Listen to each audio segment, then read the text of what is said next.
Hi, Rebecca. How are you? All right. You're from Brazil. Okay. No.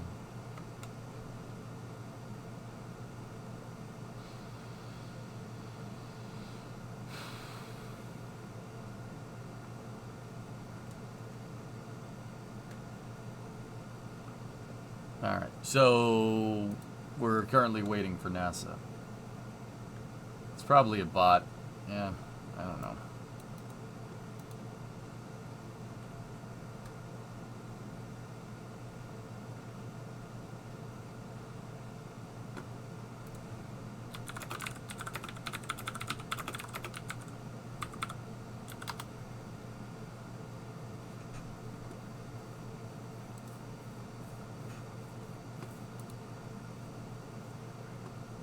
Hello, I am Robert from Brazil.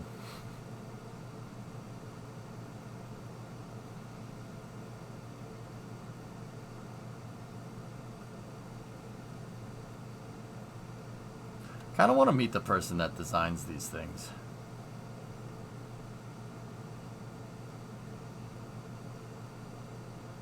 Yeah, I know, Jim, right? Boo.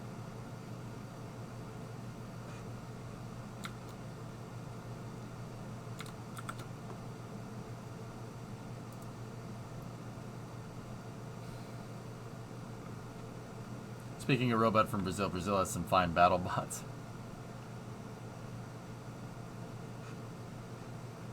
RM-RF bot number? Here we go.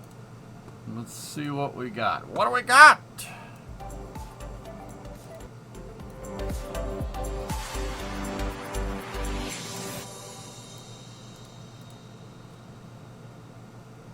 Oh. Yeah, 6-shot, right? Like fast forwardy.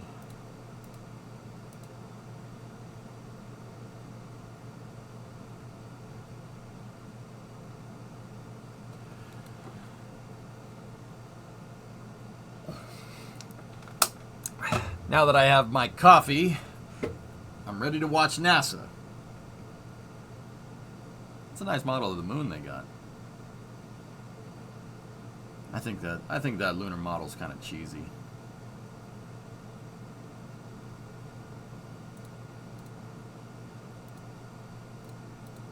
$720p because it's 2012. So what will be the dumbest question asked today? I don't know. The Starliner stuff was pretty fair yesterday, Elfish. The questions were actually not bad. I mean, they were okay. They weren't the worst, let me put it that way. They weren't the best, but they weren't the worst either.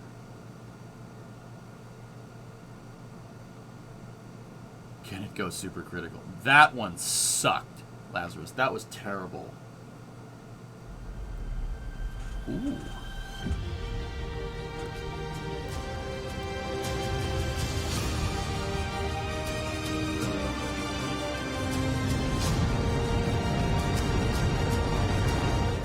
How much hydrogen can the bucket hold? That one took the cake, dude. That is by far and away the stupidest question I've ever heard anyone ask in a NASA press conference by a long shot.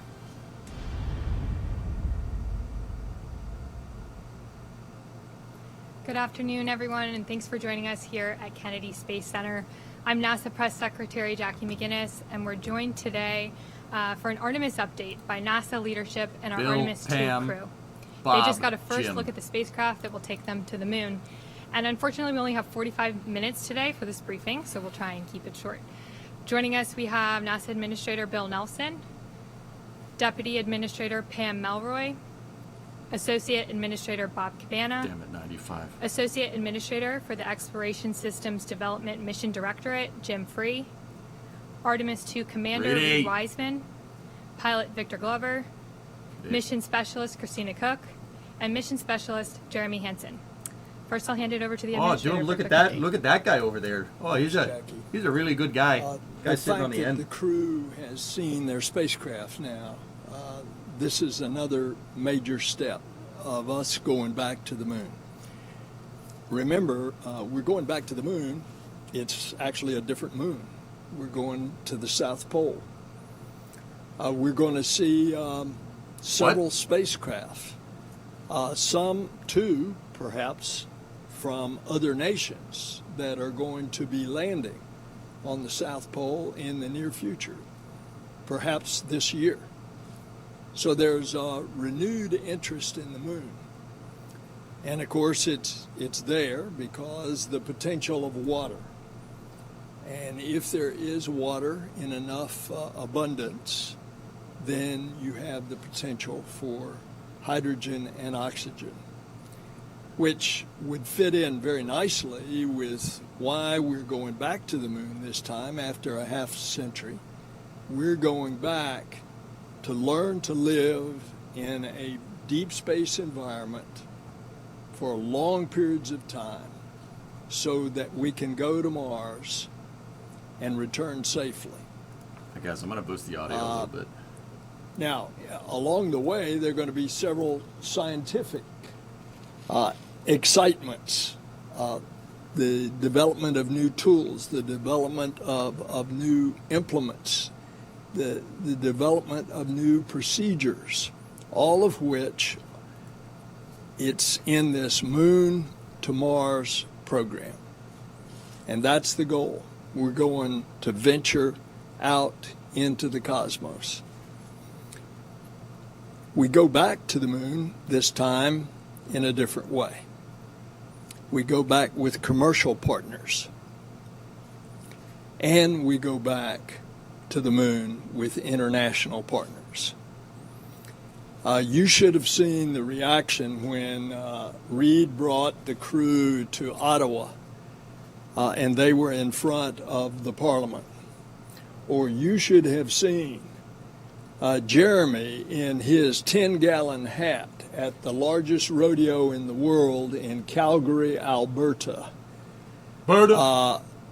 There's an excitement there that I can tell you that's quite exceptional as an international mission. You should see the fact that moi, having just returned from South America, 3 countries, Brazil, Argentina, and Colombia, no hesitation about the president of those countries receiving our NASA delegation. And not only excitement, but enthusiasm of presidents that amazed our U.S. State Department embassy staffs that would accompany us. There is this excitement in the international community. And of course, all along in the science that we're going to discover things just like I say about the James Webb Space Telescope. We're going to answer questions that we don't even know what the questions are. As Bill's been to space, you know. He's an astronaut. Before you start judging. On the 60th anniversary, they had So is Pam, the me person go next to him. to Houston, Shuttle pilot over there. 60 years to the day, and Rice University was having this celebration. And it was in the same place that President Kennedy spoke to an audience in that Rice Stadium. This was, a long time ago. But he said he had already declared in a speech to the joint session of Congress about a year earlier. In the meantime, John Glenn had flown, so we knew we were on our way. And Kennedy went there and he said, we go to the moon not because it's easy, but because it's hard. And space is hard. And there are those discoveries in overcoming this very hard environment that are going to fill us and our nature as discoverers and as adventurers. And that's why we're going back to the moon and then on to Mars. Thanks, Jackie. Thank you, sir. And now Deputy Administrator Maury.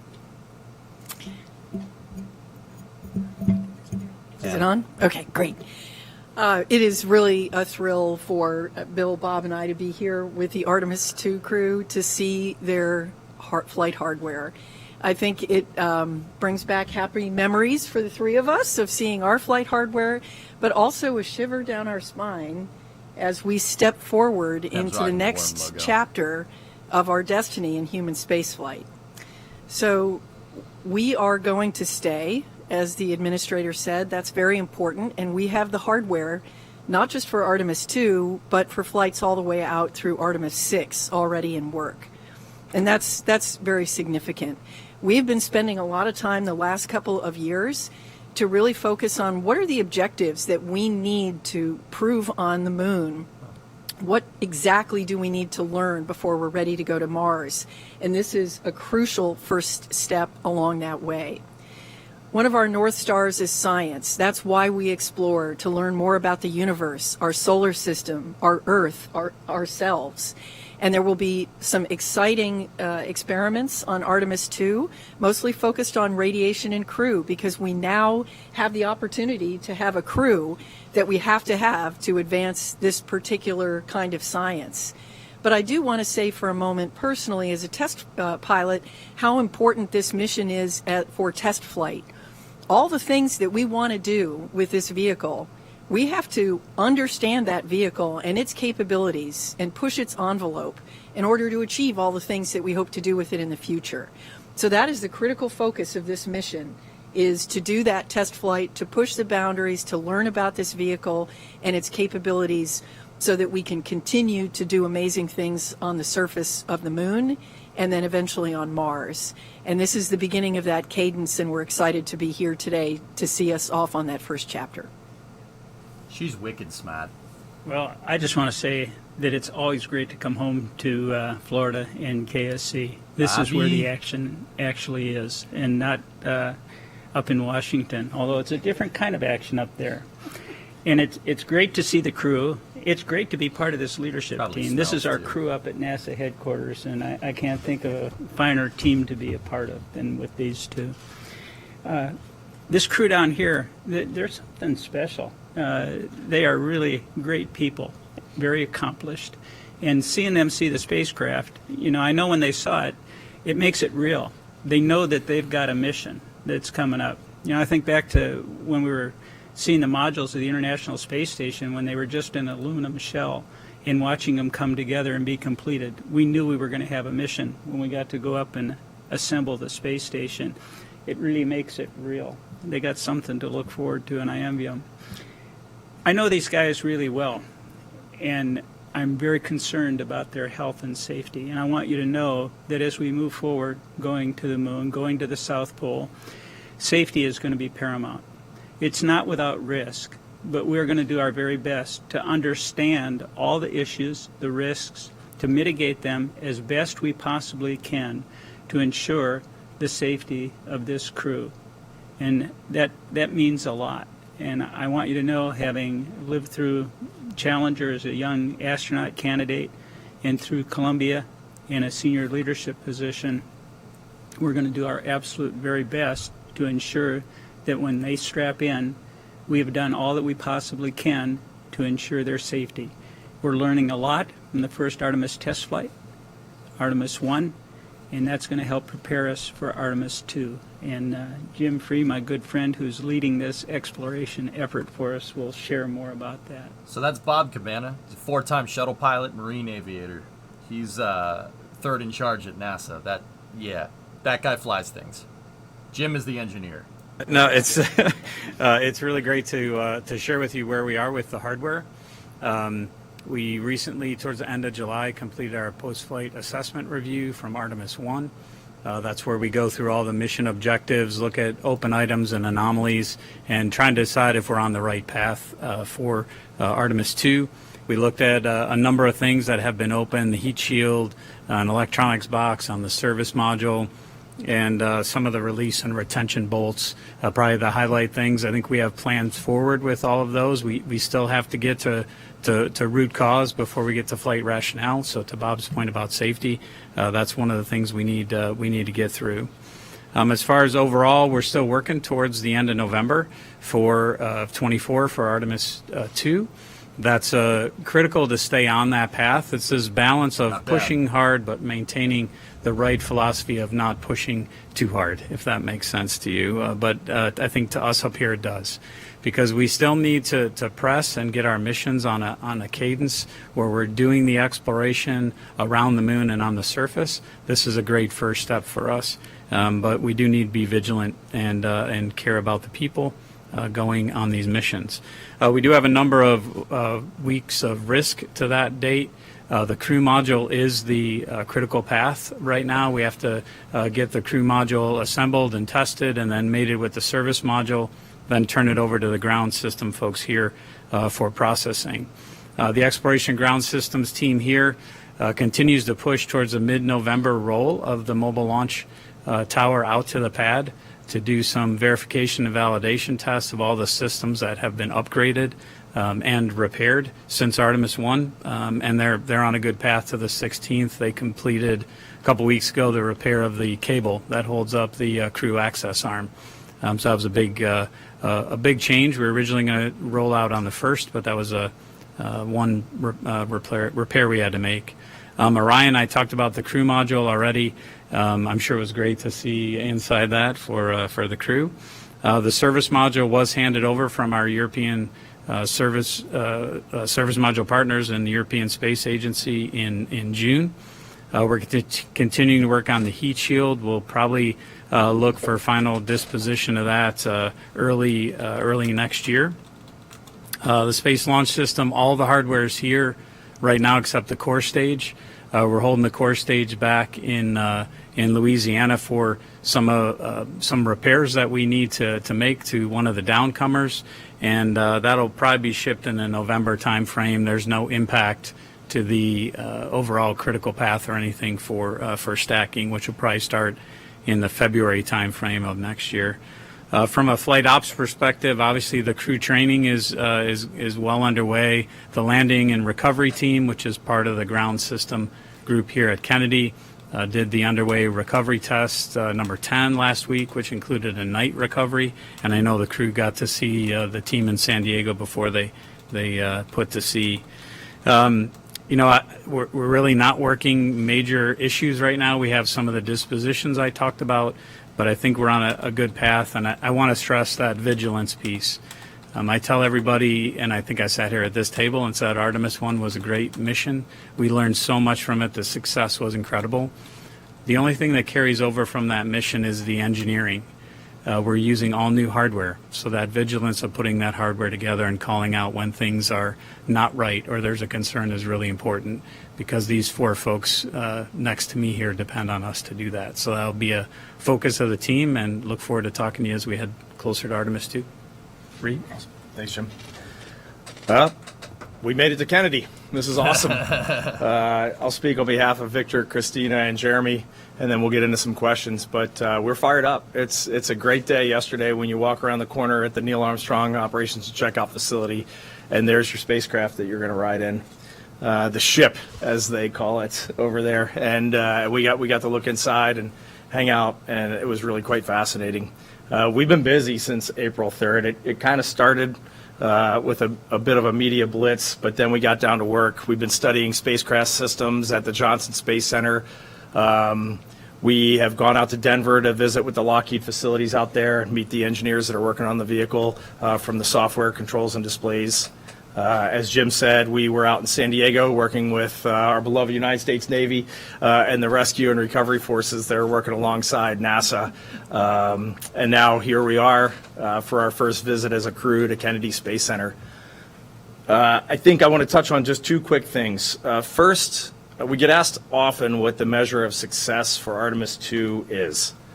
And to the four of us sitting here, the measure of success for Artemis 2 is seeing our colleagues on the lunar surface seeing our colleagues assembling Gateway, and then seeing people that are following in our footsteps, walking on Mars and coming back to planet Earth. Like, that is the measure of success for us. Artemis 2 is the tiniest footnote in the Artemis campaign, and that is really what we believe. And every day that we go to work, we're looking at this vehicle for the future. We're not looking at this vehicle for Artemis 2, and that means a lot to us. The other thing that I wanted to say, because it's really struck us, is we hear about the hardware, and it's real. Most of you saw it this afternoon with the spacecraft. Those that have been to Michoud have seen the booster. Out in Utah, our solid rocket booster segments are getting ready to be shipped down here for stacking.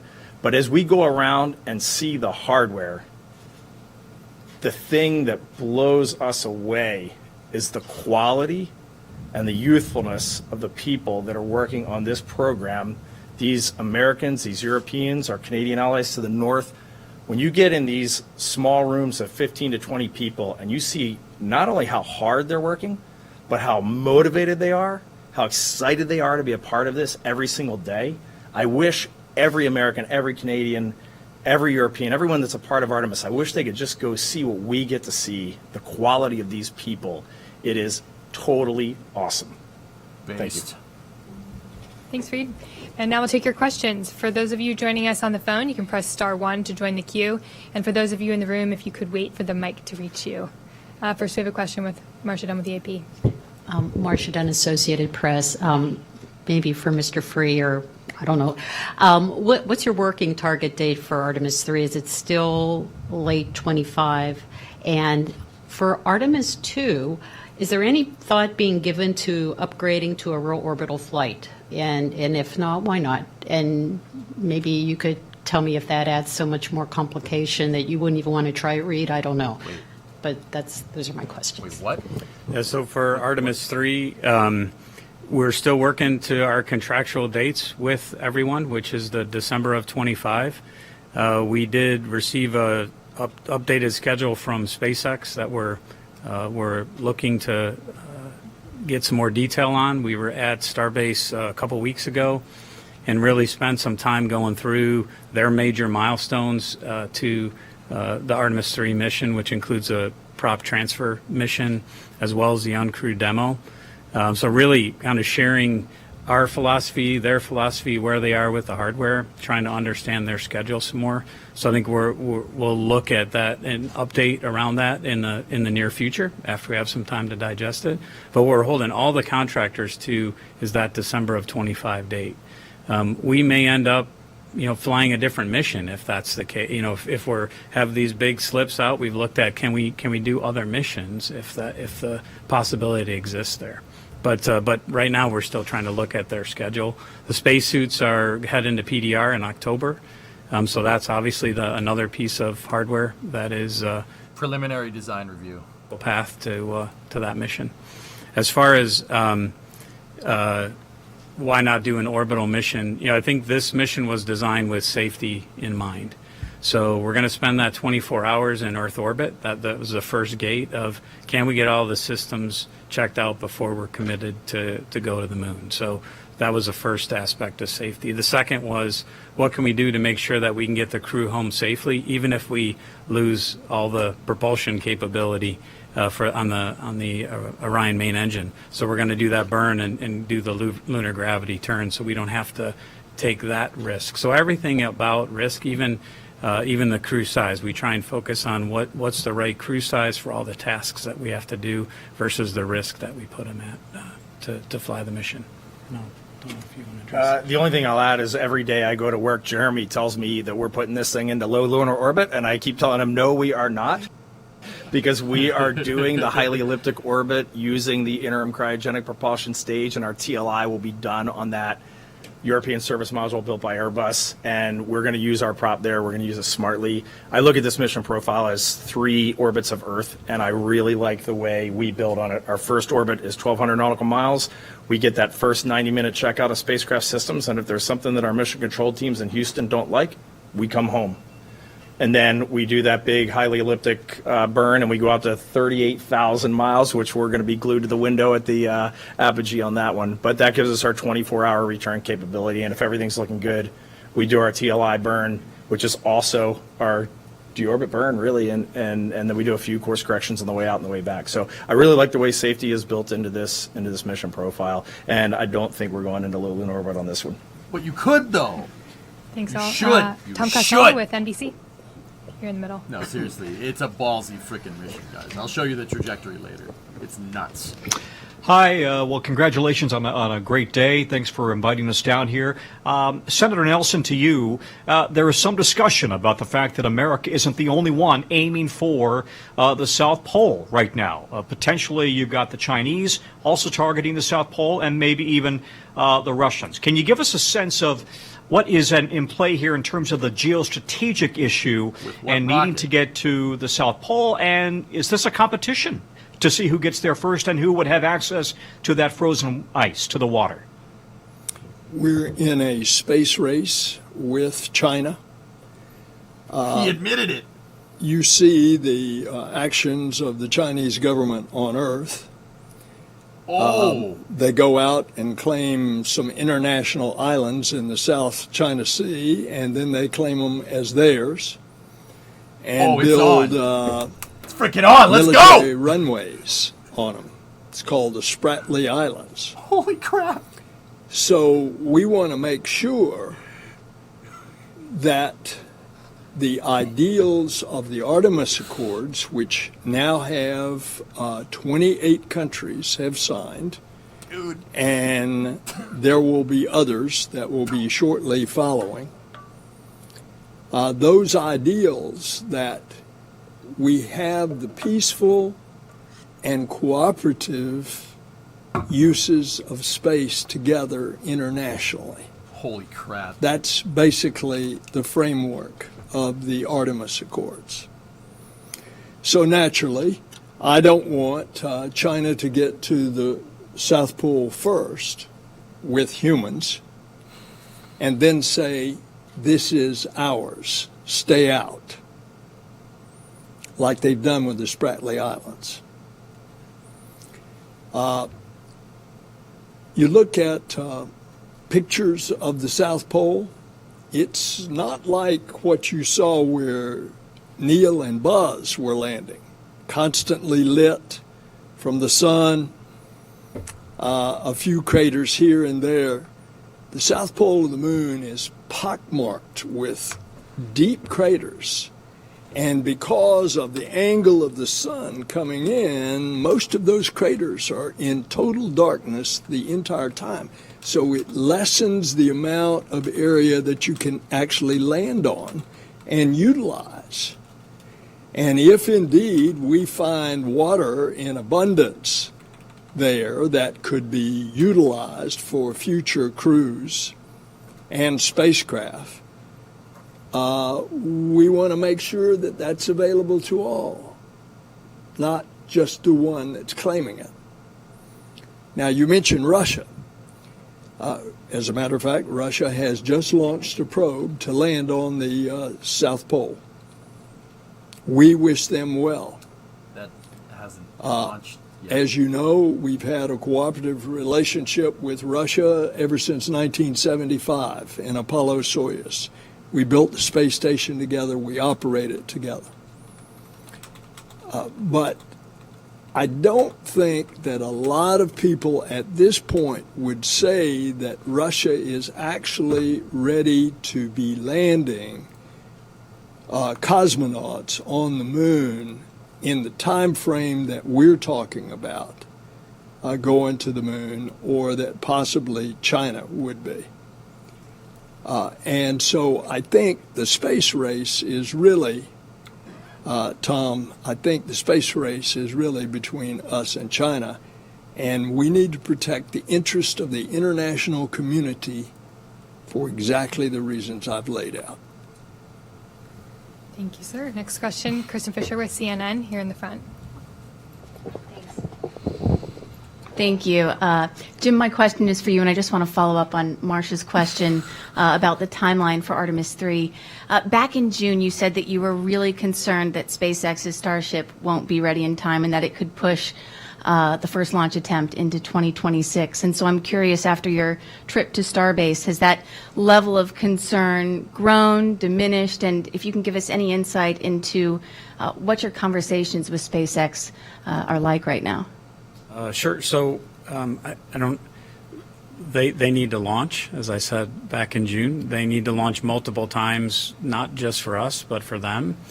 And then they need to launch multiple times for us. So we really want to see them find the success in their launches, including the next one, which I know they had a booster fire for the other day. I think my concern is the same because they haven't launched. And now our insight that we got from our visit there was tremendous. We really spent, I think it was a 12-hour day. We got to see some of the hardware, but most importantly, our teams had the chance to talk and go through the details of that cryogenic propellant transfer mission, the ship-to-ship transfer, which is the next big milestone in our relationship with them. It's a kickoff for one of our design reviews. We got we were able to convey for them the importance to us of talking about the whole picture. The administrator, I think, gave you the big picture. We need to talk about what it takes to get those people on Artemis 3 to the surface. They're excellent at their technical details, and I think just continuing to grow our relationship beyond commercial crew in this area, conveying why it's important for us to see that end-to-end schedule. We have the other elements coming together. That's another concern for me. It's Starship doesn't exist by itself. There's interfaces for our suits. So our suits contractor has to understand the interface and the design and the emulators and simulators that are ready for that. Similarly for Orion, we need that interface to be worked. So I think we have a better understanding in the big picture, our relationship, our needs. But we know they've proven that they can make great progress. I'm sure they will continue to do that. But as I said to Marcia's question, we really are trying to get in the details of that schedule, because when we come up with a date, December of 25 or whatever that date might be, we want to have confidence for our teams that we all have a realistic path to get there. Thanks, Jim. Next, we'll take a question from the phones. We have Joey Roulette with Reuters. Thanks, Jackie. Just to follow up on that last question for Jim Free, you had mentioned SpaceX sent NASA an updated schedule. What did that schedule propose? Did it propose backing off of the December 2025 date and doing it sometime later? Based on what you've seen now, I know you're at NASA still evaluating things. What do you think is a realistic date for that mission, based on what you know now? Thanks. Thanks, Joey. I think my mom's probably watching this and say, never did I think that Jim would get more questions than the astronauts on the panel. I think our teams are really trying to understand. I'm not going to give you a date, Joey, because... Yeah, actually, you know what? Everyone on that panel has been to space except for him and the NASA PAO. And maybe Jeremy Hansen. I don't think Jeremy Hansen's been to space. He's not wrong. With some of the emulators, simulators, and interfaces that I talked about, and then decide what's the realism of that. We don't want to kind of zero margin schedule. We have to understand what the margin is in all of this. So in order to do that, our teams have to interact. That meeting at Starbase I talked about was one of many. And then I think we'll come out in concert with the leadership team of the agency and say, hey, here's where we think it's realistic what that date is. Thank you very much. Next question here in the middle.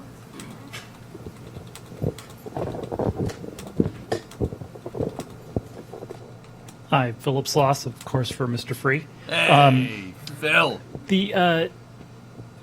You were talking about the issues with Core Stage 2, Michoud. When do you expect the stage to be ready for the engines to be installed? And if you have, understand you still have a decent amount of margin in that schedule. What's the need date that you need the stage here at KSC? With stacking happen in February, that if it's not here in February, that's where it'll start to impact the critical path. But the Boeing team down in Michoud has a good handle on the work.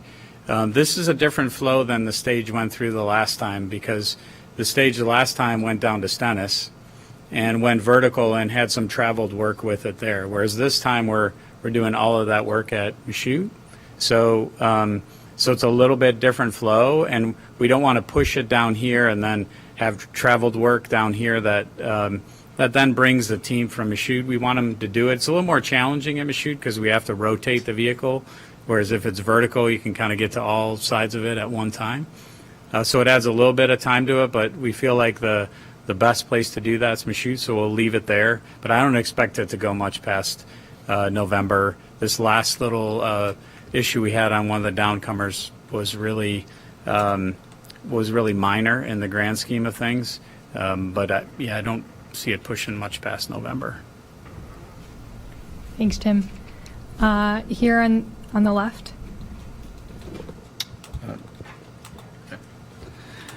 Stephen Clark, Ars Technica, another one for Jim Free. You mentioned several weeks of risk to the November 2024 date. Do I take that to mean that you have several weeks of margin or several weeks of negative margin, so to speak, for that late November date? Yeah. And would you characterize the heat shield issue as sort of the largest unresolved issue coming out of Artemis 1 at this point? And can you update us on what the root cause of that uneven charring and ablation of the heat shield was, and any mitigations that you're looking at for Artemis 2, either on the hardware or in the way you fly the reentry? Yeah, I think I definitely want Reed and the crew to weigh in here. I think it's definitely the biggest open issue out of one. We're going towards root cause, and I think this goes to Bob's comment about safety, and what the leadership team here has asked of us is focus on root cause. We've been through 2 series of tests in the ArcJet out at Ames. Cool. The 3rd series is happening this month. ArcJets are re-entry wind tunnels. Dude. We have Pretty cool. a fault tree that we've been working down. We have some theories on what the root cause might be. We won't talk about flight rationale until we get through root cause. We just had this conversation. I don't want the team to think about flight rationale, because as soon as you do that, you start to jump past things that might be lurking as a root cause that you might miss. So we have some ideas on what that root cause might be, and these testing series are slowly buying that down. It's tests out at Ames. We've also done tests at Langley.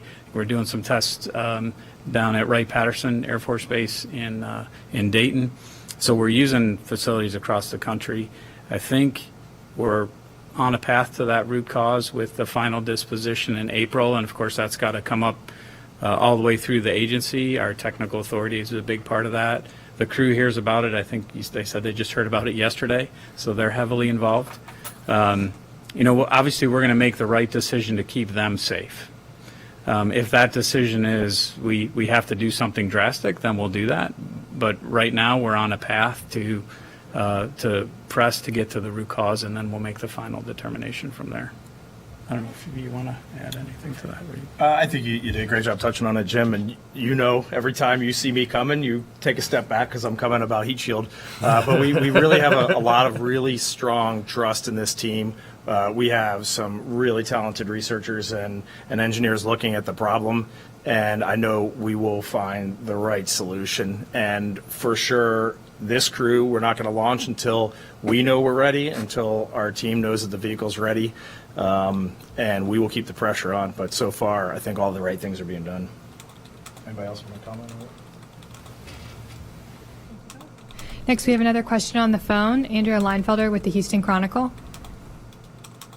Hi, this question is for Jim. I was hoping you could give a little more detail on what you meant by saying we might fly different missions. Like, are you suggesting that if the lander isn't ready in time, maybe you'll fly astronauts around the moon for a second time? Thank you.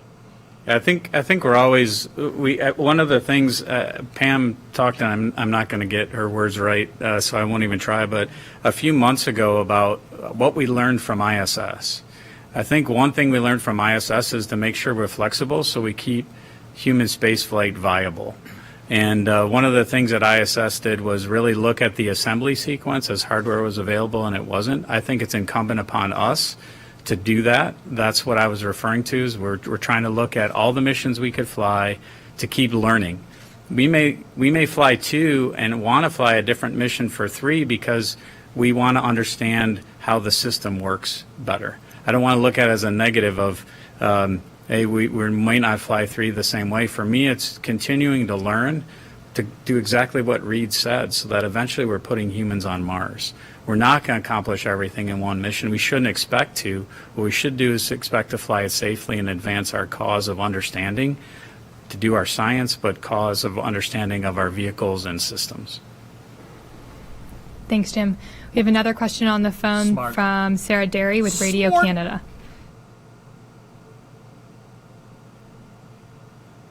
Sarah? Sarah? Hello? Le vaisseau Orion, comment ça s'est passé aujourd'hui? Peut-être un mot sur ça, s'il vous plaît. Oui. I'll say a couple words in French and then in English so it's understood here as well. But pour moi, c'était incroyable de voir la capsule Orion pour la première fois. C'est la première fois que j'ai vu dedans la capsule et c'est magnifique. Et seeing the capsule for all of us sent shivers down our spines as we saw it for the first time inside, and real flight hardware made a real impression. And something that kind of stood out for me over the last couple months as we've been getting into the systems, digging in deeper to the systems, is that I already knew going to the moon was hard. Administrator, you talked about it. Kennedy talked about it. That's why we're doing it. I already knew it was hard, but boy, it's harder than I thought. As I start to look at all the systems and all the people trying to get to the solutions that we need to really get to the moon and get back and still be breathing when we land in the Pacific Ocean, it makes an impression.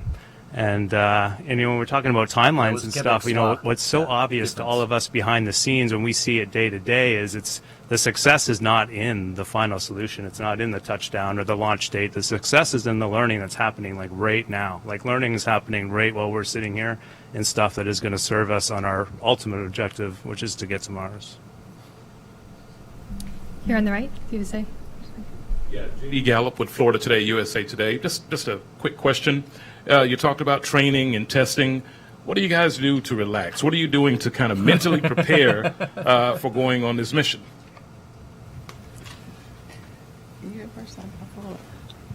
So, we spend a lot of time doing this, spending time with you all, sharing the good news. So honestly, when we're not doing this, that's a good time too. But no, we understand how important this is, and thank you for being here to share the story. But I have a family. I'm a husband and a father. And just the time that I get to spend with them, got 5 kids, and right? They understand how hard we're working to make this successful, and so just being able to be home and truly relax, that is a win in and of itself. So it's great to be here, but it's also going to be great to get back home. And, Victor brought up family, and I think one of the fun things that we do as a crew is get our families together. When we travel, oftentimes our families will come and they'll get to know each other, and that is really a great way to integrate. We feel like a family in and of ourselves, and I think they are also feeling that way. But just taking time. Last night, for example, on this trip, we found a restaurant, and the 4 of us went out to dinner together and had a great time, just, camaraderie and spending time together. So all the normal things, just like we'll have those group meals in space in the Orion vehicle. We're doing it here on Earth to prepare for getting to know each other and all that trust and relationship building that's going to be needed for ultimately the successful mission that we're going to do together. And I'm hearing whispers or question about which restaurant. We're government employees. No endorsement. Next question. Richard with the Orlando Sentinel. Hi, thanks. And this is for the astronauts. Sorry, Jim. Last time Reed and I were in the same room, we spoke. We had an Apollo astronaut telling us great stories. I'm wondering if each of you have had the opportunity to discuss with any of the people still with us who have already traveled to the moon, and if there's any inspirational stories that you might be able to share. That's a good question. I almost missed a call from General Tom Stafford because I thought I was a telemarketer on the day that we were announced as a crew on April 3rd. And I did pick up the phone, and what really shocked me was how unbelievably excited he was that we are going back to the moon for the agency, for the nation, and for the planet. So that was my story. Imagine how much that would suck. And, someone who is very active in lunar science, period, and obviously the architecture that we're going to use to go back to exploring the moon and beyond is Jack Schmidt. He's still around. He's still very active. And to see his excitement and continued enthusiasm about this project is great. And so he's always been around. But someone who I've had some really interesting conversations with about recently, and he didn't go to the moon, but was an Apollo astronaut, Rusty Schweikert. And our conversation centered around human nature and ancient wisdom. And I'm gonna save it for later because I think he's gonna have a chance to tell some more of this story. But the ancient wisdom part was a really, really fascinating conversation. Victor's the here in freaking the man, front. dude. Those two. Cool dudes. Yusuke Tomiyama, The Yomiuri Shimbun, Japanese Daily. My question is to Mr. Nelson. You mentioned the difference between the Apollo program and the Artemis program. One major difference is international cooperation. Japan secured the opportunity to both fly on the Gateway in the Artemis program, but the opportunity to land on the moon has not decided, so uncertain. What do you think about the opportunities for Japanese astronauts to land on the moon? Good question. This is a question that every country, every country in the world is asking. And, of course, the specific answer to your question will be decided years later. Thus far, those countries that will be represented by an astronaut going to the Gateway have participated in the planning and will participate as part of the Gateway, which is the mini outpost or space station that will orbit the moon. The question about landing on the moon is to be determined.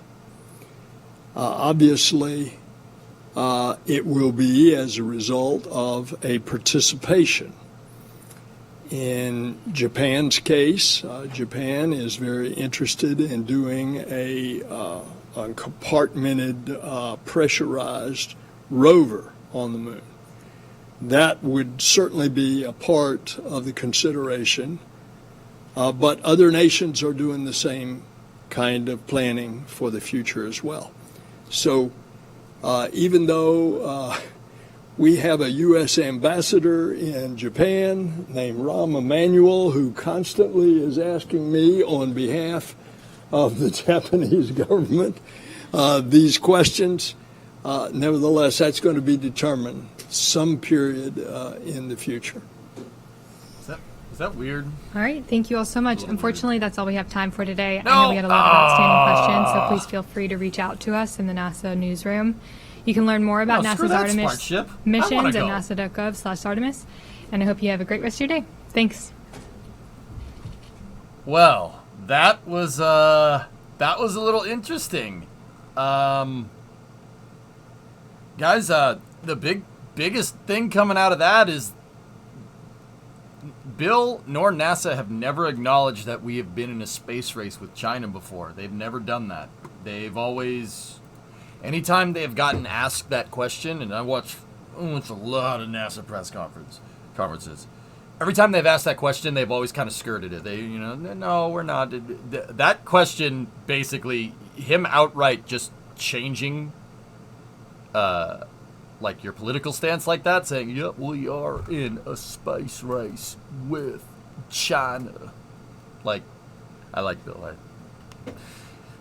Anyway, pivoting like that is actually a big deal. That's a very big deal. They've never done that before. Not since I've been following NASA. It's a strong pivot on messaging. Yeah, EVX. Yeah, China has never really shown their cards regarding their plans and progress to the moon. Yeah, that's an important thing to understand. It's interesting that he would acknowledge a space race with China. And then, yeah, do we know, maybe he knows something we don't? I don't know for sure. Do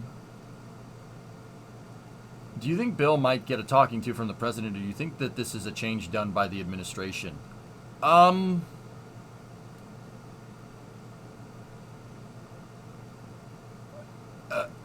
John, I will tell you this. So the administrator of NASA, in this is something you know this already. I'm just giving context for everybody else. The administrator of NASA reports directly to the president. The president is his boss in like hierarchical structure. So I'm fairly confident that he would not say that without approval. Without approval from the White House. Yeah, I'm pretty damn sure. The NASA administrator has a close personal relationship with the president, usually. Bill's predecessor, Jim Bridenstine, had a close relationship with his commander-in-chief. Because the reason why is the executive branch of the United States. So the president and the vice president, specifically the vice president in this particular case. I suppose the vice president would be in between. Like, it's president, vice president, NASA administrator.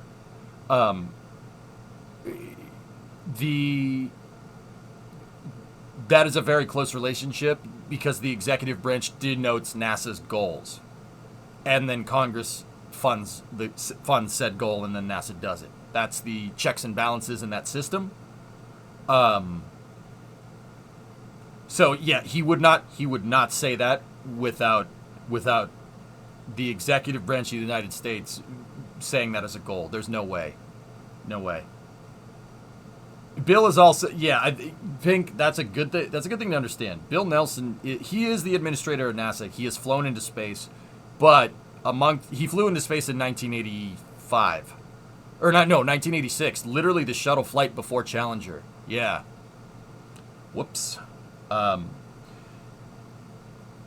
He's also a politician. He's been a senator from Florida for a very long time, and he is.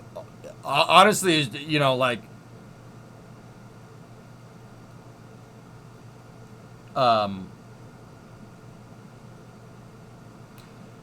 he's always advocated for the space program because being a senator from Florida, it has a huge involvement with the space program because, that little place called Kennedy Space Center. I mean, Bill is kind of the reason why we still have a national space program. He's the one that championed SLS in the wake of Constellation and the shuttle getting sacked. So he's a politician himself. The guy knows how to play that game. He's an old school Southern politician. So I would say he would not go out on a limb and say something like that. He wouldn't go rogue in that regard. He's very good at speaking Rule 8, speaking politics, is what I like to say. Personally, I honestly think that the person running NASA needs to be a politician. A lot of people say like, oh, somebody running NASA needs to be a scientist. No. That would be bad for NASA.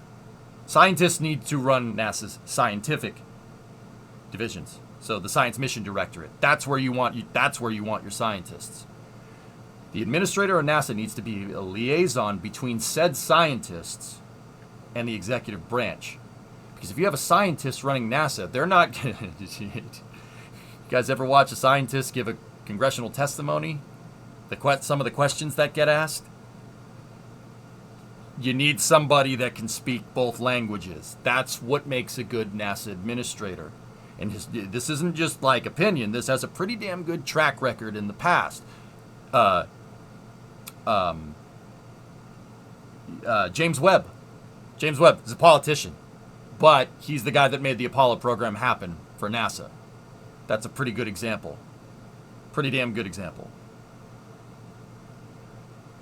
Given you asked the question and the forcefulness of the message, it was planned. You know what, Hellfish? You're probably right. I have never seen that guy. I've never seen that guy in a press conference before. The guy that asked that first question. And the newscaster voice that we had, like, this guy has Giga Chad newscaster voice. Listen to this dude. Here. This is our 24-hour. I really like. You're in the middle.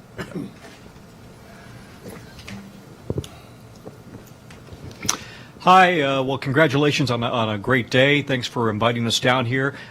Senator Nelson, to you, there is some discussion about the fact that America isn't the only one aiming for the South Pole right now. Potentially, you've got the Chinese also targeting the South Pole, and maybe even the Russians. Can you give us a sense of what is in play here in terms of the geostrategic issue and needing to get to the South Pole? And is this a competition to see who gets there first and who would have access to that frozen ice, to the water? That guy has like Giga Chad newscaster voice. Like absolute old school Giga Chad newscaster voice. It's actually that's pretty rad, man. And it was a good question. Like, I'll be honest with you, dudes, even if it was staged, I don't care. So answering that question with such conviction like what Bill did, saying, we are in a space race with China. Answering it like that is very much signaling. I can't really see a scenario where being bold in statements like that isn't going to result in more money for NASA.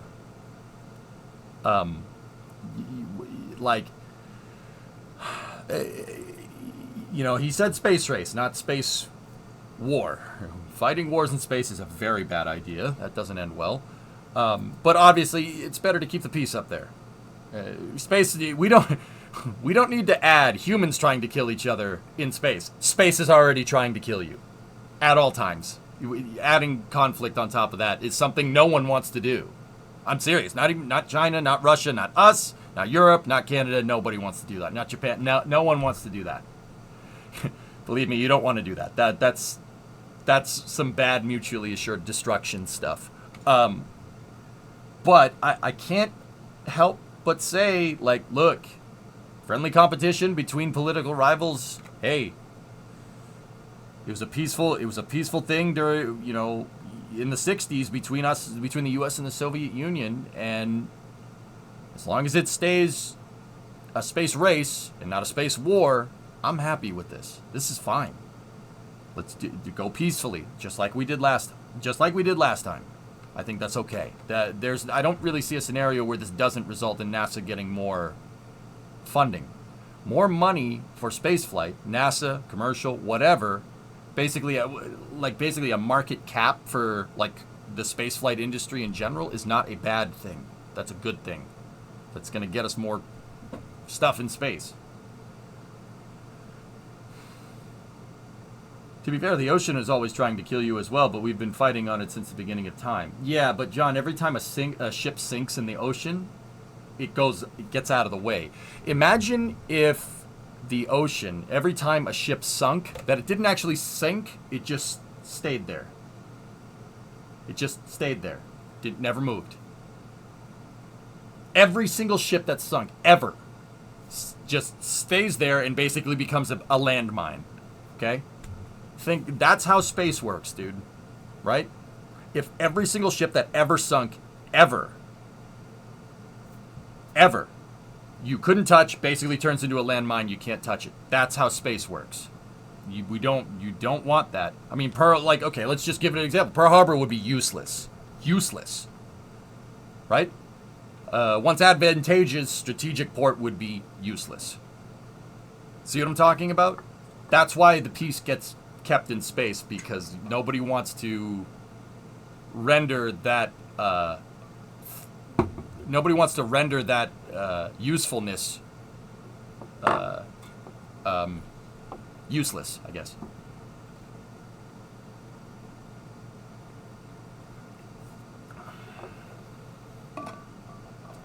I understand. I'm just pointing out that everywhere we go, no matter the danger, we still fight.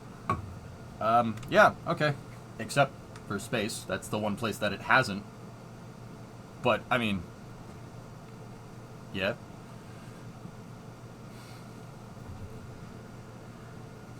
Yeah, obsolete, I guess Phil would. Nah, that's not really the right thing. But just tried to explain the severity of the new space race to someone, and they just said the U.S. has been to the moon before.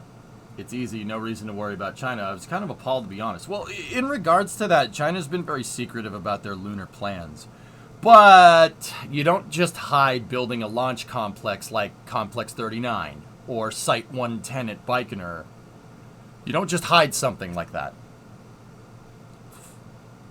There are only so many ways that you can kind of covertly go to the moon nowadays. Eventually, if China does have lunar ambitions, they're eventually going to have to show everybody. There's no way around it. No one's going to miss a Saturn V-sized rocket being launched into space. No one's going to miss that. What do you think about the Japanese astronaut? Do you think earlier or later? I think Japan is one of the U.S.'s closest allies for international cooperation in space, right up there with Canada and the European Space Agency. And in that regard, I think that we, on the pretty much Artemis 4 to somewhere between Artemis 4 and Artemis 8, we should have international, if we're serious about international cooperation, they should be coming with us. Gotta run. This was fun to watch. Thanks for the stream. Have a good day. All right, Doc. See you, buddy.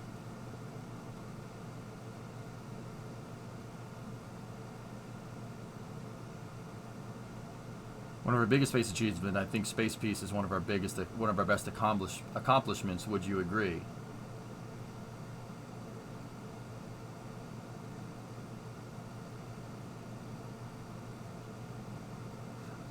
Yeah, erudite. But you got to understand that the peace gets kept in space because of that whole sinking ship analogy. Guys, warfare in space is not fought like warfare on the ground. This isn't for all mankind. You don't see people jumping, like, you don't see shuttle door gunners and stuff, and astronauts, hitching a ride on a lunar excursion module with M4s or Car 15s sitting out the side going da-da-da-da as the LEM flies by. That's stupid. That's what that is. Space warfare isn't being fought like that. You don't. If you are going to fight in space, it's not really a matter of blowing up the satellite. You don't need to blow up the satellite. All you got to do is figure out a way to perturb its orbit so it's facing in the wrong direction. And then it literally becomes useless. So, like, literally go up and boop the satellite and just spin it out of control. That's it. You don't need to blow something up. You could just do that. Warfare. If we were going to fight a war in space, it's not going to be fought with guns and like bombs and explosives and fighter jet shuttles and stuff. That's ridiculous. That's way too complicated. Why do people want war in space so badly? Well, Mikey, I think the argument there is that wherever we go, we cause war because we're humans. It's kind of how we are. I think there's a fair argument to that, but there's kind of a technological level that you need to get to be able to launch something in space. And usually anybody that's smart enough to get something in orbit will understand the risks involved and know the difficulty involved to not want to fight anybody. Yeah. That like everybody's, oh, space is really, really difficult. Consider it like trials. Like, if you can get something into space, if your country can get something into orbit, if your country can get a person into orbit, that is an extraordinary amount of difficulty associated with that. It basically is a humbling thing. You're like, no. I worked so hard getting those people up there. Why the frick would we fight? That's really stupid, Something like that, Oculus. Either way. Though housing missiles in space is stupid and impractical long term. Yeah, space is the ultimate superiority, ultimate high ground. Yeah, but putting weapons there is ridiculous. Yeah, Rocket, putting weapons there is ridiculous.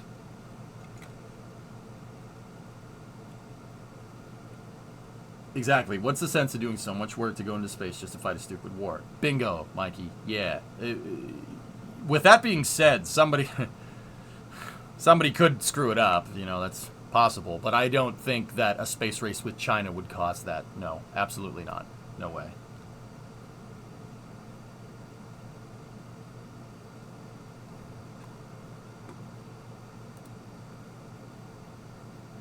Space shuttle door gunner. Nice. So yeah, that's really interesting that they go out right and say it. The other thing, there's a couple of other things I wanted to touch base on. So Artemis 1, the Artemis 1 capsule, was by and large a very successful mission. This is the uncrewed Orion that NASA launched last year to the moon. And it worked. It was a great freaking mission. SLS performed flawlessly. Most of the capsule performed flawlessly, except for one big glaring line item. The heat shield on the Artemis 1 capsule deformed in a way that NASA wasn't expecting. It worked. It worked just fine. If there were people inside of this capsule, it would have been fine. But would have been fine is not how you fly in space. That would have been fine is not a good idea. If it was a little bit warmer on January 28th, 1986, Challenger would have been fine too. That is not a good way to think. You do not think about spaceflight that way. If the heat shield is deforming in a way that you don't understand, well, you best be figuring out why it did that, because it could lead to problems down the road.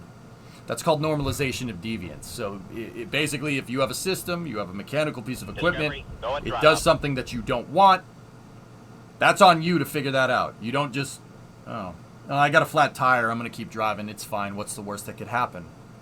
Not a good idea. Not a good idea, right? Hey, Hinks, 41-month resub. North Korean spaceflight capability scares me. Well, exactly, Erida. Yeah, because, that's what I mean. You know, have people give you freaking rocket engines. I mean, that's part of the reason why ITAR, the trafficking arms regulations laws in the United States, exist, so that doesn't happen. So, because if anybody wants to go into space and engineers their own stuff, they'll understand why we keep the peace in space. Deformed as in structurally or uneven ablation? Uneven ablation, to my knowledge, is what was going wrong with that, Jim. Per what Jim Free is saying, they still haven't finished the fault tree, but they're closing in on it. This is like fault tree analysis in spaceflight is like, it's like combining like information technology guys with being like a forensic detective. You are a spaceflight detective. You got to figure out why the heat shield did what it did, what they thought it was going to do, and then figure out a way to fix it. It's one of the hardest parts. Fault tree analysis is one of the hardest parts of spaceflight. Very, very difficult. It does take time. Why did Orion ablate? Why did the heat shield do something other than what they thought? The trajectory was perfect. We know the trajectory was perfect. And we know that the heat shield works. It worked during the EFT-1 mission, and I'd assume the design hasn't changed much since 2014. Because why would you change the design when you already have flight testing data? Unless they changed something. If they did change how the heat shield is manufactured, the design, the shape of the heat shield, well, that's where you should probably start your fault tree analysis. This is what I mean. It's a complicated thing to solve. That is a hard thing to do. But it's something that you got to do. That's what Jim was talking about with, fault tree analysis versus flight rationale. Is this unablated heat shield? Could it lead to other things? Could it lead to problems? Is it a good time to fly if we know that the heat shield isn't going to ablate the way we think it's going to ablate? Should we put people on this? I don't know. Well, that's a bunch of risk analysis to figure that one out. But that risk analysis starts with understanding what the heck happened to the heat shield in the first place. It went to the lowest bidder. It's like asking the 5 whys 1,000 times. Yep, that's a really, really hard thing to understand. It's one of the hardest things that you can do. Aren't they changing the design, or Orion? Aren't they adding a new structure to extend the docking interface away from the body, sort of like the Gemini structure forward of the capsule, or was that just a concept? I don't know, Rocket Guy. I'm not sure. Would have been 2014.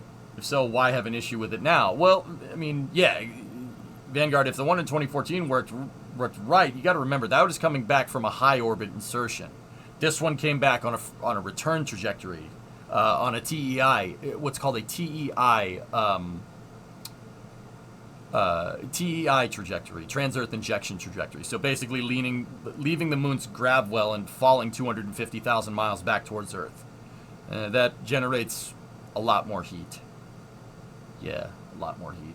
A lot more plasma. So much so that to manage the ablation rates on the capsule and the heat shield not getting too hot, they skip off the atmosphere by rotating the capsule, which is actually really smart.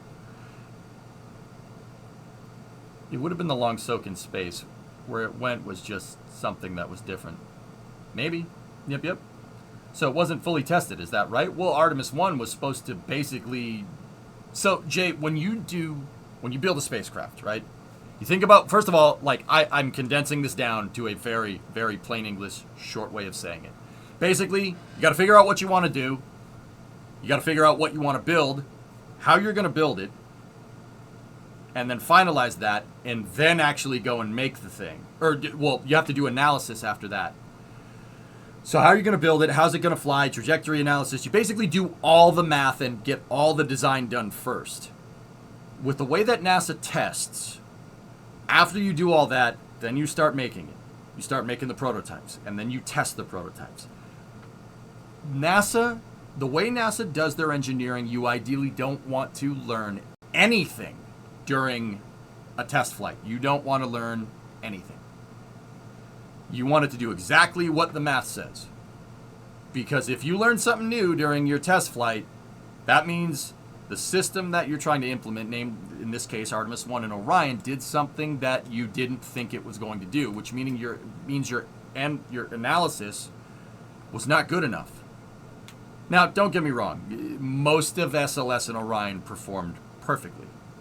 And clearly this heat shield thing was enough to elevate it to do a very long-term fault tree analysis, because Artemis 1 was a little while ago. So this is very clearly something that needs to be understood and they need to figure out why. So it clearly is a safety margin issue here with this detail of a fault tree. Right? So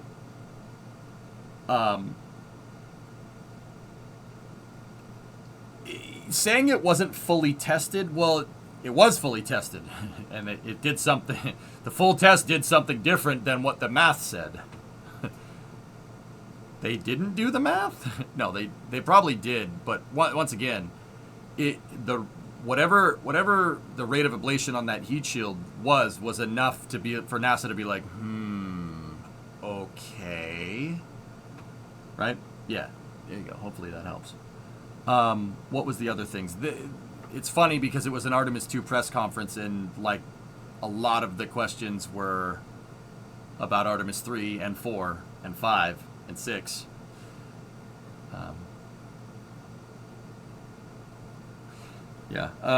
We could talk about the Starship stuff in a second. Another thing that I wanted to say is that I just want to let you guys know Artemis 2's mission trajectory is nuts.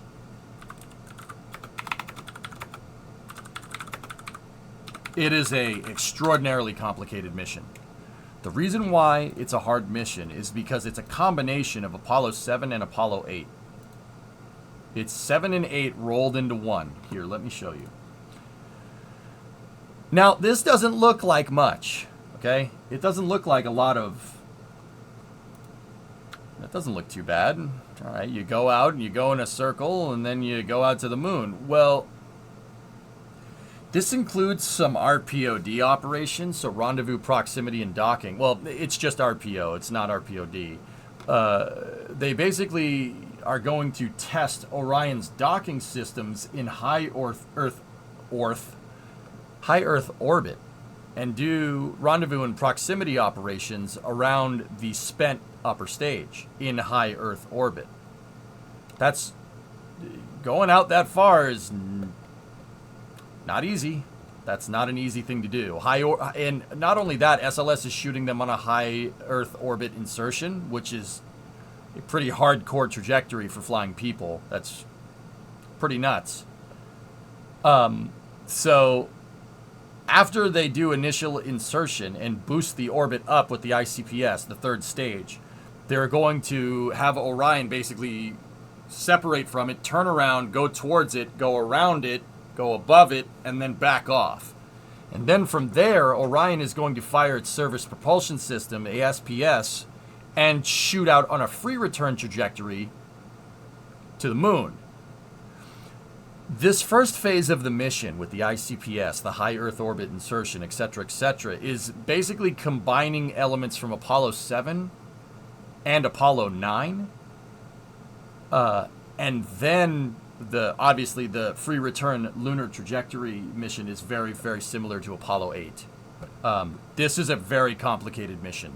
Yeah, it doesn't get much more complicated than this, but as Jeremy Hansen said, stuff's difficult, man. Apollo made it look easy. They really did. They really made it look easy. They really made it look easy. The Artemis 2 mission is a very complicated trajectory. This is hardcore. When does Artemis 2 launch? They're aiming for November of 2024. So in about a year, a little under a year and a half, Linus. Which is why they needed several years after Artemis 1 to burn down risk within the flight. Bingo. This is a hardcore freaking mission. I have another shot. This is nuts. Absolutely crazy.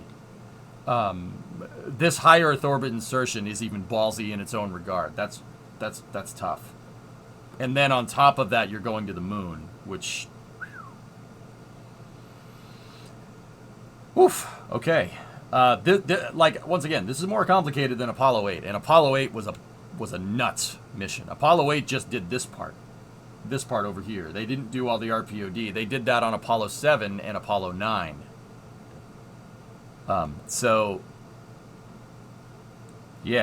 don't think that this can be understated, how complicated of a mission this actually is and how hardcore it actually is. It's pretty nuts. Reed, the commander of the mission, Reed Wiseman, was talking about it. That's what he meant. The high Earth orbit insertion, the high Earth orbit, or basically the eccentric orbit boost from the ICPS, the rendezvous and proximity operations to the ICPS, and then the Orion service propulsion system lunar trajectory insertion is not easy. Not easy to do. How long will this mission fly? The whole mission should be a 10-day excursion from what was said in that press conference. From no crew flight to immediately moonshot after a single test. Yeah, I'd say that's more hardcore than the Apollo program. If you really want my honest opinion, Rocket Guy, this is tough. I'm really looking forward to this mission. It's going to be excellent. It's going to be an excellent day. Why do they use a complicated trajectory instead of a more simple one? Because Artemis 1, 2, and 3, Pink, are basically test flights to make sure that once you get into operational missions 4, 5, 6, 7, 8, 9, 10, 11, and 12, to make sure that you're buying down risk to basically establish a viable transportation medium between Earth and the Moon using the Orion capsule. These are the test flights. Artemis 1, Artemis 2, and Artemis 3 are basically the beta test for SLS, Orion, and Lunar Gateway. Well, not Lunar Gateway architecture, lander architecture. It is tough. These are tough missions. Artemis 1 was wacky, even for an uncrewed, distant retrograde insertion orbit around the moon. That's hardcore. Not even the Apollo program did something like that. But what they were trying to do during the Artemis 1 program is test Orion's long-term capability to be able to just free float in space, and it can do it. It's pretty damn good at it, actually. Howard Hu is the kind of chief engineer for the Apollo program, or not Apollo program, for the Orion program at Lockheed, and he was saying that the service propulsion system was performing way better than they expected, or not way better than expected. It was performing above expected, meaning that they had a lot of positive mission margin there. So the European service module and the Orion capsule, that bought down the risk on that service propulsion system from the service module from our European friends, and the Orion capsule working with it. They actually did an insanely good job. I mean, you guys got to remember, Orion is not like the Apollo service module. It's not. It's designed to stay in space for a lot longer, because this is designed for a not just Earth to Moon architecture, but Earth to Mars architecture on top of that. It is a very, very, very different system, even though it kind of looks similar. Very, very different. Orion is basically half satellite, half crew capsule. And that's important to understand. The Apollo is just straight crew capsule with fuel cells. Orion can spend way more time in space by itself than the Apollo CSM ever could. Should probably explain the buying down risk buzz phrase to people who might not understand it. Buying down risk basically means, well, if you know the service module works correctly, then you don't need to worry about it. As if you do the same exact thing that you did previously, the service module is going to do the exact same thing, for instance. If they launch Artemis 2 and SLS is configured in the exact same configuration that it was configured with for Artemis 1, it should theoretically do the exact same thing. And here's the thing about physics, guys. It's very consistent. Laws of physics don't change. Right? They don't change. Absolutely not. Doesn't matter if you're in space, the moon, Earth, wherever. They don't change. And you can rely on that consistency to make something extremely reliable, as long as you do all the math and corroborate your results with, corroborate your analytics with testing data. Basically, I needed to do this. I'm doing the math to figure out how it does this.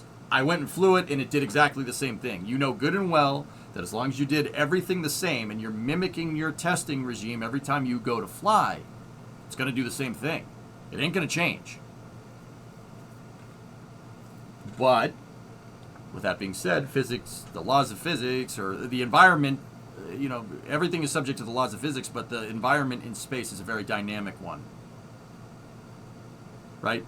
So you have to take into account all the potential things that can happen in space, like radiation. The radiation is going to be different depending on where the spacecraft is. The environment changes, but the laws of physics don't. So, that's what buying down risk does. If you know and you tested it and it did exactly what you want, then as long as you do the same exact thing, your results are going to be the same.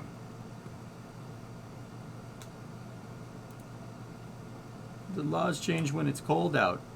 No, they don't.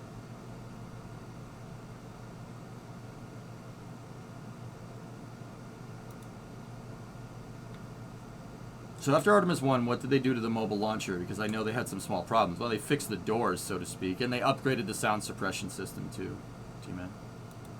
I know I got some answers from Rocket Guy, but I guess I'm not getting how the scheduling and such of tests and such for buying down risk really works.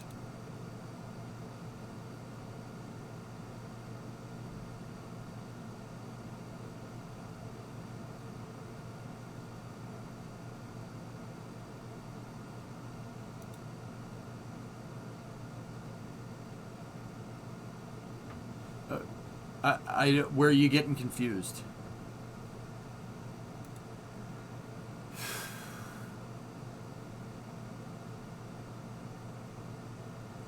Things don't change, but things can be chaotic, meaning small variations lead to wide changes, so I guess they avoid chaotic parameters as much as possible. Pink, it's a lot of data to crunch. This is why this takes so long. Given what I just told you about trying to figure out every potential dynamic medium that the spacecraft is going to be in from launch out to the moon, back, down into the water, that's a lot of different environmental changes. Coupling with all the stuff that happens in space, space meteorology is absolutely a thing. But that needs to be understood, and that's where the people over at the Science Mission Directorate come in. Those weather satellites, they're not just there for telling you it's going to rain and then them being wrong about it. That's where the Science Mission Directorate really coincides with NASA's human spaceflight. You need to understand the conditions, the environment in space. Does the capsule operate on Earth at certain points during the mission? Yeah, during launch and during landing. So those conditions need to be understood. Recovery conditions where the capsule comes down that's a big deal when it comes to the mission. We've seen missions scrubbed because we've seen crews dragging capsules up at the ISS wait a couple of days to come back down because where they want to come back down is raining. See what I mean? There's a lot of data to crunch here. There's to buy down all that risk, there's a lot of things that you have to take into account. This is why this takes so long, man. That's why it takes so long. You know, people harping on Artemis, they're harping on Starship, do this, do that, you know, like, oh, why are they taking so long? Why they just send it, just launch it? This is why. Because if you just kind of launch it willy-nilly, you're going to encounter a condition that you haven't taken into account, and someone's probably going to get killed. We don't want to do that. We're not lemmings, we're humans. Differences. At least I hope you would think that.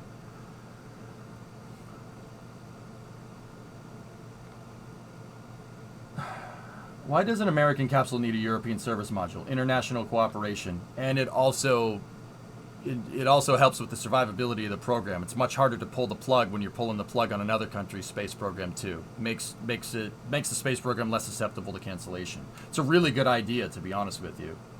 The downside of that is that things are going to take a little bit longer because your supply chain's just got a lot bigger.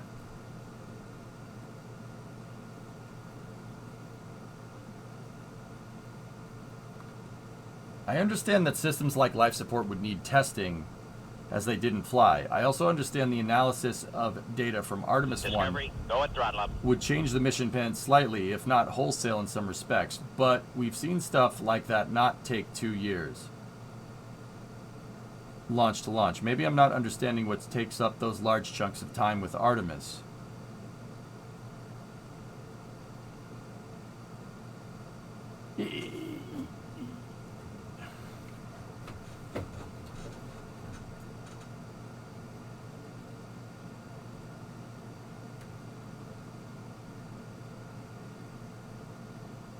Bureaucracy is the big one? Absolutely not, Phil. No. Not in mission trajectory planning. Not like this. No. No, we're past the bureaucracy stuff, guys. We're moving. We're in test flight phase.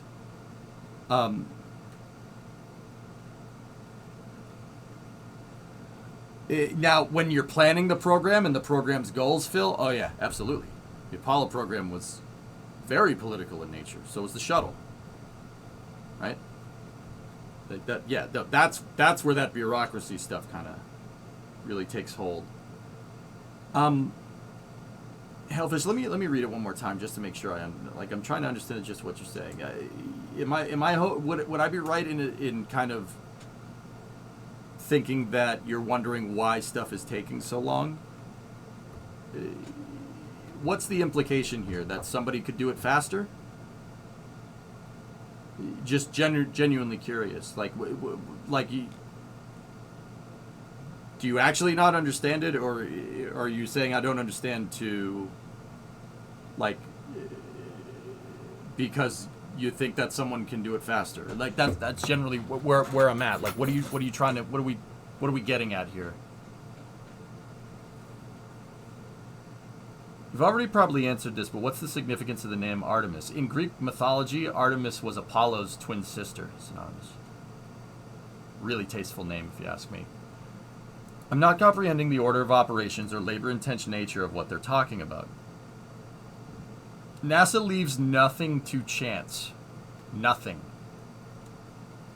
Meaning every single flight condition, every single facet of the mission, every single nut and bolt on that spacecraft has an analysis done for it. It's not just, yeah, we know this bolt will be fine, or it's not just, yeah, this electrical insulative tape, the manufacturer says it doesn't catch on fire, so let's just use it.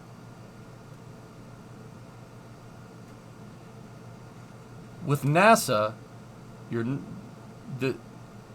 they have the resources and the technical ability and the drive for better understanding of space to basically do analysis on every single component down. Like, it's very meticulous. Because NASA doing their due diligence and literally leaving no stone unturned on the entire spacecraft and all the flight conditions on every single component on the entire spaceship. Basically, it will help in the future, you know, if we ever get to like a lunar economy, for instance, like, you know, you could go vacation on the moon. What NASA learns here with Orion and on these Artemis missions is going to make that easier for us as civilians, maybe to get to the moon someday.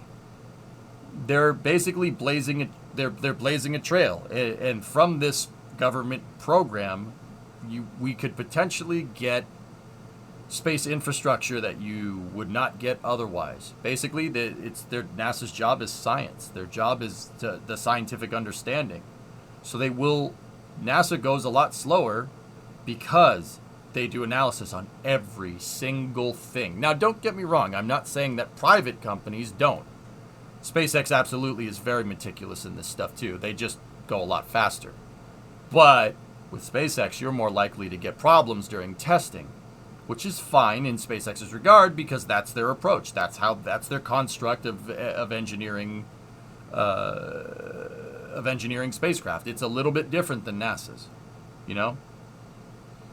But NASA, in this particular scenario, has been afforded plenty of time and not a lot of schedule pressure per se to make sure that they know everything they can possibly know about this capsule. And every single piece on that capsule and every single space condition from the entire mission gets analyzed. Every single one. No stones unturned. That's why this stuff takes so long.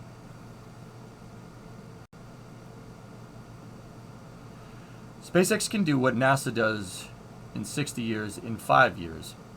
Fact.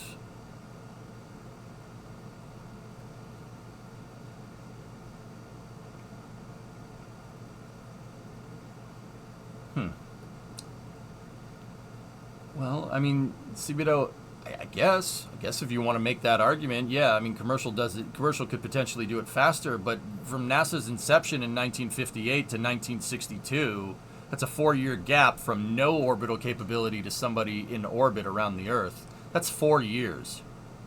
Last time I checked, that's a little faster than SpaceX. It took SpaceX 12 if you include Dragon 1 development. Just saying. And guess whose help they had when they designed Dragon 2? I mean, I suppose if you want to make that argument, sure.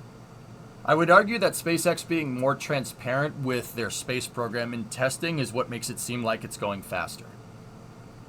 Now, don't get me wrong. SpaceX does go a pretty good order of magnitude faster than most in the industry.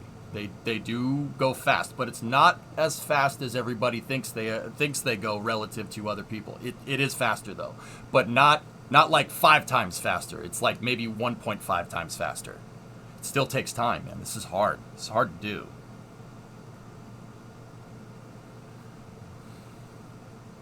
NASA also did put people in pressurized tin cans. Oh, I didn't realize that somehow waters that achievement down. Well, okay, what's your point? Like, what are you trying to say? I'm confused. Why, how is that relevant to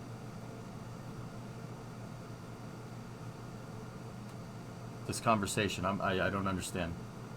Good point. But yeah, okay, good point. I just feel like NASA's been dragging their feet ever since that one big accomplishment. Now, but having the political will to go back to the moon, oh yeah, no, I'm with you on that one. NASA's been dragging their feet because the U.S. government gave them cinder blocks for shoes. Having the political will to go back to the moon, we have to want to do it. If we don't want to do it, it's not going to happen. You know? I mean, the space shuttle was an effort to make spaceflight more sustainable.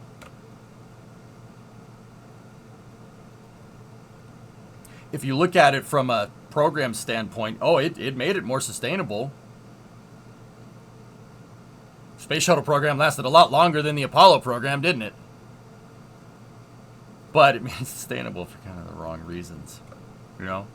That's what I mean about having cinder blocks around your feet. You know what I mean? They did. I mean, it made it more sustainable. You could make the argument that the space shuttle's legacy is still making space sustainable to this day because there's that whole space station that's up there that we probably couldn't make today without a space shuttle. Just putting it out there.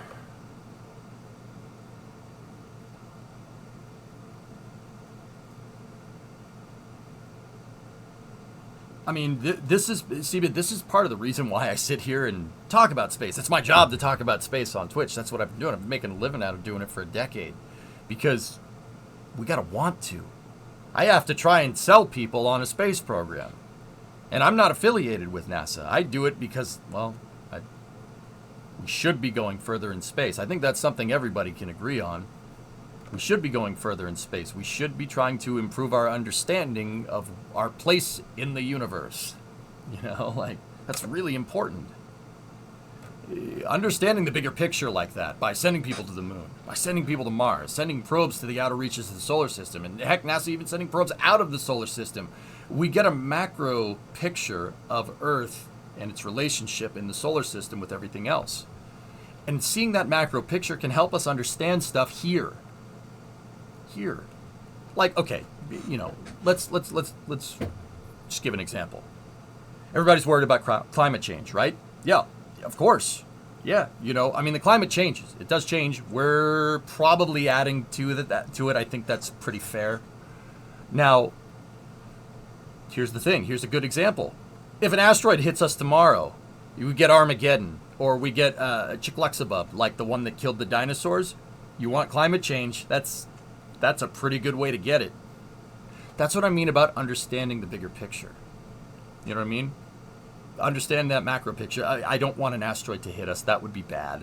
That would be very bad. You said crossing the streams was bad, right? See what I mean? It's vital that we go further to understand our place. We can, from potentially mitigating our man-made climate change here on this planet to, I don't know, not getting hit by an asteroid. I don't want that. I'm pretty sure no one wants that. Maybe somebody does, but maybe you launch them to an asteroid and they can go have it. You know what I'm saying?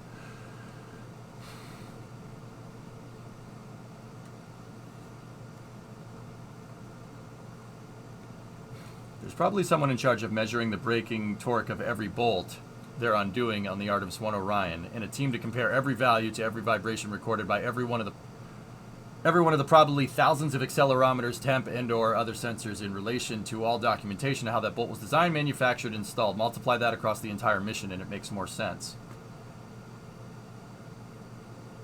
Yeah, Helpless, that's what I mean about every nut and bolt. That's not a figure of speech. That's absolutely right. Every nut and bolt has analysis done on it. Every single one of them. And that, like I said, that's why it takes so freaking long, man. That's why it takes so long. You know, if you have a bolt on your lander that's holding the legs up, how do you know it's going to work? Test it on Earth. Earth ain't the moon. Find some kind of situation where we could mimic lunar gravity. Maybe get Stanley Kubrick. That was a good one. That was a good one. Come on. Right?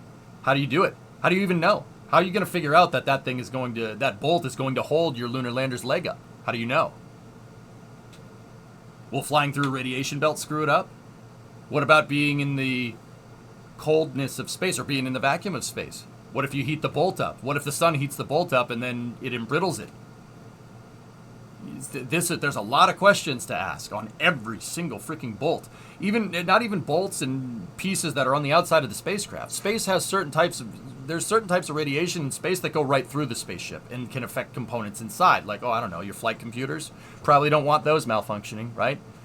It's complicated, man. Like down to the nut and bolt. That's NASA's analysis. That's how they do things, and that's why they go slow. I snorted. All right. I got a sensible chuckle out of that one. Hey, Rick, what's going on? EJ, I'm a long-time lurker. I just want to say thanks for all your explanations on stuff. I learned so much. Right on, Rick. Hey, I got you, man. Lurk away, my friend. I appreciate it, dude. Thank you. Thanks for being here. Thanks for giving me your time. It means a lot to me. This is important stuff, man. This is really important. We got to do this. There's a reason why we wanted to climb the highest mountain. Why choose that as our goal? Why climb the highest mountain? Why, 35 years ago, fly the Atlantic? We choose to go to the moon. Yeah, see? That was a good segue, wasn't it? Are you going to do any work on wing tessellation? Not rushing you or insinuating, just asking. Synonymous, I'm actually kind of running on fumes here. these late launches have been giving me second wind in the middle of the night, and I ended up kind of going to bed at like 4 in the morning and then waking up at like 6 in the morning. So I'm kind of like, I got a lot of chores done at in the house today though, so I got that going for me, which is nice. But maybe, like, I don't mean to keep you on the ropes like that, but maybe. Depends if I have the energy, dude. I'll go get another coffee and give it my best effort, just like I did yesterday. But yeah, maybe. Nick Knack, been here lurking, right on. Thank you, lurkers. You guys don't need to say anything. Keep lurking and doing your thing. Thank you, Rick. Thank you for reminding me. Yeah, you guys are the backbone of the stream. Now, don't get me wrong. I love these guys over here, but if you're out there watching, no need to say thank you or anything in chat. Keep lurking, keep doing your thing. I appreciate you. I really do. The foundries also need configuring. Yeah, that's true. We have a lot. I gave myself a lot of work to do. You're welcome. I said don't say anything, pilot. Jeez. Oh, thanks, man. I appreciate it. The factory must grow. Thanks for making me back one. I got you.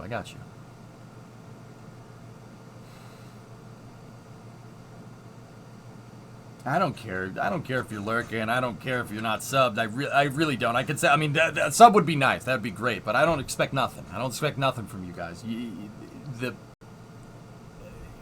You being here and giving me your time during the day is more than anything that I could ever ask for. Like, time is the most valuable commodity, man. You know why? Because no one has an infinite amount of it. You can have infinite amounts of money, generational wealth, so your grandkids will allow you. Yeah, you can't beat Father Time. Nope. That's the most valuable. And you guys choose to give that to me, and I don't take that lightly. Yeah, so you went to bed at 3 a.m., and I was out watching Booster 9 roll back to the production site till 1. Yeah, you're also 10 years younger than me, pal. All right? Yes, it sucks. It sucks, but when you get into your 30s, you'll try to do what you did in your 20s, and you will feel like dog poop the next day.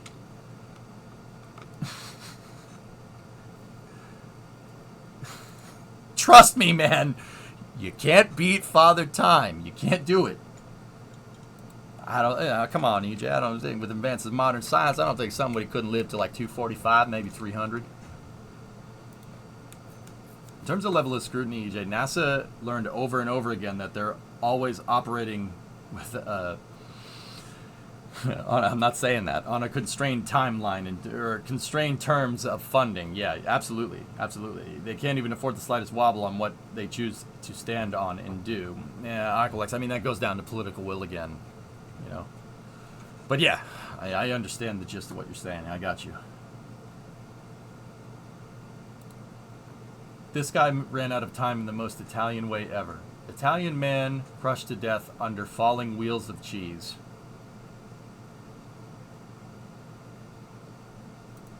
The Italian man died an honorable Frenchman's death. Sorry. We'll see about that. I'm gonna find a way to repair those telemeries. Okay.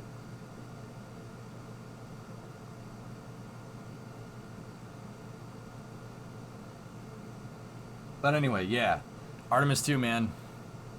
They got to get that stuff with the heat shield figured out, but I'm pretty damn hype on it, guys.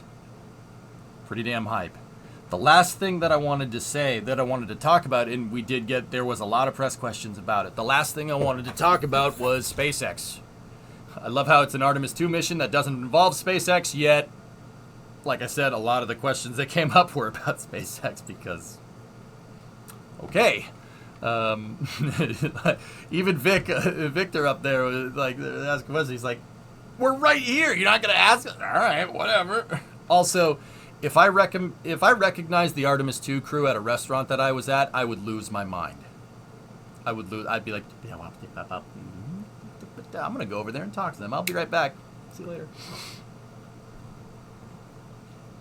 So, I said this when I was doing the NASA spaceflight cast for the Booster 9 static fire. And I firmly believe it. You know, the question that was asked over on NSF was, you know, is what SpaceX building Starship to, right? Obviously, Starship is intended to be a means to get us from Earth to the moon, Earth to Mars, maybe to the outer planets. But the question was more about what are they trying to do in the interim? And the answer that I had was basically, and actually this was another thing that YouTube chat did not like. Those people are savages over there. Like, you guys are very tame compared to them. But YouTube, they just say whatever they want. They're like, we hate you. I'm like, that's okay. They basically said, like, what SpaceX building to? They're building to HLS. HLS and refueling in flight is their entire, like, that's the entire Starship program right now. Because SpaceX is on the line, or on the hook for $2 billion to make a lunar lander that should be ready in 2026. Or late 2025. Their entire testing regime and profile, moving right to integrated flight tests, is to be able to prove out Starship's on-orbit capability and to basically continue with development on the lunar lander. Now, some people, the reason why YouTube chat didn't like that is because everybody's like, oh, no, they're building towards Starlink. They're building towards Starlink. And I go, and I didn't want to be a dick.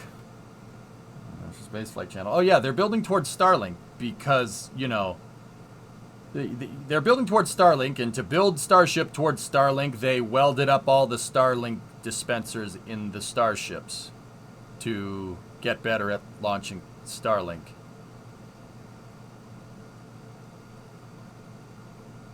Yeah, that makes perfect sense. Sure. Yeah, you know, you're right. You're probably right. What do I know? Yeah, that's fine. Yeah, no, we want to get better at launching Starlink, so let's just take the Starlink dispensers that we've developed and not use them. Okay. I mean, if that's not an indicator for what SpaceX is trying to move towards, I don't know what is. I think they're, more specifically when it comes to Starship architecture pertinent to the lunar lander, refueling is the big line item, excuse me. That's, in spaceflight engineering, that's called a long lead. In this particular case, it'd be a long lead technology. SpaceX needs to do a technology demonstration to make sure they can move liquid methane and liquid oxygen from one Starship to the other on orbit. Something that's not as easy as just going to the gas pump and just pulling the gas pump and pumping gasoline into or petrol into your car. It's not that simple. That is a complicated task, and SpaceX needs to prove it out. The reason why I think it's the biggest one is because, guess what? You can make lunar Starship. If it can't refuel, it's going no further than low Earth orbit. And last time I checked, something that's designed to land on the moon being on orbit around Earth is not a good lander. Yeah, it's probably not doing much good there, right? So SpaceX, I think, is pushing these integrated flight tests and pushing these pushing the booster static test fire and, you know, testing Raptors to the frickin', I don't even know a good analogy. Just testing the crap out of Raptors at McGregor, right? Because they're trying to get a reliable way for Starship to get into space so they can do prop transfer demos. They're actually, the funny thing is that SpaceX has a contract from NASA for near future technologies to do prop transfer. Basically, NASA gave them an additional contract to develop on-orbit technologies for in-flight refueling in space. They're on the hook for that too. So I think they're scaling to that, because without prop transfer on orbit, Starship is useless as a lunar lander. Testing them to the moon and back, baby. That's good. That's good. We've seen lots of Starlink hardware, but no refueling hardware. How do you know you've seen no refueling hardware? How do you know? How do we know how do you know what on-orbit refueling hardware looks like? For all we know, the umbilicals that are on Starship and Super Heavy, the quick disconnect on the pad could be your in-flight refueling hardware.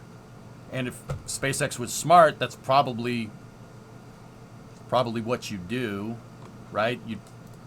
Wouldn't want to find another gas cap or engineer another gas cap on this proverbial gas cap on Starship just for refueling, right?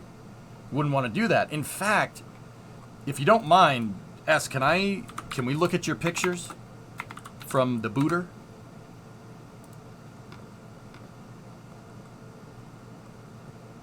Algol, quick questions though. Do you still need liquid cryofuel in space? Does a liquid tank can stock gas for a long period of time? Well, you have propellant boil off with cryogenics, Algol. Basically, your propellant will turn to all gas because it's sitting in the sun all day. And cryogenic fuels by nature inside of the fuel tank do boil like a pot of water on the stove. So mitigating boil off with temperature and pressure is a big deal.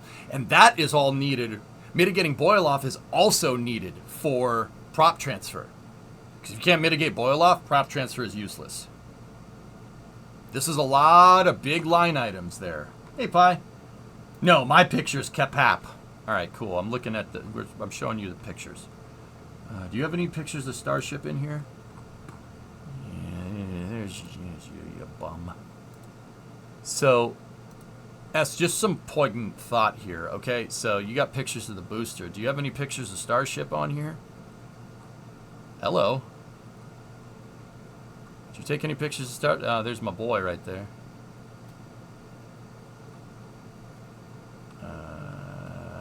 Yep, okay.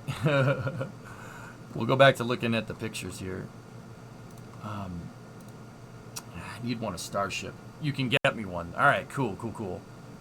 So, Starship's quick disconnect up there on the... Great shot, by the way. Nice rule of thirds, if I do say so myself. SpaceX's quick disconnect on the pad is...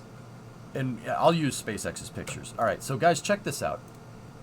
This is the things that are in Algol. This is kind of pertinent to what I'm talking about. You know, they need to test prop transfer. They need to test cryogenic boil off. That umbilical is a giant X. Coincidence? I think not. Oh. Right? This umbilical is on hydraulics that can actually move the umbilical left, right, and up and down. And the umbilical has these arms on it because they're locator pins. Okay? I've talked about this before, and once again, I can't prove it. This is just speculation on my part. That is specifically the umbilical that connects to Starship. That doesn't connect to the booster. It connects to the Starship, where Starship would be stacked on top of the booster. Now, if you were going to test on-orbit refueling operations, once again, you wouldn't want to put 2 fill and drain valves on your ship. That's just wasted mass. I mean, if it was me, I would try to use the same connection that I used to fill the ship up down here to fill it up there, right? Right? I personally think, and once again, my opinion, speculative, I'm an armchair engineer. I wear a NASA hat because it's cool, all right? And I like NASA. Not an engineer. I think that's your on-orbit refueling umbilical right there. If you really want my honest opinion, I think that's it. I think that is a prototype for that. They've changed this umbilical design many times throughout Starship's development. I think SpaceX is building new umbilicals. So what are umbilicals and quick disconnects?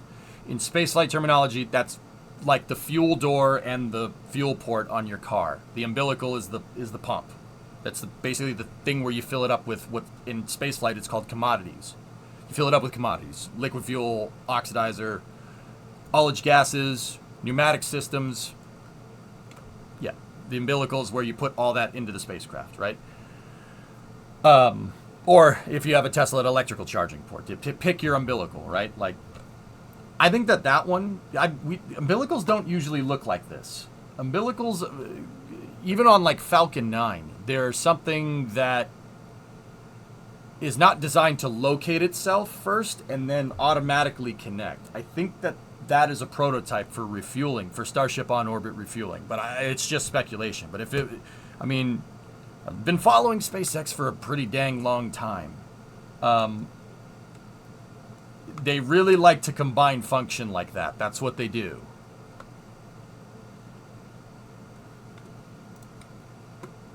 No, lie to you. All right, silly, you're ugly. I bought your X theory. Coincidence? I think not.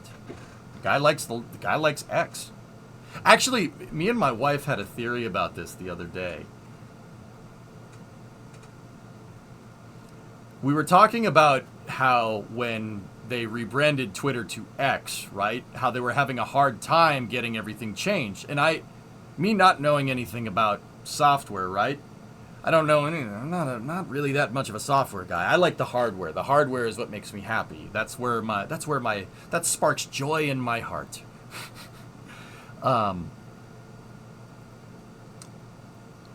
They were having trouble changing the logos all over the place. And I was thinking, like, if you're going to change the code and you're going to rename the app to X, changing the code must be such a pain in the butt because it's not just Control F Twitter replaced with X. X is used in coding as a variable for everything.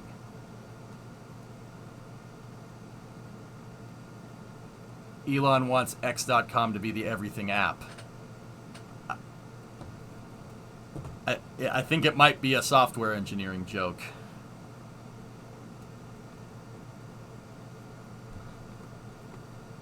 Just a thought. Once again, speculation. I know nothing about software, so there's probably... Yep, there's a bunch of people saying that's not true. It's just a theory.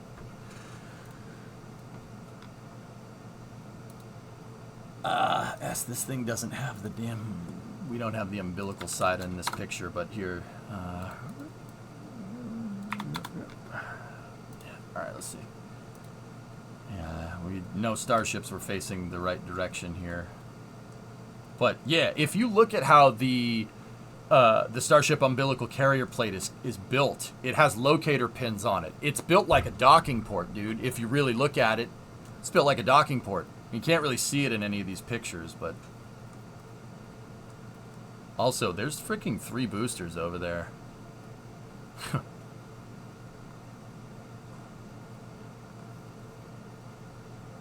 He also tried to make PayPal the X app. Yeah, I knew that. X is always what you click to close it.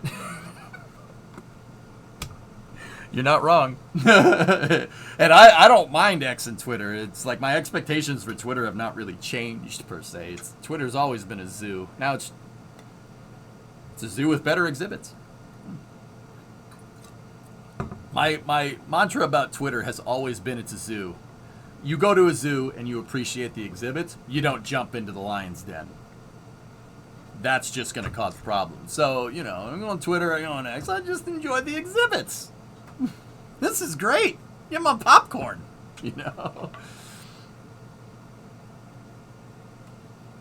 Shortline, they've been busy. Exhibits. Sup, dog? Where do you like social media? So we social media. Well, you social media so you can social media? Well, you social media. Great meme. Sup, dog?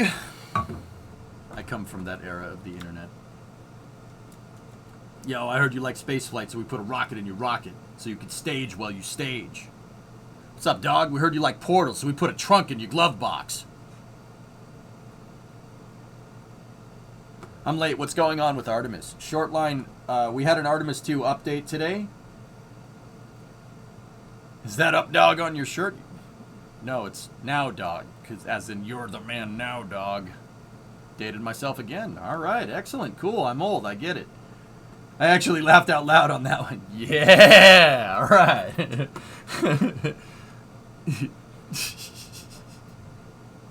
So Shortline, big update coming out of the Artemis 2 thing today. So the first, actually, you know what, dude? I'll just show it. I'll show it to you. It is, you're gonna make the Monka's face. The what? It's kind of nuts, actually. Here, let me. Here, okay, here we go. I'll show you.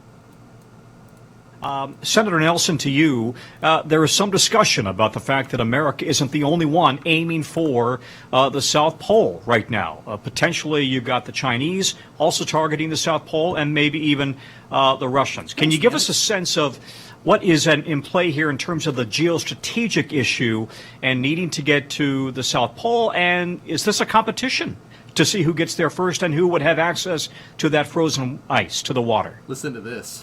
We're in a space race with China. You see the actions of the Chinese government on Earth. They go out and claim some international islands in the South China Sea, and then they claim them as theirs. Oh! And build military runways on them. It's called the Spratly Islands.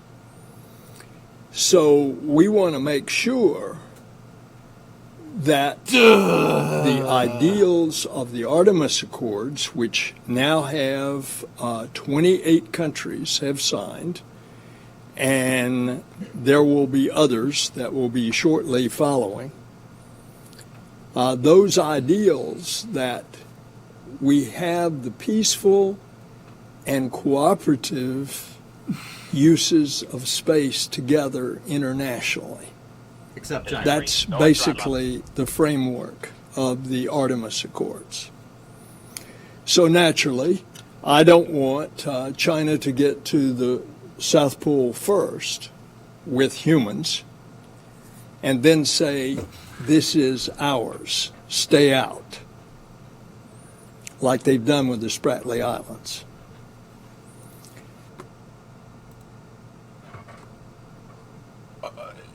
Yeah, spicy. Whoa. That was the first question, and I don't know what news organization that guy is from. I don't know. Like, let me back it up. Did they say? Like, let me see.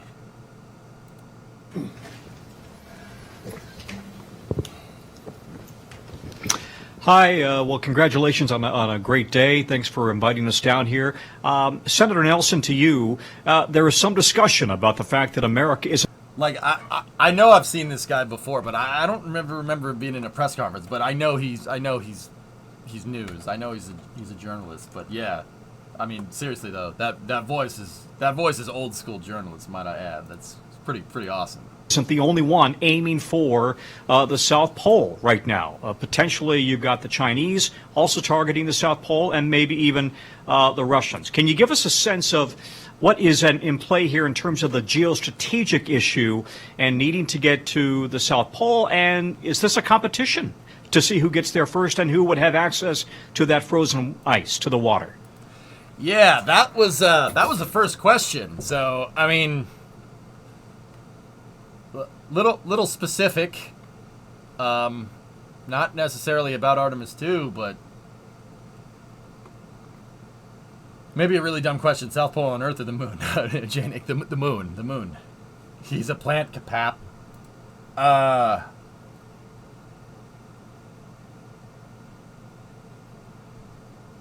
Yeah. Yeah, that escalated quickly. I mean, that really got out of hand. But yeah, hey, I mean, that kind of posturing is gonna get NASA more money. I guess I'm kind of cool with it, dude. You know, like Brick killed the guy, right? Like, that's I don't want to jinx it, but that very much in Neanix. I got to get your link. Thank you. Hi, by the way. I haven't seen you in a long time. Where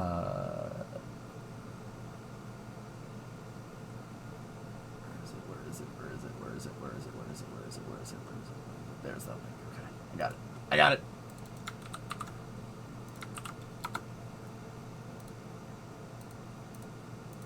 Lots of links. You just lurking? Right on. Yeah, see this thing? See what I'm talking about? It has locating pins on it like a docking port would. A docking port that you'd use in space. And also, like, if you look, it's on hydraulics. This thing is on hydraulics. That umbilical can move up, it can move down, it can move left, and it can move right. Why would you build an umbilical that way? It's not like the umbilical is going to be in a different spot, depending on which starship that you're launching. I mean, it might be. right? Why would you build an umbilical that can articulate? That makes no sense. Umbilicals usually just go, they just have one direction that they move in. To be fair, every rocket, even the shuttle, had umbilicals just like that. S, you are off your rocker if you think that is anything like the shuttle's ground umbilical carrier plate and quick disconnect assembly. I understand that the interfacing mechanism is similar, but the GUP doesn't. The ground umbilical carrier plate, the tail surface mass carrier umbilicals, and the tail surface mass carrier umbilical plates, they don't work like that. They're on basically a counterweight, and the counterweight pulls the thing back, and that's about it. And if you want to attach it, yeah, there is a locating pin, but there's also people with explosive bolts bolting the thing down. You need a guy with a ratchet to attach it to the shuttle, or in SLS's case, attach it to the core stage. It's not like articulatable, the freaking thing that just goes and finds the umbilical and attaches to it, right?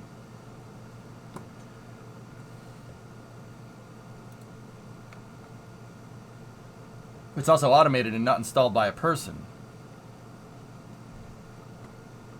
Articulating is useful if the design is still work in progress.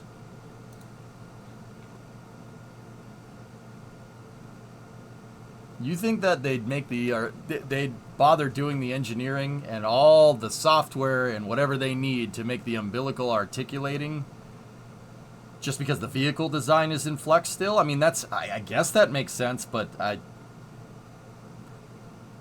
why? Why would you do that? Why not just redesign the umbilical, which they have done multiple times? Like, why would you do that? Complexity on the ground is better than complexity on the vehicle. That's the whole deal. Yeah. You kind of forced complexity on the vehicle when you made a stakeholder expectation refueling on in low Earth orbit, though, don't you think? You kind of forced the complexity there. Could Avita launch different vehicles? Different variants of Starship, Cactus, maybe. Sure. But the point still stands, guys. Like, why would you, if you were going to design a vehicle with baseline stakeholder expectations in your systems engineering implementation, no, I'm not just using big words. If you're going to design a vehicle that can be refueled up there, why would you use a different umbilical for up there than you would down here? Wouldn't you want to design one that works up there and down here? Right? Like, why would they do that?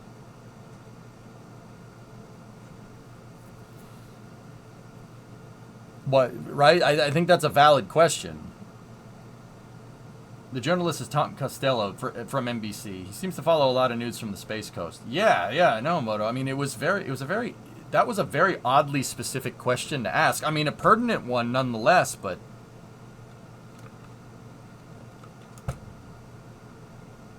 Bill had a very candid response. He usually doesn't respond to questions like that. That's why it was weird. He's usually, let me put it to you this way. Bill is not that spicy of a politician in that regard. He has a lot of like he's not very like super overt about that. Like, you know, figure it out in the back channel and then show when you have something to show. He's not just going to say something spicy to say something spicy, right? Like, that's why it's weird. He's never done that before. Yuck, 101 months. And then, actually, Schmoog, if you're still here, you had a 101 as well. I was tired, so I missed it, but thank you, buddy. Maybe, but the quick disconnect is not androgynous, so it would need an adapter still if that's what they're planning.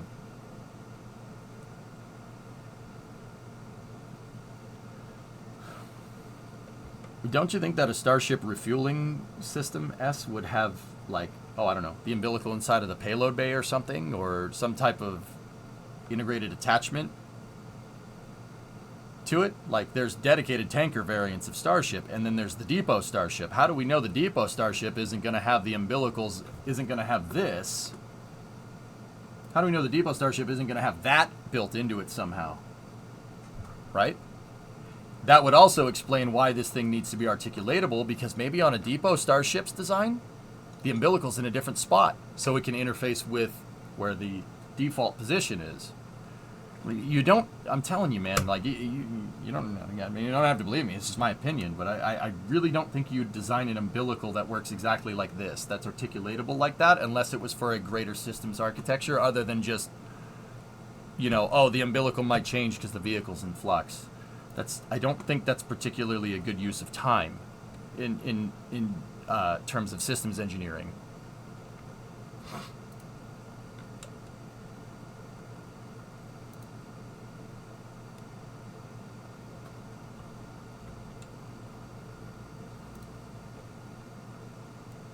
You're right, we don't know. So far, we know a lot more about Starlink on Starship than on orbit hardware. That's your point.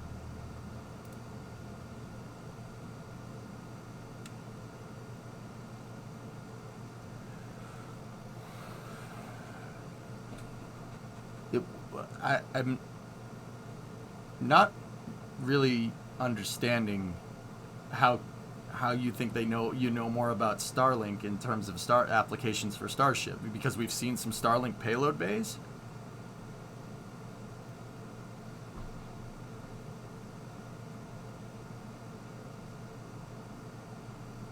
Starlink payload bays that they're not using, that are basically sitting there under a tarp.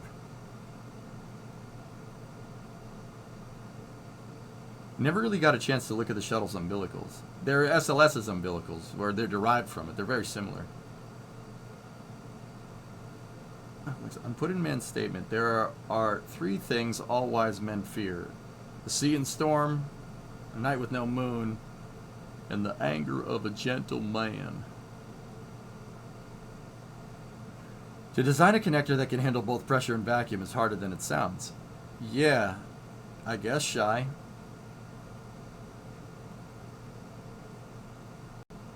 But you're gonna make it even harder by designing two umbilicals on your spacecraft? It's weird. I gotta say, you do. I know I've been working on my Bill Nelson impression for a very long time. Hey, Pasquale. There's still a parent-child port issue. Her fuel ship is going to need to be fueled on the pad and then transfer later on, which would explain the articulatable quick disconnect mutter.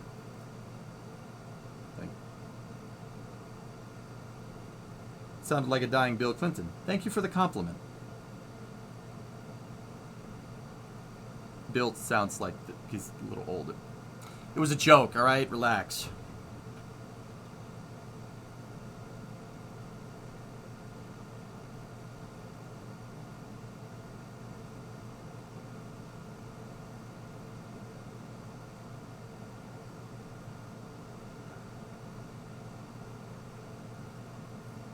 I just, where I'm at is I guess one could make the argument that, we see more of Starlink stuff around Boca than we do with HLS stuff, and I guess I'd understand that, but where I'm getting hung up with that is that we have SpaceX's entire mission profile basically clear as day with the HLS contract. You don't know what Starlink is, I suppose you could say that Starship will put Starlinks into this trajectory, etc., but we have the entire mission profile down to the trajectory that Starship HLS is going to take and its architecture needed. That is very, very, very close. 2026 is not a lot of time.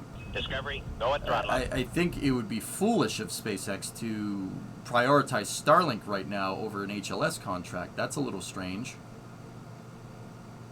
They have a whole building for integrating Starlinks, which they're not using, and a loader for them. IMO, it seems like they have more progress on Starlink than on-orbit refueling so far. Seems like Elon's mentality is orbit first, everything else you can worry about later. I guess.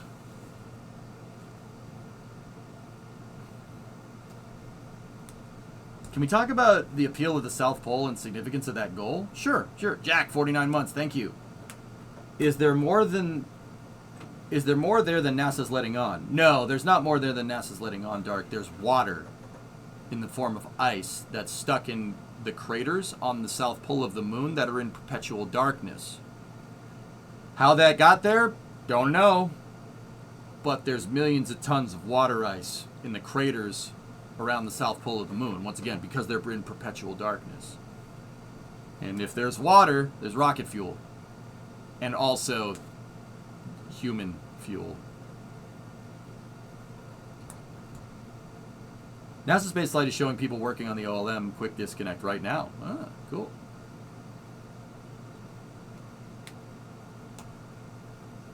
They're definitely using that building. I see activity there every day, but you don't know if it's for Starlinks.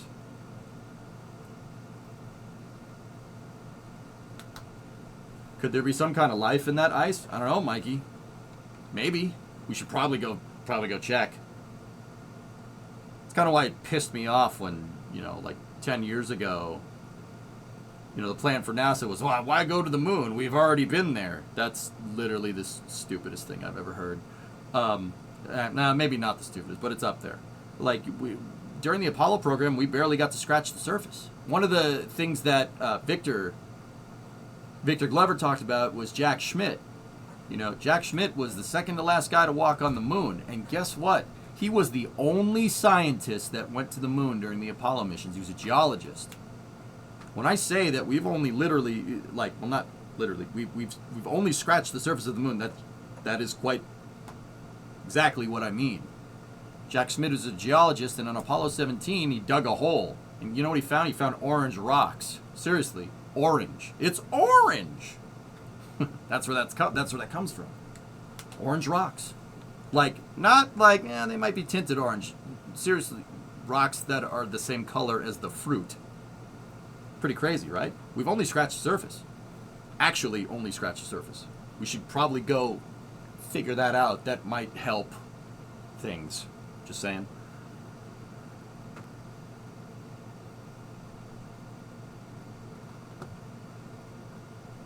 I agree with you that HLS seems like a bigger deal, but it really seems like they're just really trying to get Starlink V2s on Starship very shortly, within 1 to 2 flights.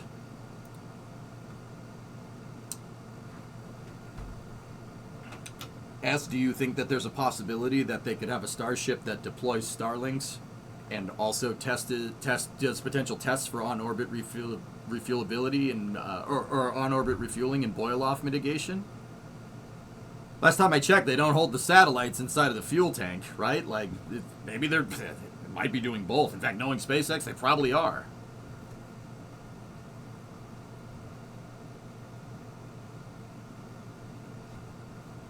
It's also not sustainable to keep launching rockets from Earth, so any off-world development is a huge step forward. Yeah, Belgix, yeah, I think the off-world development part, yeah, absolutely. Yeah, sure. Shackleton Crater expeditions will be way more dangerous than the Apollo missions for any reasons. Yeah, literally, lunar darkness will kill you. Yeah. Yeah, that gets a little complicated. The sunset on the moon is a little different. Hey Jens, what's going on? There was a huge update on Artemis 2 today. Good progress is being made. They're targeting a November 2024 Artemis 2 launch, which is pretty good. You think this next Starship Flight 2 will get further than OFT, than the integrated flight test? Yes, absolutely. Cold.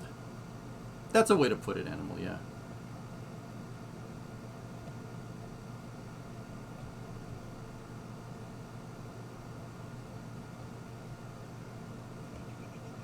It's where Tang came from. That makes sense, Malachi. I mean, the math checks out.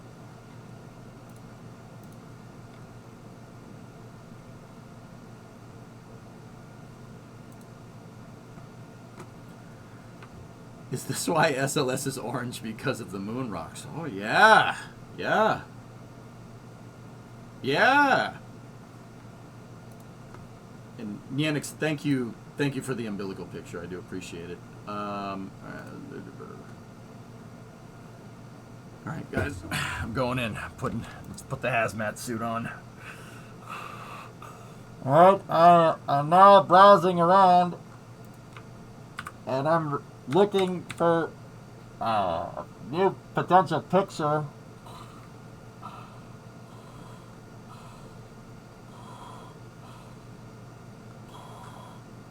I think I may have found it. It's orange. It's orange. See? Down there.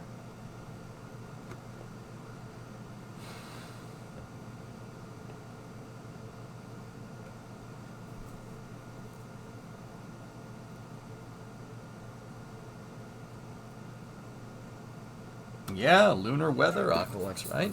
Or as lunar weathery as lunar weather can get, I guess.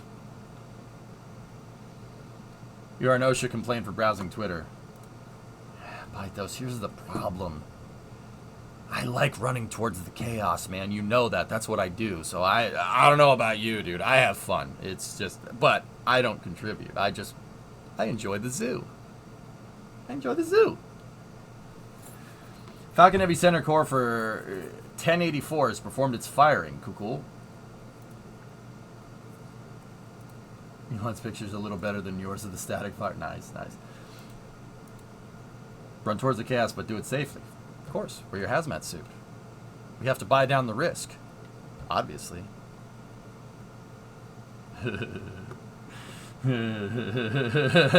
Yes.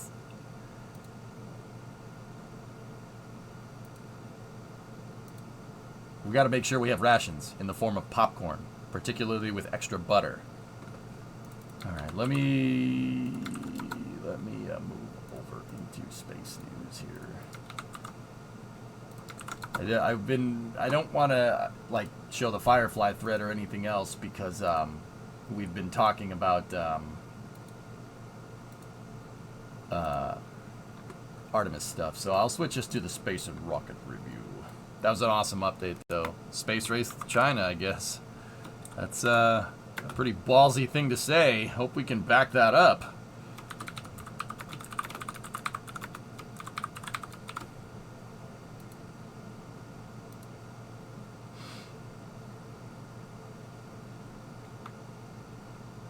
Hey, Apatoxin. Hope all is well. What's the current garage project? Still tooling away at the Ford? I haven't really worked on anything in a little while. I just drive the truck, Apatoxin, right now. I've been just enjoying it. I don't really want to do anything to it because I want to drive it, and I may or may not be traumatized by taking that vehicle apart. Last time I did that, it took a long time to get it back together. You know what I'm saying? So, you know, just, you know, go figure. I'm 50-50 on if his statement won't be seen by historians as the starting shot of the race. Aqualex, I very much see that press conference being used in every documentary about the Artemis program in the future. That definitely will be included. That's one of those things that we're going to hear sound clips of for a long time. Like we choose to go to the moon, like that. So the thing you said you didn't want to happen happened. No, I haven't been doing much work on the truck. It's there. Like, I drive it, dude. I drive the thing. I don't want to screw with it. It works. I really don't want to touch it. I just want to drive it. I've been enjoying it. With that being said, there is some work we got to do. The tack doesn't work. Tachometer doesn't work, and we have to figure out speedometer. This speedo is 10 miles an hour off. So I got to go figure that out. There is some small stuff to do, but I'm pretty much just going to drive the truck for the rest of the summer. I don't really want to touch it. In the winter, when it's, you know, when I don't go and drive it in the snow, then we could start messing with it. But I don't want to touch it. I just want to drive it and enjoy it for the summer. At the very least, before we go start screwing around with it. Wood tire burnouts when? No, that's a different truck. That truck does need some work. Yeah, we got to do some work with that thing, with the F-250. Actually, the Coronet needs basically the entire brakes looked over. The front brakes are okay. The front brake lines in the master cylinder I replaced in 2018, I think. The back brakes, though, the main line going to the back drums it rusted out. It was already leaking when I did the front brakes, but it needs a new rear brake line. It needs a new rear brake line hose to the diff and new brake lines out to each drum, probably wheel cylinders and probably new rear drums as well. I was gonna say, if we're doing the rear drums, might as well do the fronts, So basically got to go over like the entire brakes in that car. That, and the other thing is that the Coronets, the rockers are gone. Both sides. They need to be. I gotta invest in a welder. They need to be fixed. So, what I was thinking in the future, guys, is nobody cares about a 4-door Coronet nobody cares about a 4-door 69 Coronet, particularly the body, because nobody wants a 4-door 69 Coronet, right? So, I'm thinking sometime in the near future, investing in a welder, and I actually thought of a pretty good way to learn how to weld. Show your welds on the internet. Because believe me, if you're doing something wrong, someone will let you know. So that's probably good. That's probably not going to be the worst way to learn how to do it. Just saying. That's probably not going to be the worst way. Yeah, that actually would, yeah, that would be good. I've learned things on stream by doing that. By doing it I could sit here and say, hey, chat, how do I do this? Or I could try to do it and do it wrong. And I guarantee you the explanation will be more concise if you do it the latter than the former. Yeah, silly, I don't care. It doesn't bother me.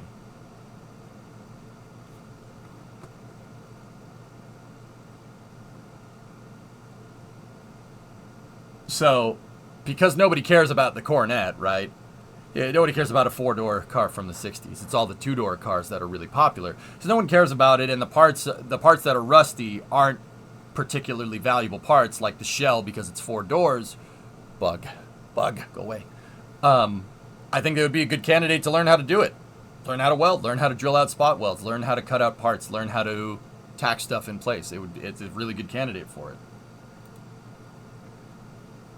Ooh, EJ, do welding art of a Saturn V on stream. I like my idea. What's that, 95? Trying to do a constellation-like mission. Anything I'm missing for the lander? That doesn't... The real lander didn't have gyroscopes on it, 95. What you doing, boy?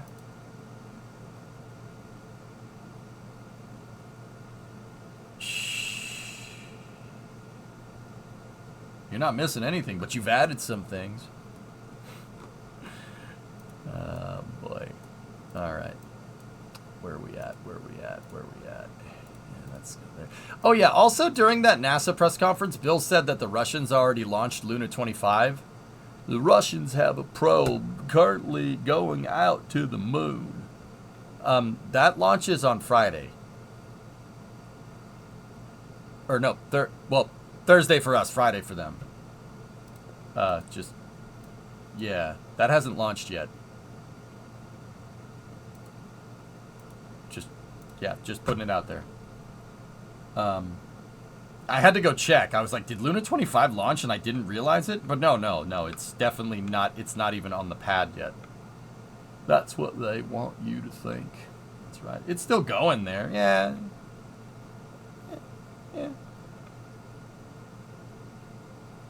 And we also have another Starlink this week.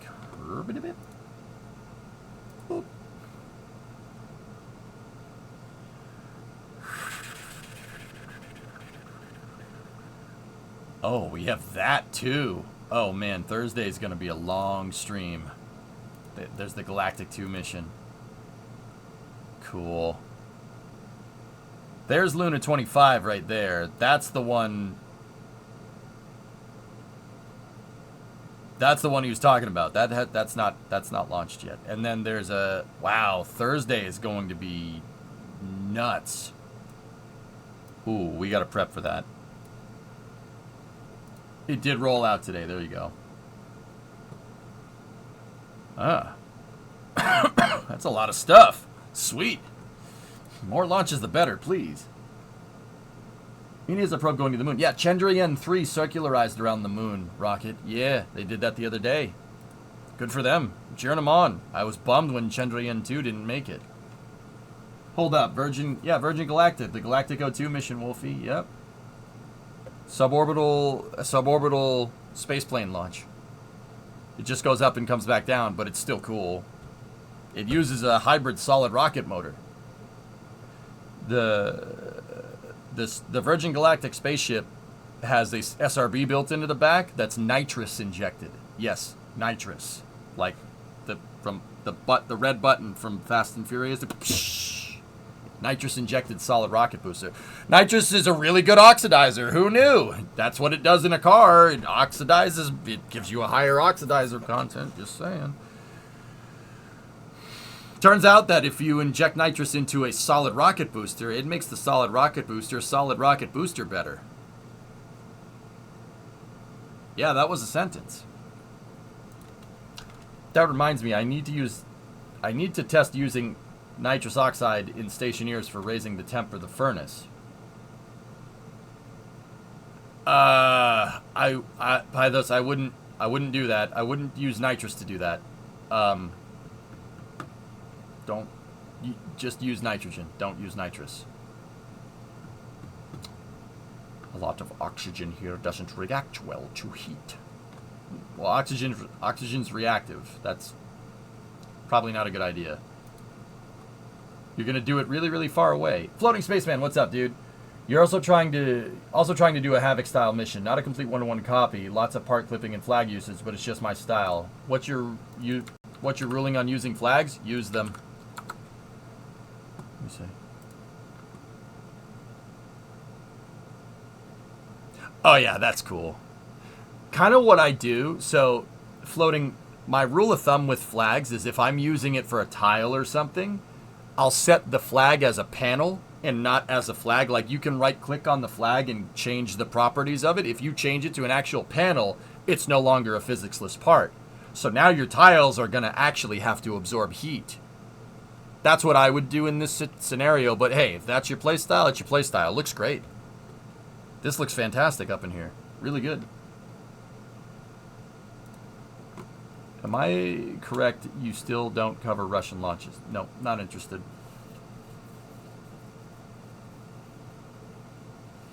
I'm not interested in covering them, John. Not necessarily because, like, I don't want to cover it, like, I don't want to watch it. I still keep up with the Russian space program. I just do it on my own time. Too much bullshit. I'll be straight up with you. It's too much.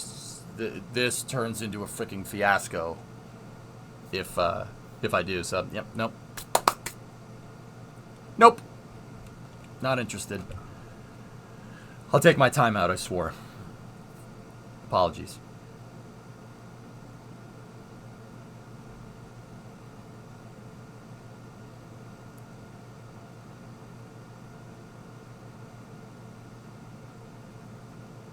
Hey, I'm not above the rules. Alright, anyway, let's go into space news. They did a helicopter on Mars again, by the way. Ingenuity, the twin rotor Martian probe. This is on Mars, by the way. That went with the Perseverance rover. Completed its, I think it's 54th flight. Look who it is. I recently drove right past Ingenuity and got a picture of it after it ended its 53rd flight. Happy to say it's completed its 54th flight to check out its systems.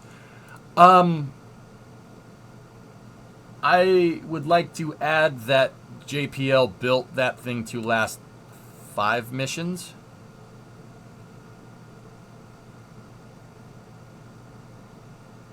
I think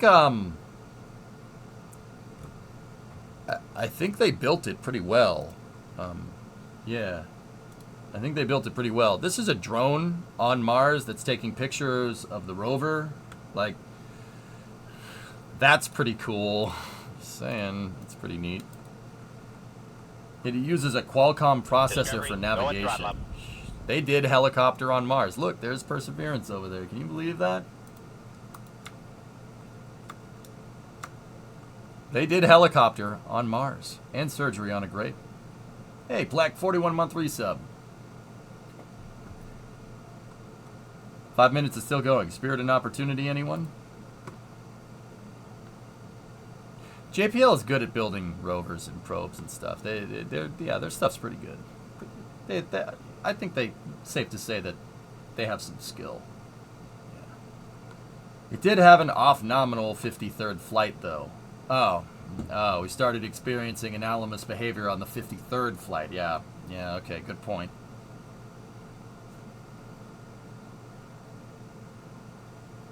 It executed an immediate safe landing after stuff started going weird. Okay. Yeah, the 53rd flight. Yeah, that's fair. It's a piece of junk, right?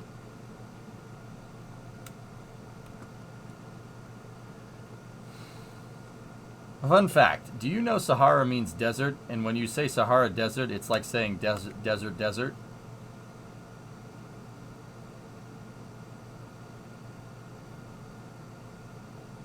I didn't know that, Funky. Good to know.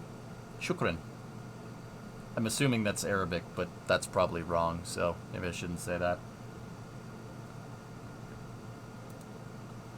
Oh, it's correct! Boom! Roasted.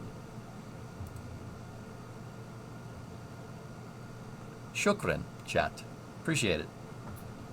It means thank you. I know, I learned it from Battlefield 2. I'm not even kidding. When you play Middle Eastern Coalition in Battlefield 2. What? Hey, that's a way to learn it. Who cares if I learned it that way? Strike at Karkan is where legends were born. My guy. My guy. That and Sharkey Peninsula. And Gulf of Oman. Great maps. Great environment design. Did you watch For All Mankind? No, I think I'd rather go dumpster diving, Toto. I'd rather dive into a heaping pile of trash than watch that show. El Alamein, not in Battlefield 2 is the end of that sentence, but 1942, yeah, good map. Master City. Oh, Grav. Nice. You have impeccable taste, sir. But yeah, Funky Monkey, that's where I learned it, yeah. It surprises people. People are like, what? You're not, how do you know that? I'm like, see, like, what just happened? They're like, wait, what? What?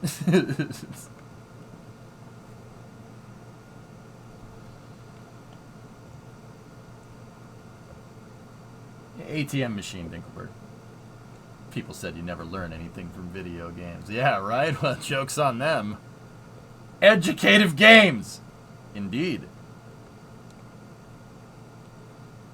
I love getting absolutely destroyed by one godly chopper on Sharkey Peninsula.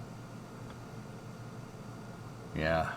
Yeah, they did really, yeah. With the Havoc, the Mil 28. You get a good two players that just camp out over the waters and just constantly just the TV tower. Map's impossible. It's impossible to go anywhere. I know exactly what you're talking about. Bad memories. I did some competitive heli stuff in BF2. Nice. I got people with Nein, this is verboten. Learned it in Battlefield 1942. Alright, there you go. Have you ever looked at the game U-Boat? I think you've told me about it before, Doom. I don't remember. +1 to EJ playing BattleBit. Yeah. If you love BF2, you love BattleBit. I know.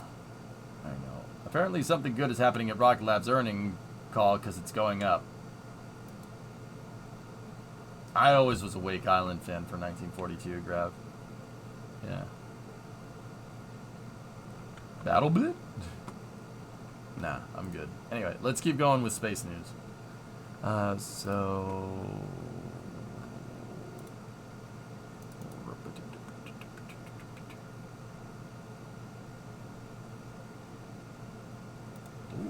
that's actually not necessarily space news, but a potential good thread.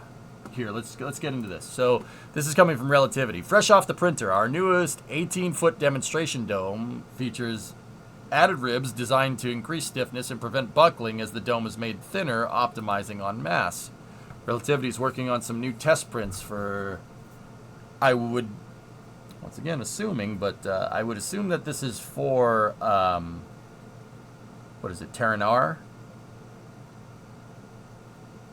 Google BF2 hub later. Private servers officially sanctioned, and you can still play full servers on all the good maps. Nice. I never talked to you about U-Boat as far as I remember. I get recommended a lot of games, Doom. My problem is, I know good and well that I would like all these games, and I literally don't have enough time in the day. I commit 10 to 12 hours a day playing video games, and I still don't have enough time in the damn day. There's too many good games. I mean, it's not a bad problem to have, right? Like, I'm in the business of playing video games, and let me tell you, business is booming. Oh gosh, it's Bob Lazar's UFOs. This isn't Site 4, you bum. That's Long Beach. Yeah, Vickers. Yeah, I know what that means. Element 115. The island of stability is real, though. That's the weird part. How do you know that?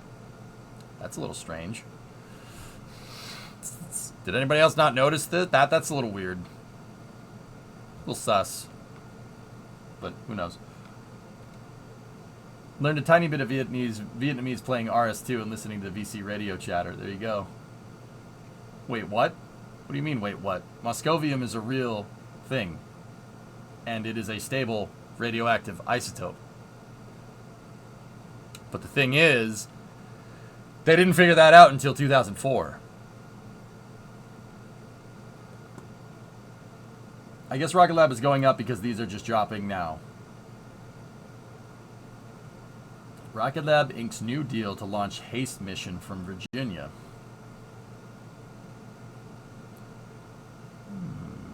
Rocket Lab, yeah. So HASTE missions, guys, are Rocket Lab. It's an Electron launch with no upper stage to do hypersonic tests. Just the first stage with a payload on top to test high altitude hypersonics. Seems like that could potentially be a profitable investment, and it could pay dividends down the line. Black Sky signs new block buy for 5 Rocket Lab launches. That also is probably a good thing. Cool. All right. Neato burrito. Is that the same 115 from Call of Duty Nazi Zombies? Yeah, sure. The whole Element 115 thing, guys, is just poking fun. I don't, like, who knows? That's not the spaceflight I deal with. The unidentified aerial phenomenon is not my department.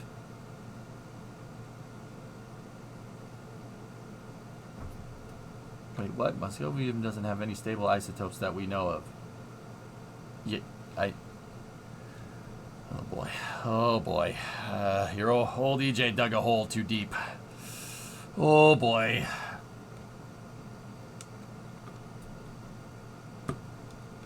Oh boy. Oh, Moscovium is not stable. Its longest half-life is 650 milliseconds.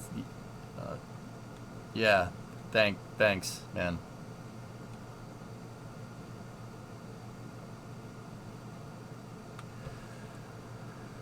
Oh boy, pretty hot in these rhinos, chat. No, Rain, not at all. Rain, I've been doing this for 10 years. You know that. I have a little bit thicker skin than this. And probably a thick skull, too, if I had to guess. Just...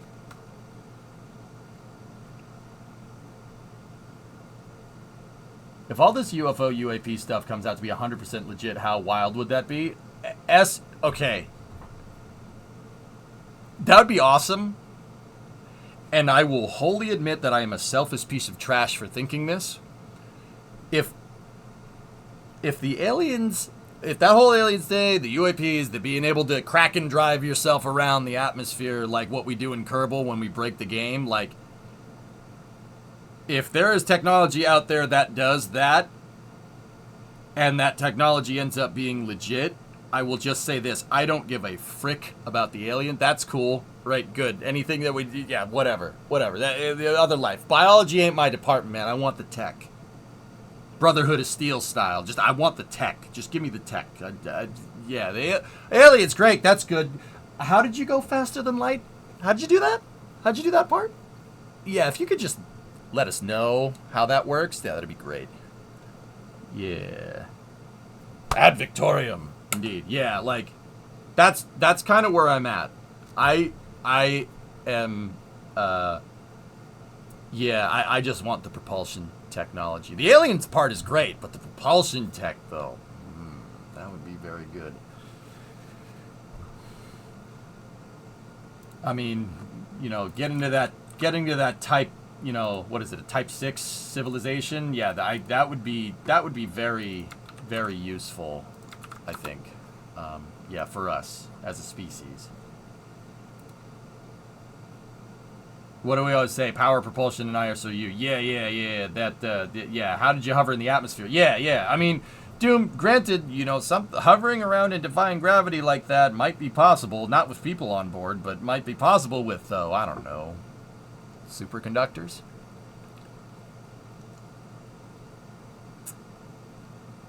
Hey, Bill chose to get spicy today. Why can't EJ? Actually, from the peer reviews from LK99, it looks like we did discover something weird, but it's not a, it doesn't seem, it's trending towards not being a superconductor. Type 6, we're not even at Type 1 yet.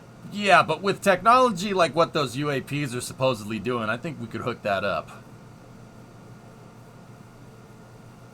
Room temperature superconductor? Yeah, something like that. I cooked something amazing. I'm so proud of myself. Totally not stream related, so I put it in Discord. Food pictures. Sister, you know I'm here for 10 hours a day straight with no lunch break, right? Right? You understand this, right?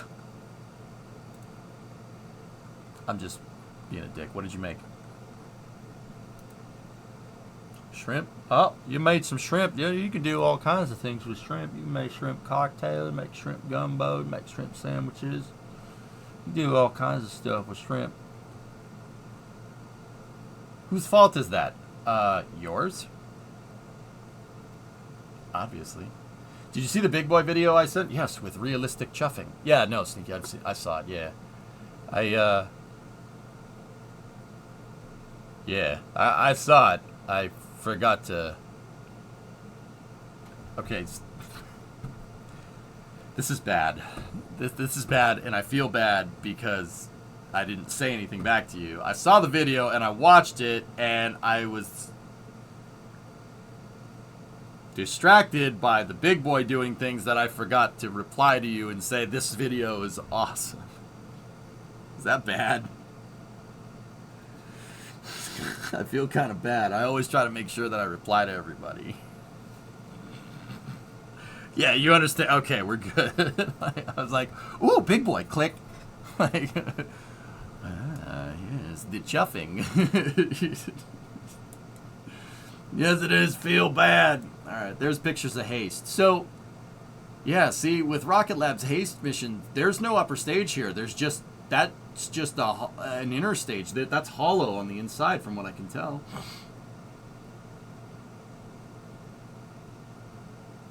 So the thing about UFOs is that even with the amount of interest people have, it will probably never increase the actual budgets for SETI and other scientists scanning the universe for hints.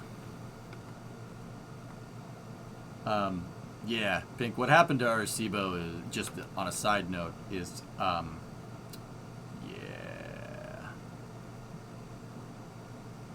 my mind defaults to war crime, but I'll just go with crime against humanity.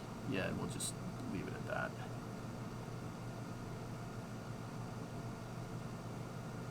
The realistic chuffing noise, Fun Sister, is very good, yeah. Yeah, that's not.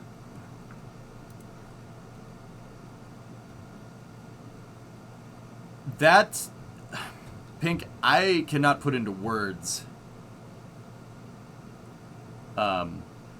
my distaste for how that whole situation panned out. I'm just gonna go ahead and say that that's not cool.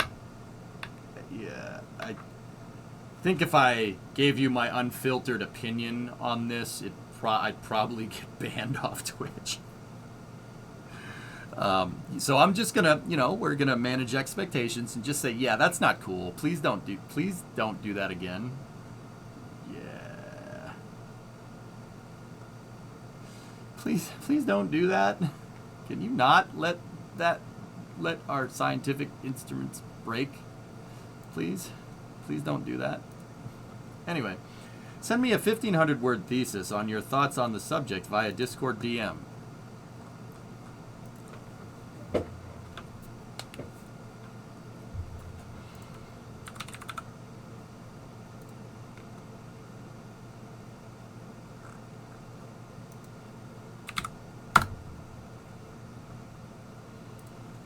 No, I don't think I will.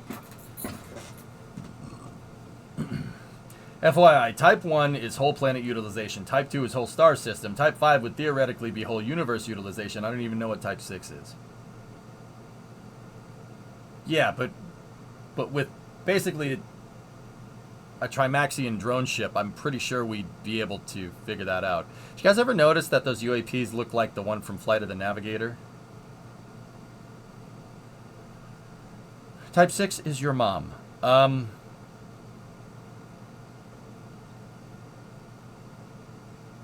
Yes, sure.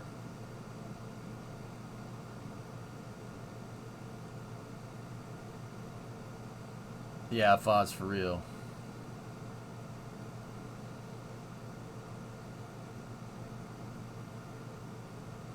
Compliance.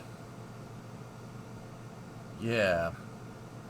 Trimaxian drone ship. That was a Class 6 maneuver navigator. Yeah, I mean, I'm not saying I want a propulsion system that makes stuff fly like vehicles from Star Wars, but I also want a propulsion system that basically gives us the ability to make the Millennium Falcon. I want people, before I leave this planet, not hopefully, like, not on a space flight mission, or hopefully on a space flight mission. I'm talking about the other way to leave the planet, right? It would be really cool to hear people say, I made the Pluto run in 12 parsecs. Yeah, that'd be pretty cool. And before you, well, technically me, yes, I want to get to the point where spaceflight is so normal that people use distance of measurements for time, or use distance measurements for time. Yes, I mean I meant what I said. Yeah, stop typing. Stop it. Stop it. Stop typing. No. Bad. No. Stop it. First use metric. Okay, I did not see that one coming, Andrew. That's actually pretty funny.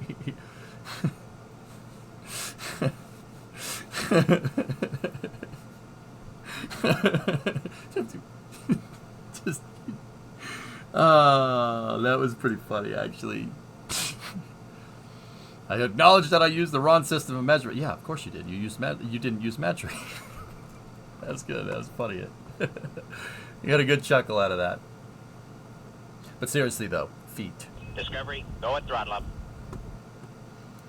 What do you think will be the next major evolution in spaceflight? Oscar, that's a good question. Nuclear propulsion, which we are very close to doing. Yeah, nuclear propulsion. How the nuclear propulsion that NASA and DARPA are working on right now with Lockheed and BWX Technologies. There was actually a huge contract like 3 weeks ago about them restarting the NERVA program from the Apollo program from the 60s and building nuclear propulsion. How the nuclear propulsion works is basically if you take a nuclear reactor and put it inside of a rocket engine. Yeah, it's pretty freaking cool.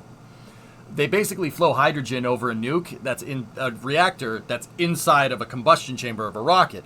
That hydrogen gets heated up so much it actually gets shot out at a flow rate similar to chemical combustion. But because you're just heating up hydrogen, which is an insanely good conductor of heat, right? Nuclear engines are insanely efficient. We're talking a twofold increase in efficiency. Like, the best chemical hydrogen motors can get up to 450, 460 specific impulse. Nuclear engines, the first test for this DARPA, NASA, BWXT, Lockheed prototype is aiming for 700. With the potential scalability up to 1100 seconds specific impulse. You want to get to the moon in 3 hours or 3 days? That's the difference. Yeah, that's what I mean. That's the next big one. Absolutely. Yeah, on a high energy translunar insertion trajectory, nuclear engines double the efficiency, and you don't need to carry liquid oxygen around, so the spacecraft ends up having a lot more fuel on it and a lot less oxidizer on it because you don't need it. So yeah, you can go on an extremely high energy insertion to the moon with a nuclear engine. Maybe not 3 hours versus 3 days, but we're talking a day out to the moon, maybe. Like, it really depends on the insertion trajectory that you use and how much energy you use during said insertion. Delta V and stuff. What will the G load be for a 3-hour trip to the moon, I wonder? What? G load? I mean, just because you're accelerating to like 30 kilometers a second doesn't mean you do it super fast. Nuclear engines don't have very high TWR because the engine's just absorbing heat. They generally don't have very high thrust. So, I mean, anybody that played Kerbals can tell you that, but I can actually tell you why, because you're not getting a chemical reaction in there. So basically,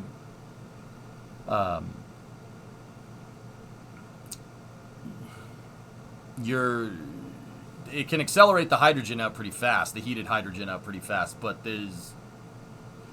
your nuclear engine thrust is only as scalable as how big of a reactor you're trying to cool in that particular case. So, like, chemical rockets will probably push you back into your seat a little bit more than a nuclear rocket, but that doesn't necessarily mean that a nuclear rocket couldn't do the same thing. I mean, G-forces on an high energy insertion, like if to say like we had a nuclear engine that makes like 1,000 kilonewtons of thrust at like 1,000 second specific impulse, which is not out of the realm of possibility. Yeah, I don't know. You probably experience G loads similar to a second stage, like on the way up, so 2 to 4. I mean, for that type of for a 3-hour lunar insertion, you'd probably need to do a burn that gets you up to, I mean, I don't know.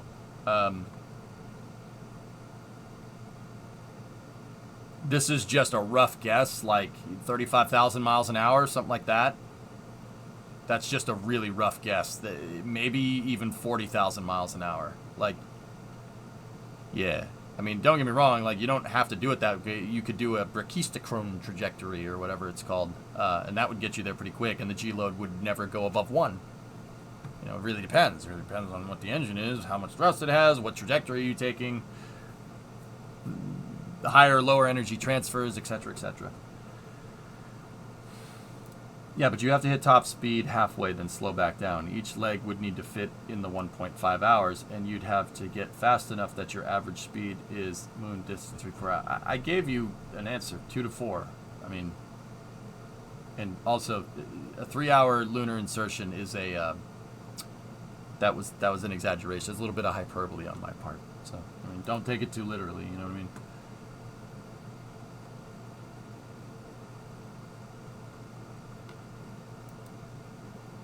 But yeah, Muskrat, that's kind of what we're working on. NASA and DARPA are looking at a demonstration mission in late 2026. They're not even going to make a they're not even going to make a nuclear engine test stand. They said this in the press conference. They're not going to make a test stand because they said it wasn't in the budget. And also nuclear engine test stand.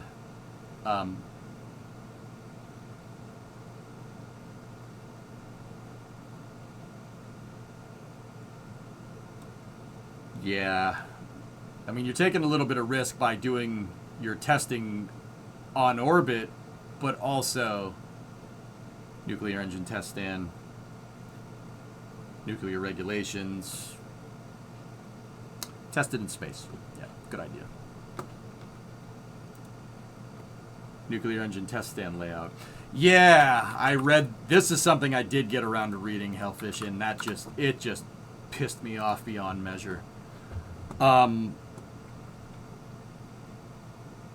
So this post here,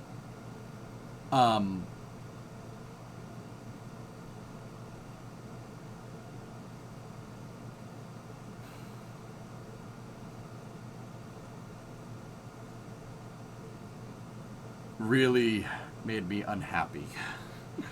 The reason why it really made me unhappy is because the test stand that they keep referencing here in this particular thing is the A3 test stand at Stennis.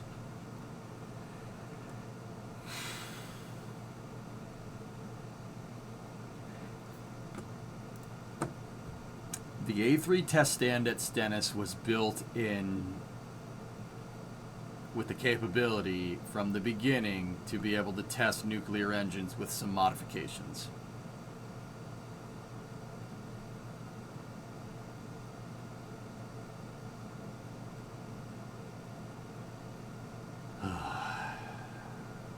Want to know why that bothers me?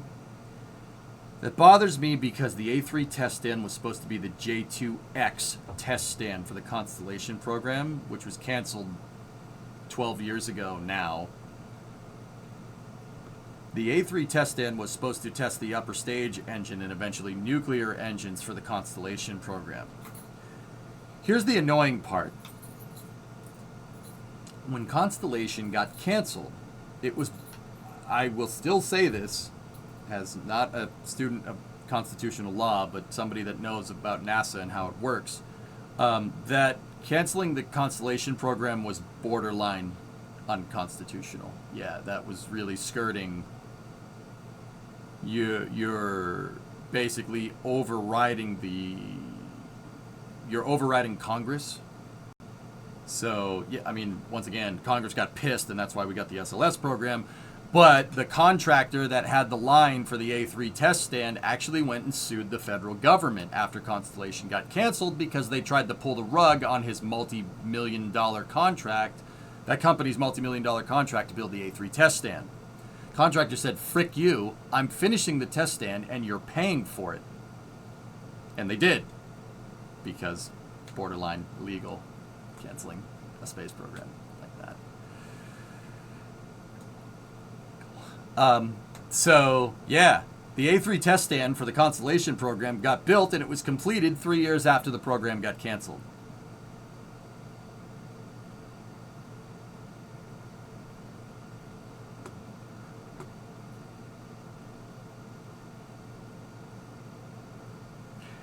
Oh, you want to hear another good one? Here, check this out. So, from this, it's very clear that the A3 test stand was built in with nuclear testing capability here. And right before NASA signed this contract for nuclear propulsion research with Lockheed, DARPA, and BWX, the people at Stennis decided to sell the A3 test stand to Rocket Lab.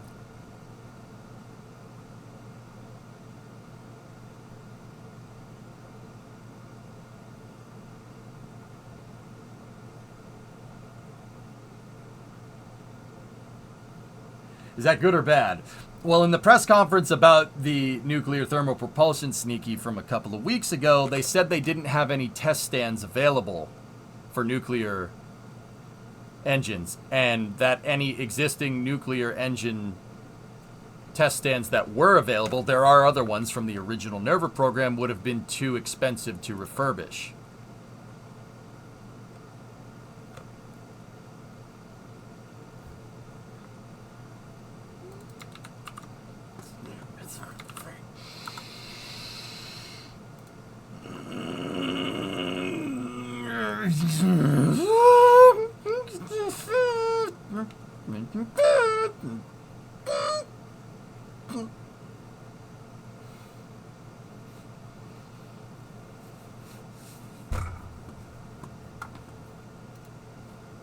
Not a high point for NASA. I'm not upset about the stand being used by Rocket Lab, to be very clear here. No. I'm happy that someone's freaking using it. Please, as a taxpayer, I'm happy that someone's doing it. That's good. No, I don't hate Rocket Lab. Rocket Lab's cool. Peter Beck is the man. Seriously, what other small sat company has delivered like Rocket Lab has? I'm not trying to be mean. Hey, your operational missions speak for themselves. That speaks volumes, because talk is cheap in the spaceflight industry. Talk is cheap. Oh yeah, we're gonna put it into orbit next year. Oh, okay, yeah, sure you are. Right? Ariane 6. Oh yeah. I know we've been saying it's going to be 2023 for the past, like 5 years, but it's actually going to be 2024.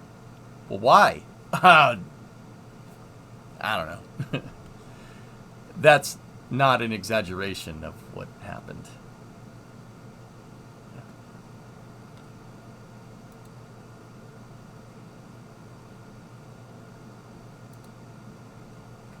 SpaceX. So Tessie, understand that the question that I asked was what other provider besides SpaceX has been able to deliver on the promise of getting stuff to orbit relatively routinely? And you said SpaceX.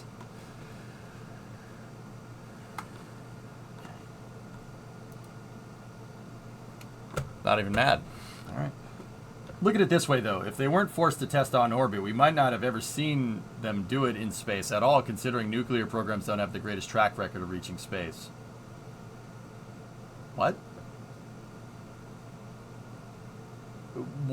What do you mean, nuclear not having the greatest track record? We've launched plenty of things with nuclear energy into space. Which one are you referring to, Thomas? To like NERVA itself? Yeah, I guess I could understand that if that's what you're referring to.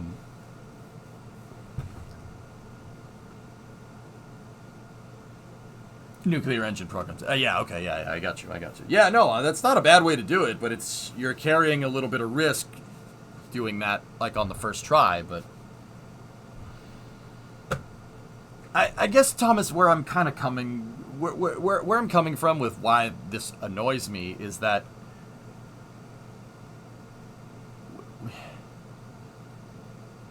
we don't even have a comprehensive program for nuclear propulsion. We can't even afford a test stand for nuclear propulsion. That's it? You can't afford it?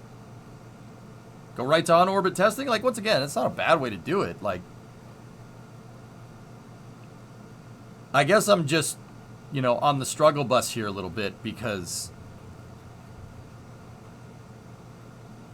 this is like a game-changing technology. This is something that could make going to the moon something that's relatively routine, or even going anywhere in the solar system relatively routine, and we don't have there's not enough budget in the program to fix a test stand for it? Are you kidding me?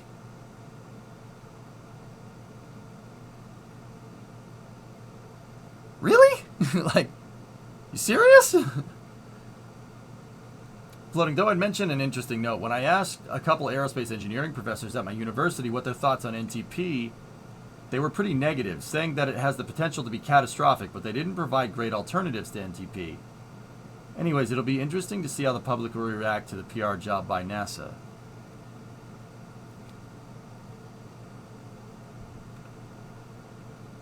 Their thoughts on NTP were negative? Your professors at an aerospace engineering school?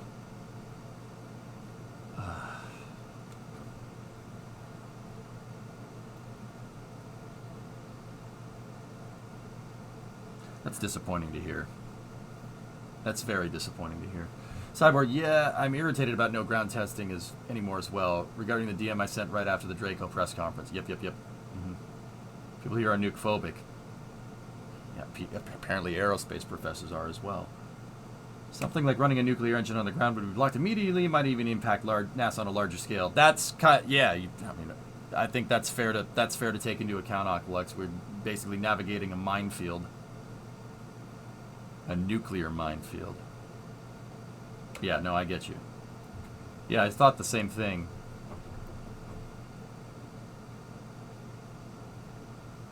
It's very discouraging. That's very discouraging. I'm laughing because I'm trying not to get pissed, you know. All I gotta say is nuclear will work. Of course it will. Only people that think nuclear won't work are people that don't understand how nuclear works. Heck, I don't even understand fully how nuclear works, and I know I still have confidence in it. Because, John, you know what I'm going to say, and it's going to be pretty much what I think he's saying in the rest of this. Look at the track record. The Navy has been operating nuclear reactors for 50 years on ships. Not a single accident. I can count the amount of nuclear plant accidents on one hand over our entire tenure through the atomic age. Now, granted, the effects of those three are pretty bad. I'm not going to say that they aren't. But also, if you compare that to the total amount of nuclear reactors that we have, like the entirety of France is running nuclear reactors. Like 80% of France's power comes from nuclear. Discovery, go at throttle. 75 years at this point, John. Yeah, and my brain still thinks it's 2000 for some reason. I don't know why. The 1980s are still 20 years ago in my head. Is that weird? It's a little weird. Hey, Trunks, 5-month reset. More satisfactory? Maybe, dude, maybe.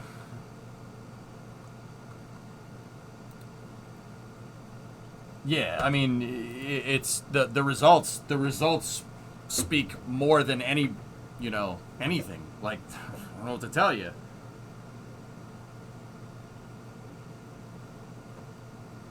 Germany used to have lots of them too.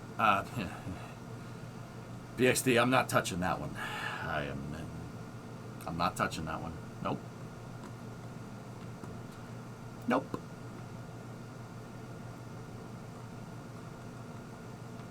I am not touching that one.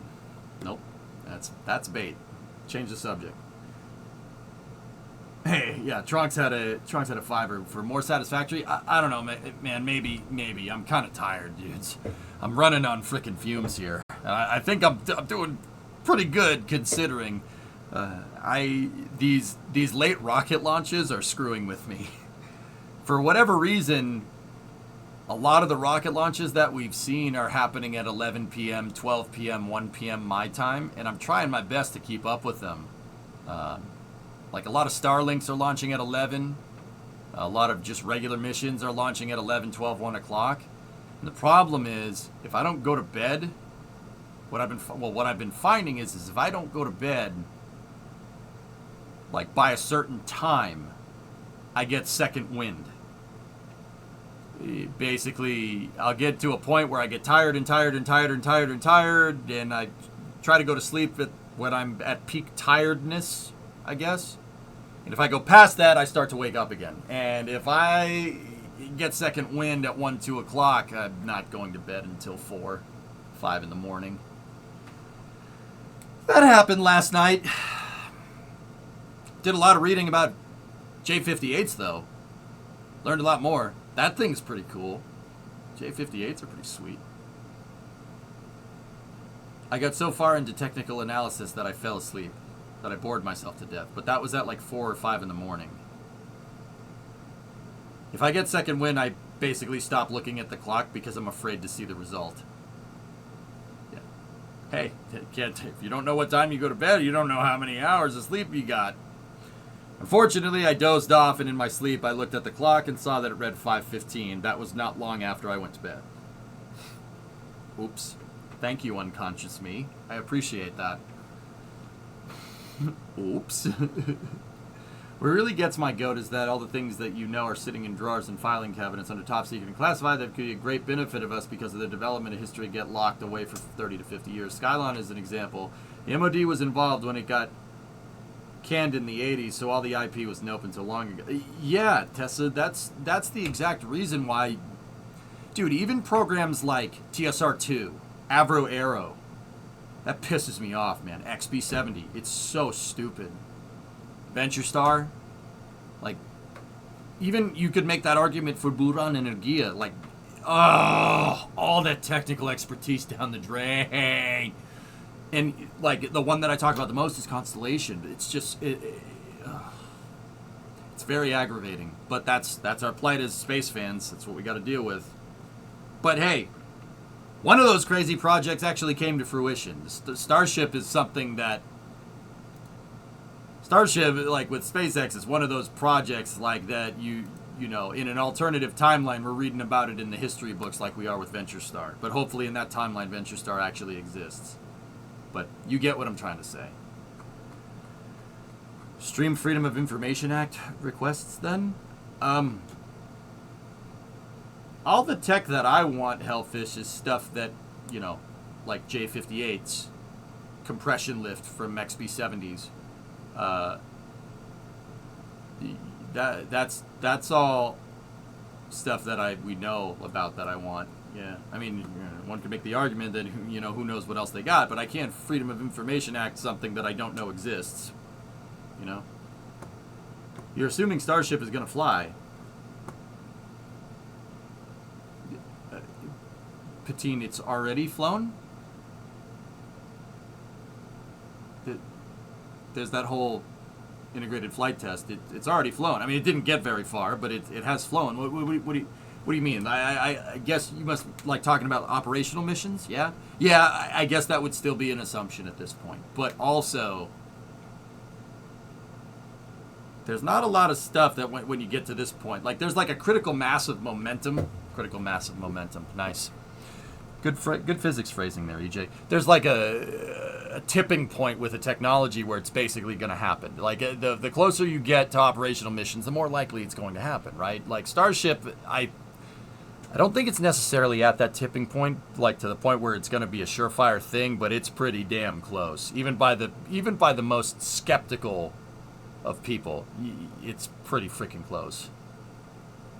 Like, we're pretty much there. I mean, SpaceX has contracts with NASA to put a lunar Starship on the moon. It's gonna happen. Like, Starship's gonna happen. Like, it's a pretty safe bet at this point. But I get what you're saying, yeah. It needs to make orbit, then it needs to land and be reusable. You know what, Hellfish? As screwed up as this is gonna sound, because I agree with you, that's not what the contract says now, is it? Right? Like, I hate to be the guy that plays technicality like that, but that's not part of Starship's mission right now. It is something that SpaceX wants to do, and they'll probably do it hand in hand, like what S-Master and I we're talking about previously. I tried to say prior and previously in one word. Priously. There's your word of the day. Yeah, that SpaceX can make Starship expendable and still get the HLS missions done. Just poignant thought.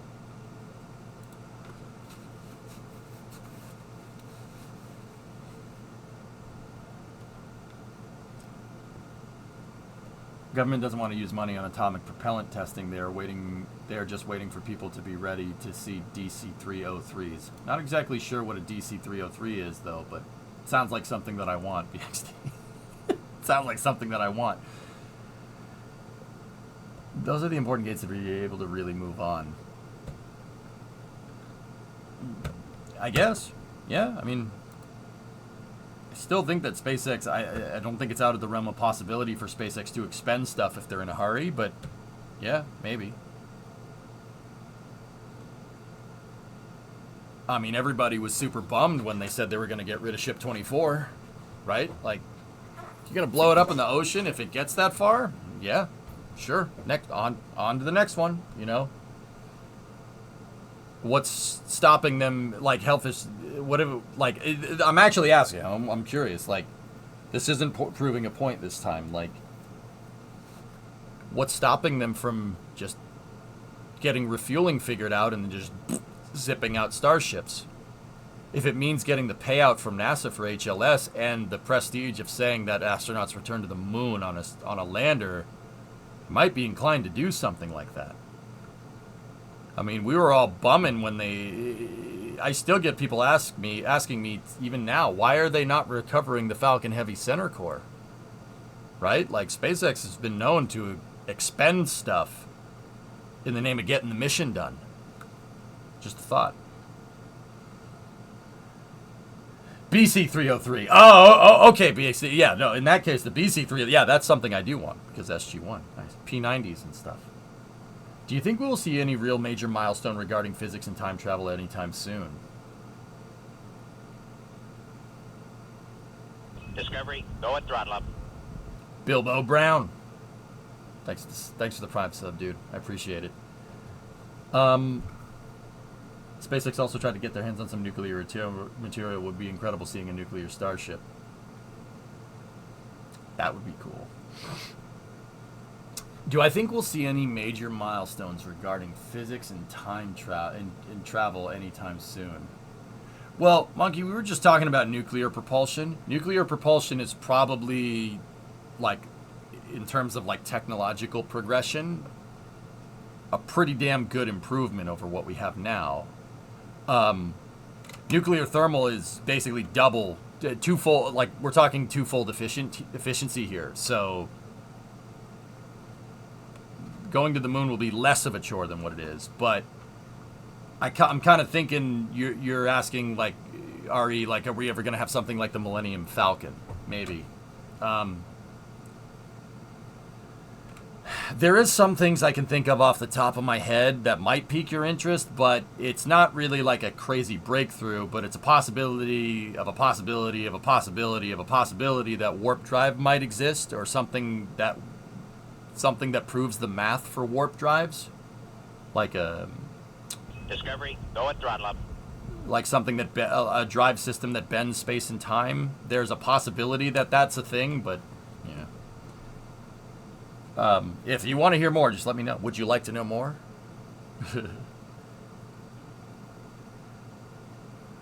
I think the two things I see is Gates being a major work sort of criteria. They aren't going to expend 12 or however many boosters. I'm not talking boosters, I'm talking the starships, Hellfish, but yeah, I should have clarified. To be fair, we saw Falcon 9 non-reusable missions before they pulled off the first few landings. I doubt Starship will be much different. Yeah, Blue, that's kind of what I'm getting at. Excuse my ignorance, is it possible to have a nuclear-based first stage? I would not use nuclear for a first stage, Spoon. And that's not even because of, like, worrying about the exhaust. Nuclear doesn't... It's not really energetic enough. They're upper stage. They're upper stage motors.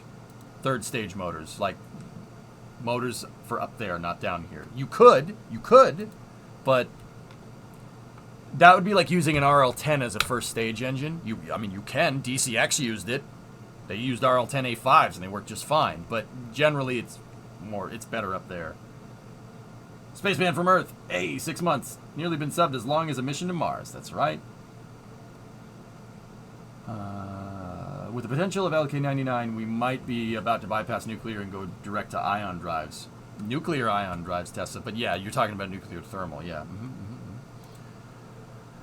I hope so. LK-99 just seems like it's...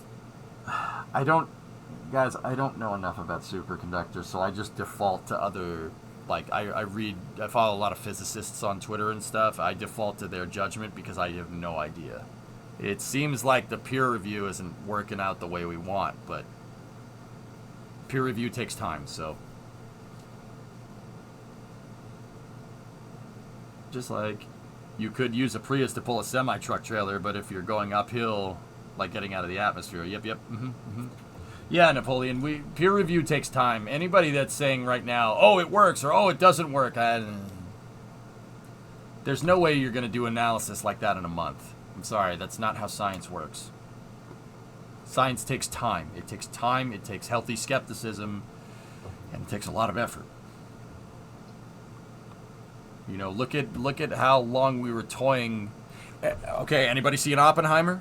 Everybody seen Oppenheimer? How topical, right? Like, look at how much time they were spent toying with the theoretics of splitting the atom and what could happen. They spent years doing that. Well, a war was going on. Spent years. right? And even then, Teller and Oppenheimer still had disagreements about using fission versus fusion. I mean, Teller was right. Teller did some pretty cool things with thermonuclear things. Yeah, he did some pretty good stuff. Read about him. Really interesting dude. The Berkeley lab says it's possible in simulation is a big positive. Yeah, exactly, Tessa, for sure. But like I said, analysis takes time, and that's something that the space program has taught me. It takes time. Give it some time. Just build the bigger bomb. God, tell it. Giga nuclear based. Oh.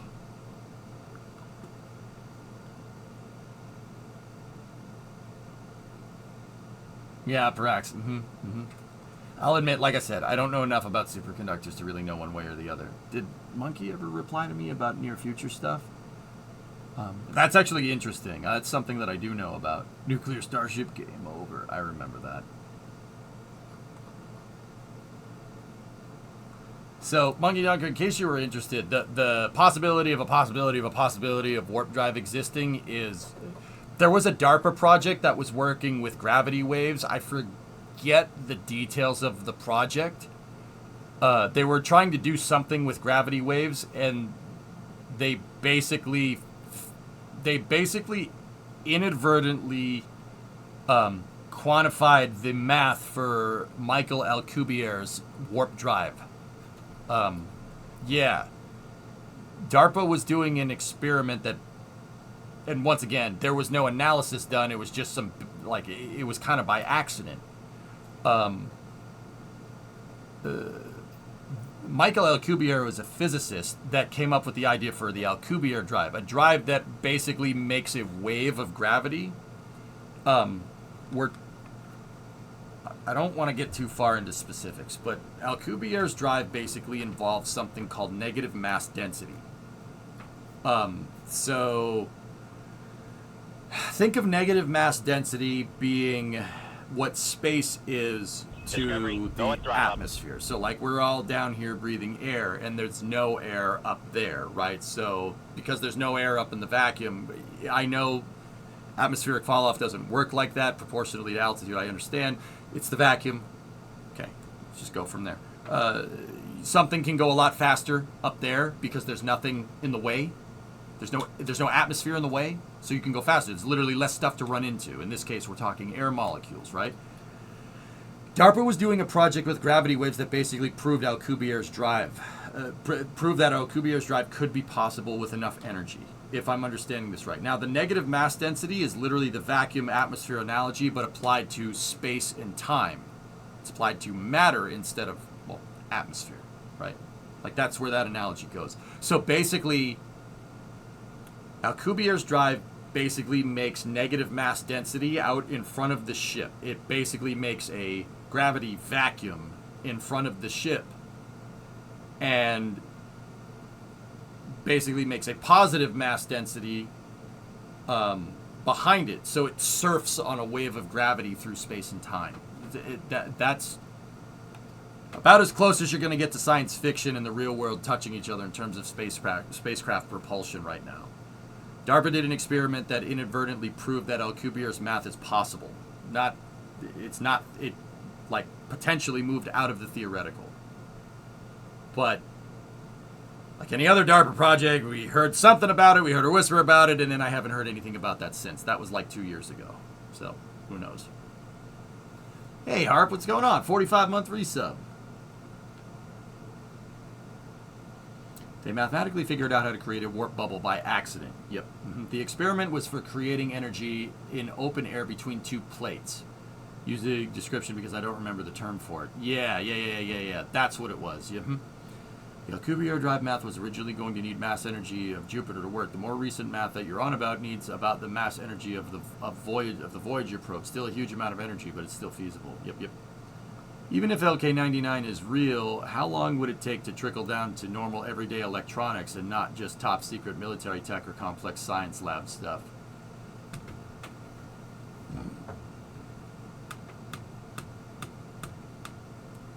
10 years at the very most. Serious? My rule of thumb there is the digital processor. You know, one of the first like integrated digital processors was from the miniaturized digital processors was from the Apollo program, right? From the Apollo guidance computer. That kind of technology matured in the late 60s. And then by like 1980, 1981, a computer is something you go down to the store and get, right? I'm kind of using that as kind of a rule of thumb. I'm not sure if it kind of goes one for one there. It probably doesn't, but superconductors could change our world like the computer changes our world. That's why I'm using computers as an example, or the digital processor as an example, because that superconductors could have that kind of effect, the same kind of like game-changing technology that a digital processor could. I mean, our world is completely different because of the digital circuit, like completely freaking different, right?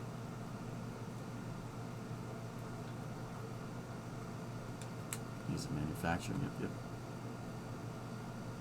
Bob Lazar says the UAP do use gravity waves. Woohoo, lad, very nice. So is building a Star Trek vehicle possible in space if we have the infrastructure? Yeah, why not? Look at graphene. Yeah, maybe.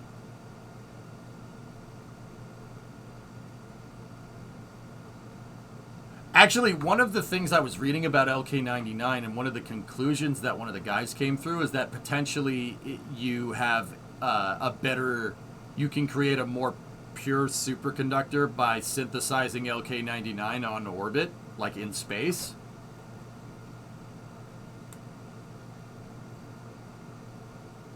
I kind of halfway hope that that's true. Now, that actually that's been proven. Some things, if you manufacture them up there, actually are more potent. Drugs. Yeah, pharmaceuticals. Synthesizing pharmaceuticals in a microgravity environment gives you a more potent pharmaceutical. The same is the case for like growing plants. If plants don't have to worry about pushing up to counteract the force of gravity, they can focus more on pushing out in all directions and focus more on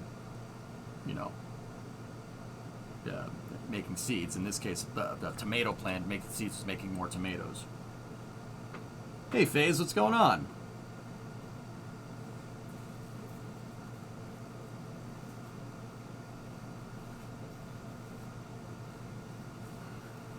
So, hopefully that's the case, because then I have a feeling that there will be a lot of venture capital being invested into satellite providers or, commercial space flight, if that would be the case.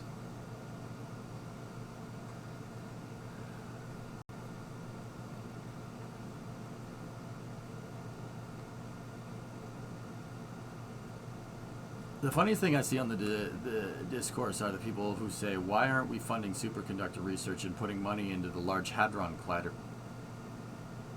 You've heard somebody say that? No, you didn't.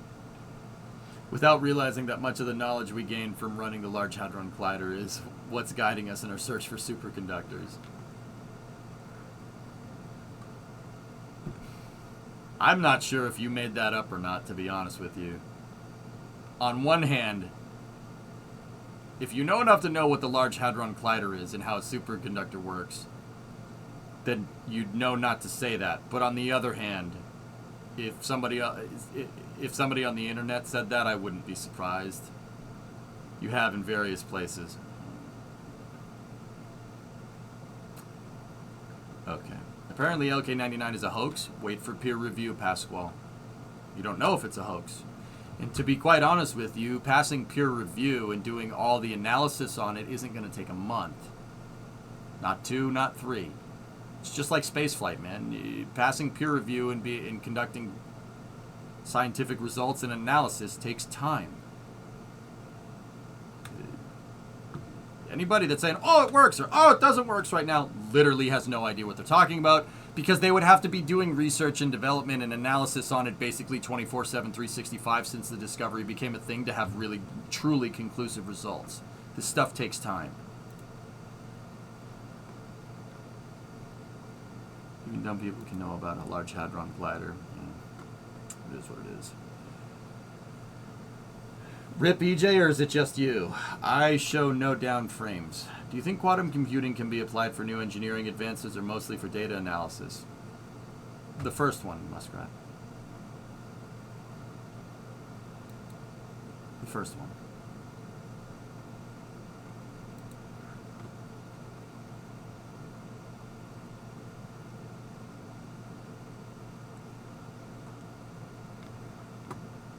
Lego Concorde.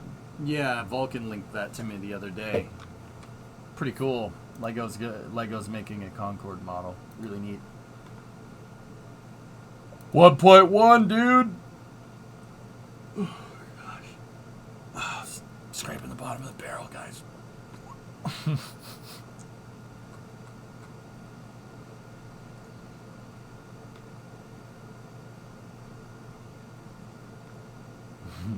I have a couple more things to talk about, dudes. Firefly posted this video today. This is what I want to get to here. Introducing Elytra. This is actually pretty big news. Our line of highly mobile and scalable orbital vehicles, formerly known as our space utility vehicle. Elytra offers more robust on-orbit solutions, including mobility, hosting, delivery, and servicing across cislunar space and beyond.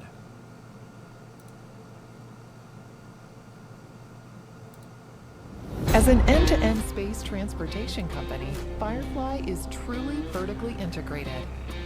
All our vehicles share common components to scale efficiencies and lower costs to space.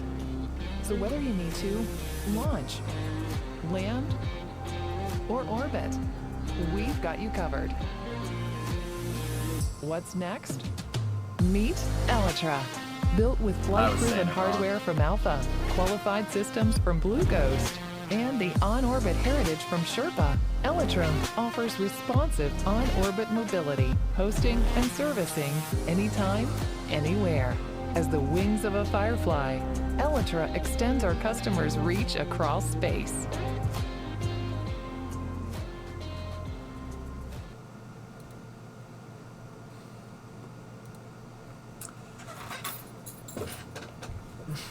Elytra sounds like how an AI voice would pronounce Elytra, but heck, it's a proper noun in this case because it's the name of their services. So we got to say it the way they say it. I don't know if I can rewire my brain to do that after playing Minecraft.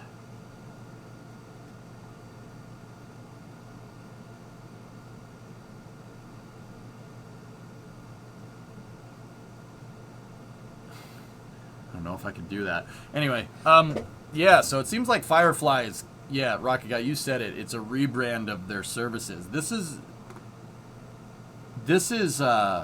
basically what they were going towards, but they didn't have a name for it. Being an all-up provider of basically any type of service on orbit or launching. Minecraft pronunciation always. I wonder how a person gets an entry-level job at Firefly. I can show you the beginning steps if you want. Well, you go here, and then you go here, right? And then you go down here, and then you click on one of these things that you want, and then hit that button right there. And Tigris, I'm not being a dick. Seriously. Apply. If you think you're qualified for a job. And you know what the weird thing is, dude? Even if you're not qualified for a job, you know, if you somehow show them that you really want to learn that, like a technician position. Technicians are basically entry-level stuff. They're the guys that put the rockets together. I mean, you do need some mechanical skills to do that, right, dude? But technicians are your way to get into the space industry if you don't have a college degree. That's where, like, tradesmen come into play. Plumbers, electricians, mechanics. Heck, freaking... I had the privilege of touring SpaceX's headquarters at Hawthorne in 2016, I think. 2016, 2017, something like that. The guys putting Merlin engines together were blatantly gearheads, like blatantly gearheads. Like these guys, the guys that were putting those Merlin engines together looked like they would go to a biker bar, for instance. And once again, I'm not one to judge, but it's very clear that they were more hands-on and they weren't bookworms. But I guess in this day and age, you never know. But technicians are your way in. If you want to get into the space industry and you don't have like an aerospace or a mechanical engineering degree, the guys that actually put the launch pads together, that's trades, apprenticeships, man. That's a way to get into the space industry without having a college degree. That's profiling. You're profiling. What was the whole tour like back then? It was really cool. Really cool. Got to see a lot of stuff that I couldn't take pictures of.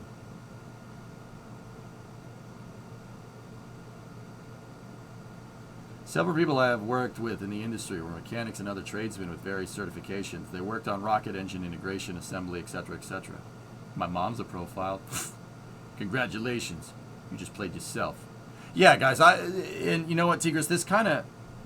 Here, what did you say? I'd like to be the guy using the sander in the video. That's a technician.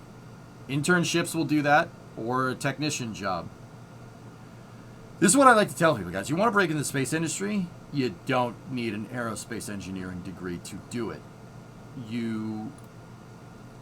It depends on what you want to do. If you want to design the rocket, you want to be the one doing the engineering, doing the math, doing the analysis, then you should probably go get a software engineering, electrical engineering, mechanical engineering, or aerospace engineering degree. Any one of those will work. I know electrical engineers that ended up working in aerodynamics. I know aerodynamicists that ended up working on launch pads, right? I know mechanical engineers that ended up working on guidance systems. Those are if you want to engineer and you want to design thing, right? Then you should probably go to school. But if you want to be the guy out on the pad that's, like at SpaceX, the guy that's out there putting tiles on Starship, or the guy or gal that's out there putting the rocket like on the pad and like working on the rocket and turning the bolts on it and stuff. Those are technicians' jobs. That's trades. You don't need a college degree to go and do stuff like that. Heck, you don't even necessarily need a trade. You don't need to be like an apprentice electrician or an apprentice plumber or something. You just got to show them that you're not an idiot around mechanical things.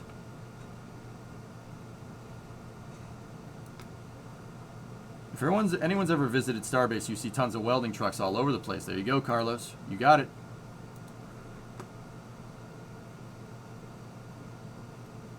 Yeah, like here, Tigris, vehicle integration technician in Bertram, Texas.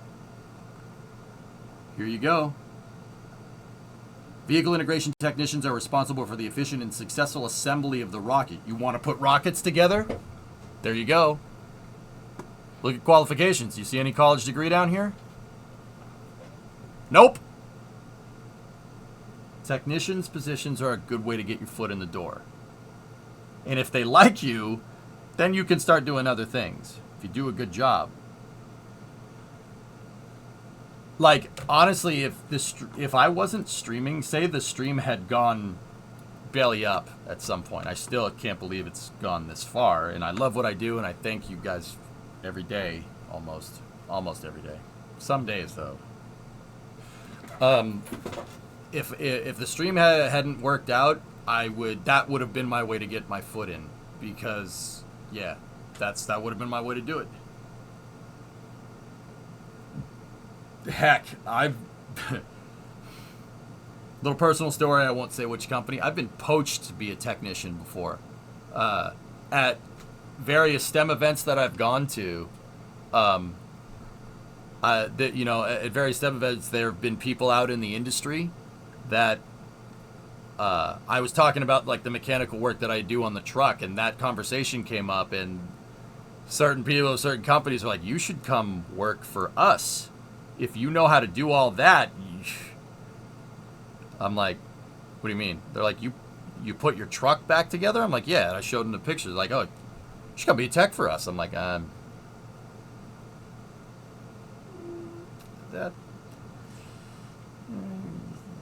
Do I need to relocate? And they're like, yeah. And I'm like, You know, so I won't say when and where that happened, but it has happened.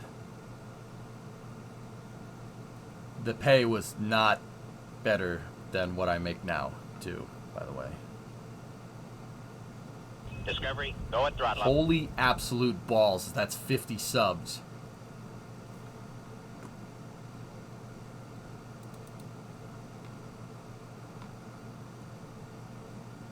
Why? Why? You may not like it, but this is what 50 subs look like. Carlos, thank you very much, man. Thank you. I appreciate you. Thank you very much. Good thing you got up this morning. Yeah, I'd say so, huh? You stay right here. All right.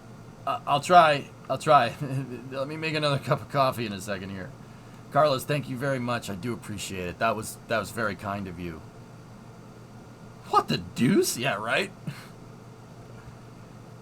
That was a real Giga Chad move right there. Thank you.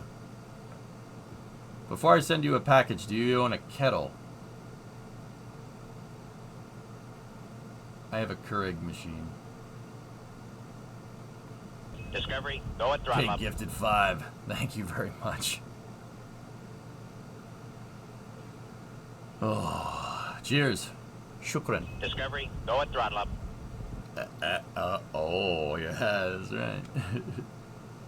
Cheers. Once I get my health in check, I might apply. Tired of sitting on your butt. Good. Discovery, go at throttle up. Good. Yeah, I mean, yeah, if you can prove that you're good, Discovery, go at throttle up. that you're good with your hands, that you can do mechanical work, you prove to them in an interview, they'll hire you right away. If you have a head, you know, you have a freaking brain. Seriously. Discovery, go at throttle up. Actually, from what that guy was telling me about, like, technicians' jobs in the industry, there's a huge demand for that. Just like there's a demand for any other trades right now. You can become a millionaire being a finish carpenter in this day and age, or a welder, or a plumber, or an electrician. I'm not saying that's what you should do, but you could. Don't get me wrong, that's going to require a lot of hard work to do something like that, but you could do it. You can become a millionaire from building houses. You can become a millionaire from wiring houses, from fixing people's toilets. Like, you could, it's for real, like, you can make a ton of money doing that, and the space industry is no exception. Title says it all, enough said.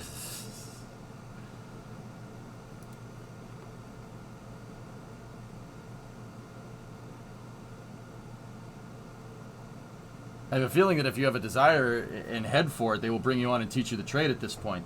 That's correct. That was heavily implied from that conversation that I had. And let me tell you, that person that I had that conversation with is not low on the totem pole at the company that they work for, so to speak. Yeah.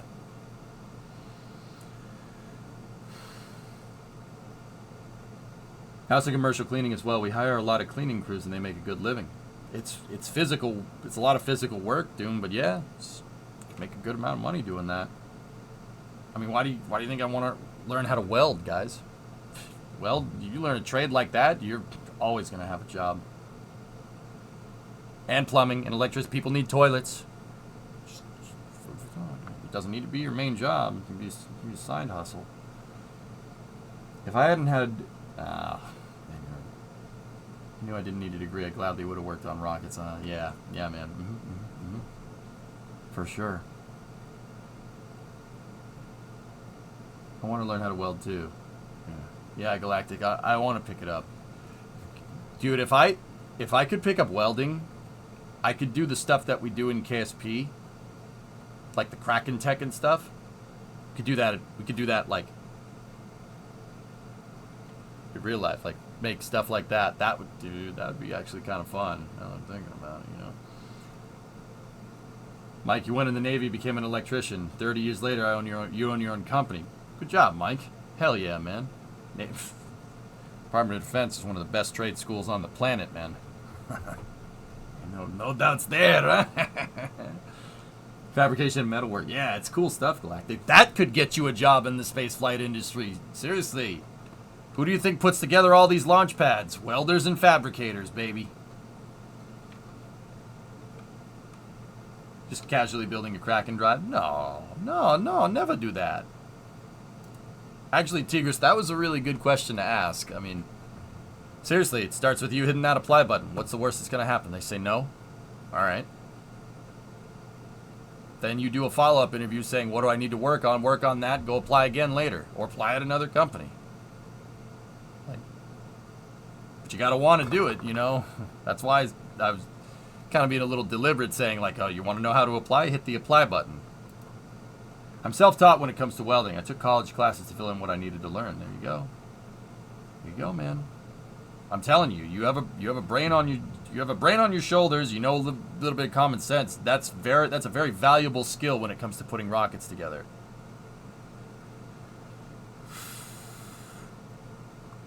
And it is, like, I'm not going to say like woefully underrepresented, but there's a huge demand for that, just like there is in everything else. Just like any other trades, you know? Like, even like crane operators. How many cranes you see around Boca Chica? How many cranes do you see around the Cape building all the infrastructure? It's a heck of a time to be in the hoisting industry. Where did you learn rocket stuff, Mr. Streamer? I'm self-taught. Self-taught watching.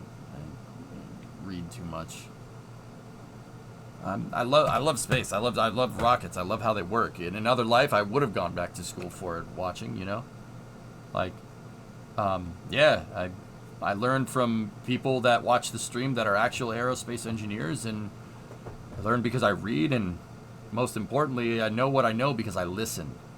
That's a big one. You'd be surprised how much information gets conveyed at you if you just shut the hell up. I'm talking about me, not you. Shut the hell up, viewer. You know, you can really pick up a lot of information if you just stop your yapper. Which is ironic because I sit here and get paid to run my yapper all day. It's weird, right? Best guys that I have working for me were the guys that walked in randomly and asked for a job and wanted to learn. Yep. Never stop learning, Mike. I'm with you on that one, brother. Never stop learning. Because if you're not getting smarter, you're going in the opposite direction. Read where? Watching what do you want to learn? What do you want to learn?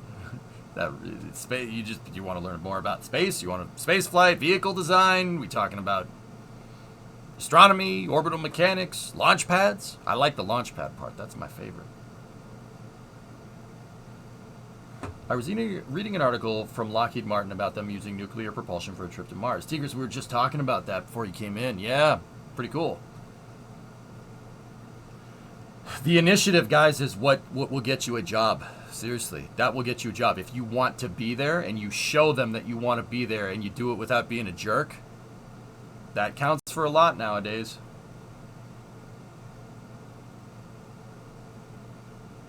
Very true. Often, Dreadster, what are you saying? When I try to teach graduates things they need to know, they start talking about stuff they already know. They need to be quiet. I kind of wish that somebody slapped like 16-year-old me across the face and said, stop talking. Stop. You think you know stuff, you don't know stuff. You're 16, you frickin' moron. You know, like, shut up. Rocket propulsion sounds interesting. So you want to know how rocket engines work? Okay. There's a book. Now, okay. Watching, this is a rabbit hole, okay? It's a rabbit hole. How much do you want to know about rockets? Do you want to go down to the nitty-gritty, the real nerd stuff, the math? What are we talking about here? Because, like, let's just put it this way. What education level do you want to know about rockets? Middle school, high school, college, postgraduate? It can point you in all directions.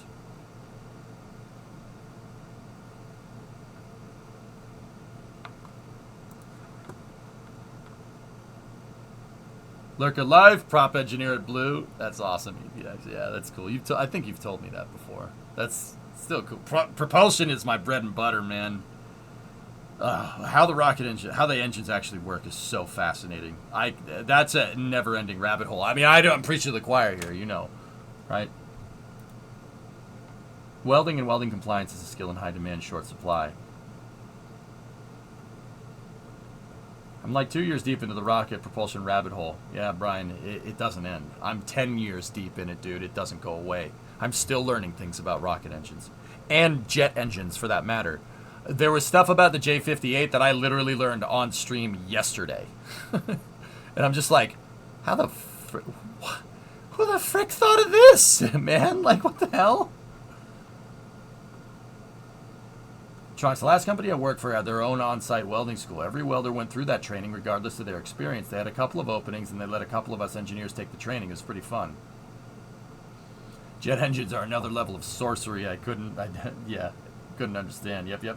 I want to learn about the math for rockets, but I don't know enough about math. You're in Calc AB right now. That's enough to get the point across, rockets. Calc. If you can get the calc done, you need... For rockets, you need calc, you need trig, and differential equations, which is, I mean, it's kind of calc, I guess, but those three, like, those are the three big ones. Had a job offer in high school for a traveling knife selling company. I showed up in jeans, mostly clean.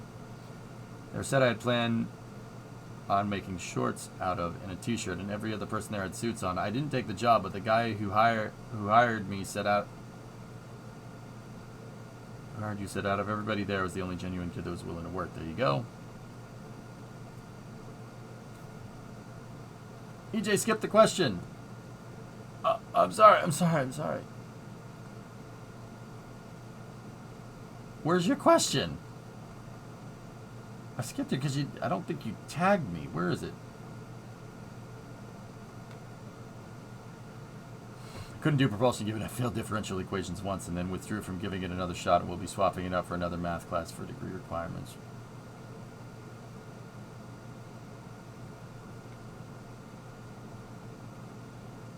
Games later or only space news?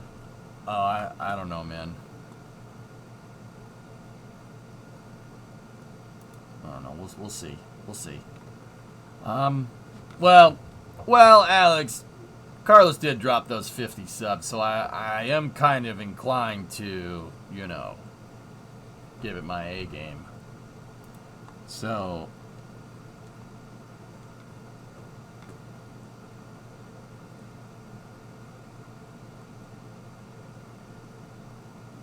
well, hello, fellow blue. Yes, Sarah's nice.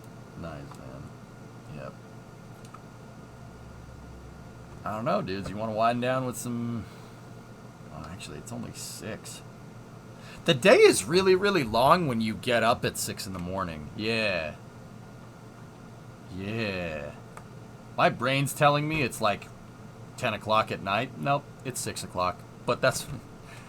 Go figure. I usually get up around 9, 10 o'clock, and I woke up at 6 o'clock, which is almost the same amount of time between when my brain thinks it is and when it actually is. That's weird, right? Funny how that works.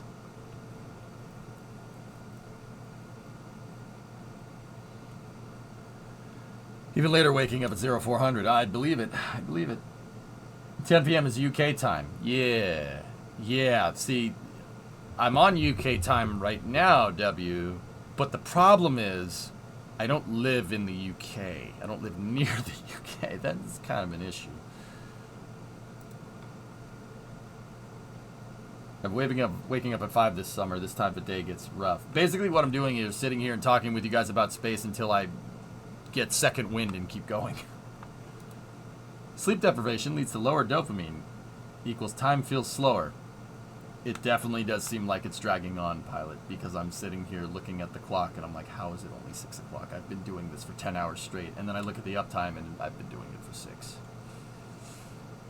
Feels like a 10-hour stream at this point. You guys should have seen me at the beginning of the stream. I was completely out of it. I know I live closer to the UK than you. That's good. That's good. Get the vid. All right.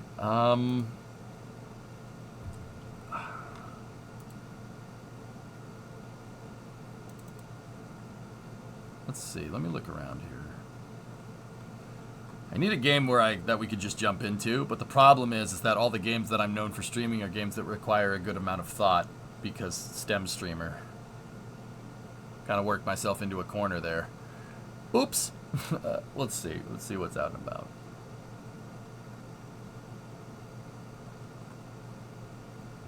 Icarus, Minesweeper, Polybridge. Games you got to think about. Bye everyone. The last hour plus has been fun. Yeah, Rockets. Yeah, I love talking space with you guys. It's fun. It's a good time. Cities is chill.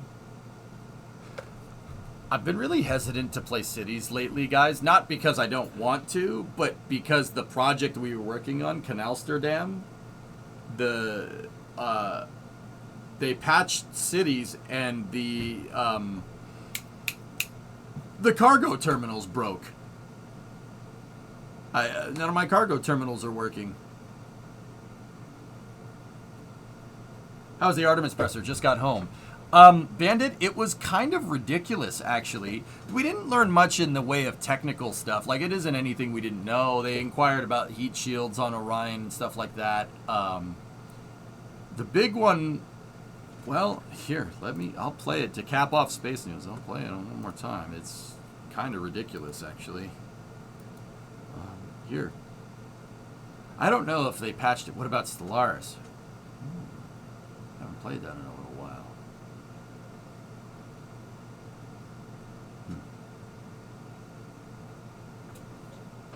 Look at I Am Future, JJ. Anyway, Bandit, check this out. Ready?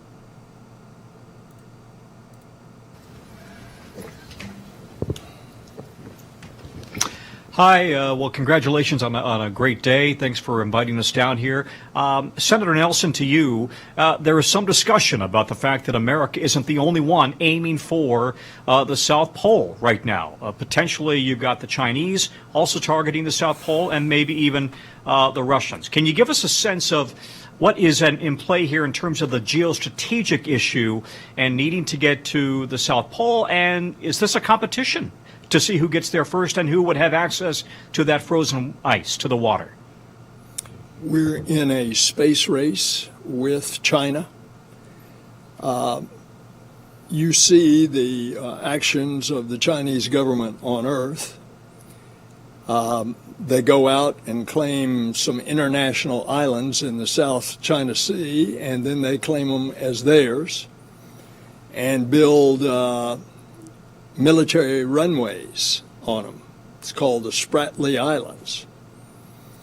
So we want to make sure that the ideals of the Artemis Accords, which now have 28 countries have signed, and there will be others that will be shortly following, those ideals that we have the peaceful and cooperative uses of space together internationally. That's basically the framework of the Artemis Accords. So naturally, I don't want China to get to the South Pole first with humans and then say, this is ours, stay out, like they've done with the Spratly Islands. You looked at pictures of the South Pole. It's not like what you saw where Neil and Buzz were landing, constantly lit from the sun, a few craters here and there. The South Pole of the moon is pockmarked with deep craters. And because of the angle of the sun coming in, most of those craters are in total darkness the entire time. So it lessens the amount of area that you can actually land on and utilize. And if indeed we find water in abundance there that could be utilized for future crews and spacecraft, we want to make sure that that's available to all, not just to one that's claiming it. Now, you mentioned Russia.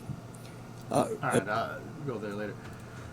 He basically says Russia has a lunar probe, but they don't have a rocket big enough. Atomek, why are we acting like this is a spicy response? This is kind of typical for New Frontiers, RE, US, and China. It's because it is a spicy response. To imply that it isn't is kind of ridiculous because NASA has never acknowledged that they're in a space race with the Chinese ever until a couple hours ago. Yeah. We're not acting like it is a spicy response. It absolutely is a spicy response. To insinuate otherwise is kind of ridiculous. NASA's never acknowledged in an official capacity that they're racing against China. That's why that's a big deal. Yeah, that's kind of nuts, actually.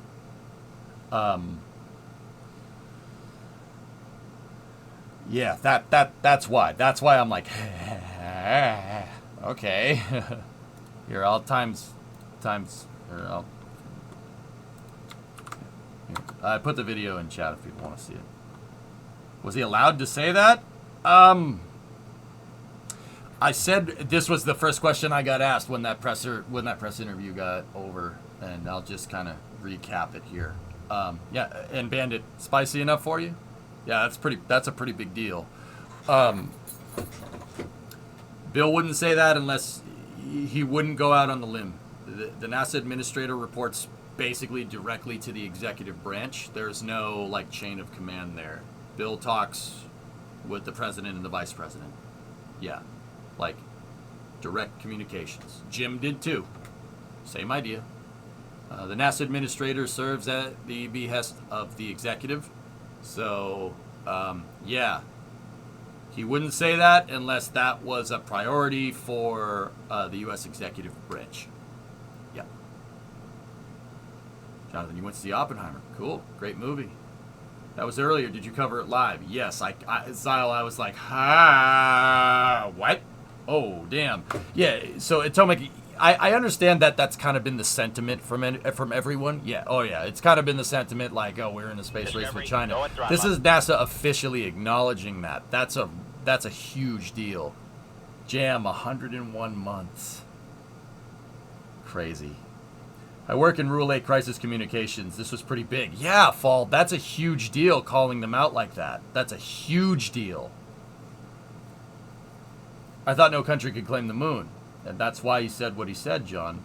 Bill said he wouldn't want China to get to the moon first because they'll try to claim it for themselves and nobody else.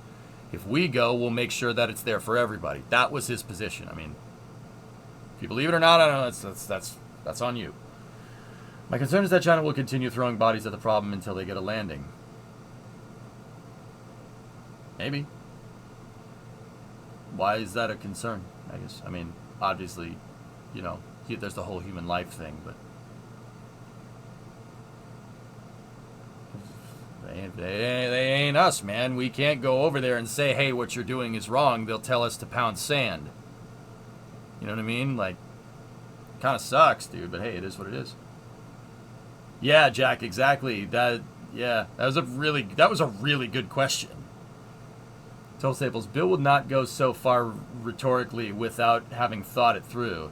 Exactly. He's very calculated in what he says. He's a politician. Of course he's calculated in what he says. He's been doing it for a long time. Yeah, need a space race. That's pretty cool. As long as it stays peaceful, I'm cool with that. Game on. Healthy competition is good.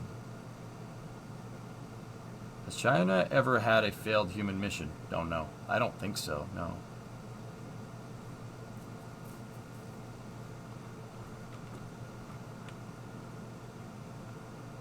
Didn't get to see it the theater got hit by lightning and damaged the servers and the fire alarms went off and they evacuated the theaters.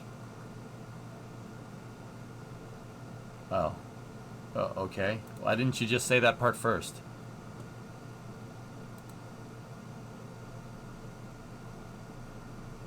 I mean, guys, the Soviets... See, we have the benefit of being in a post-Cold War world. Guys, all the stuff that the Soviets were working on, Buran, you know, Proton, Soyuz, nobody knew about that. That was all secret. That was very much behind closed doors. I mean, we kind of had an idea, we kind of have an idea of what Long March 5 does. We kind of have an idea about Long March 3. Long March 7, et cetera, and, you know, maybe down the road Long March 9, but no one, the Soviet space program operated in secrecy. Yeah, it was top secret.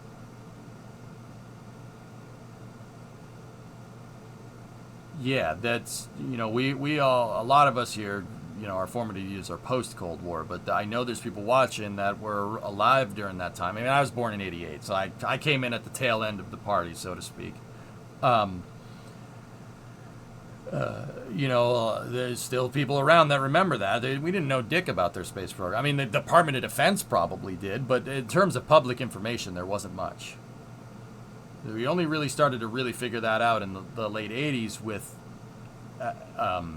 economic and social policies from the last Soviet premier, Mikhail Gorbachev, with these perestroika and glasnost, loosening of information control in the Soviet Union in the late 80s to try and modernize it. That didn't end well for him, but it's kind of good for us and kind of good for all the people that lived there, maybe. I mean, one could argue, and good and bad, but hey, it is what it is. You find it hilarious that communist countries had their peaceful programs.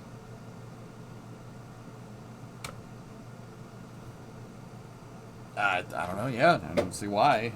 I mean, China's been kind of, I mean, China's more open about it than the Soviet Union was. Like I said, I wasn't alive during that time, but they're a little more open about it than, you know, than they were. So, I mean, we get footage. I mean, it's on Chinese state TV, but we do get footage from the space station and stuff, from their space station, so. Their program has to be so secret that it is still almost a secret for the rest of the world.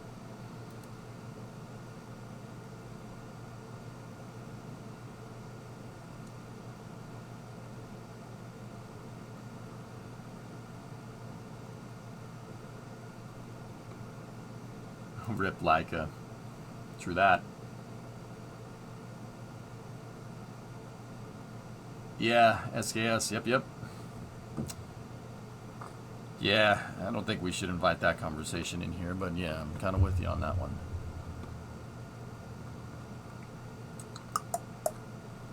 Anyway, yeah, so that was the big news coming out of there. Crazy. Crazy. Like, great in a good way. This could be Bill posturing to get more funding for NASA. You know, if he says this in a public statement like this, you know, more money for the space program is not a bad thing. Department of Defense is worried about China anti-satellite capabilities. We're worried about everyone else's anti-satellite capabilities. What has that been at China? Apparently they claim to have a rocket that can reach geostationary and destroy satellites.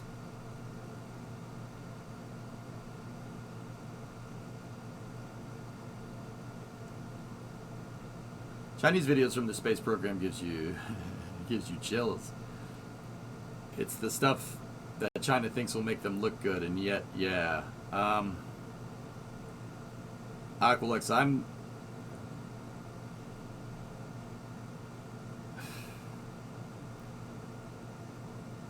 I don't even want to know the amount of people who at the very least have gotten sick and have some debilitating condition from working in the Chinese space program, like at the very, very least.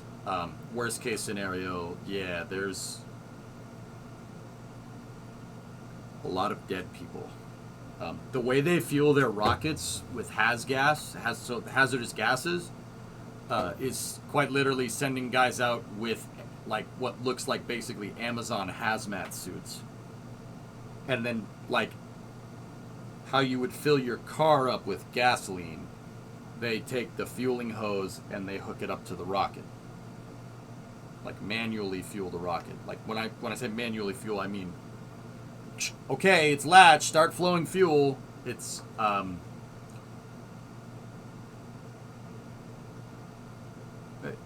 by Western standards, I'll just say that that's not safe, and we'll OSHA would have a conniption. Like,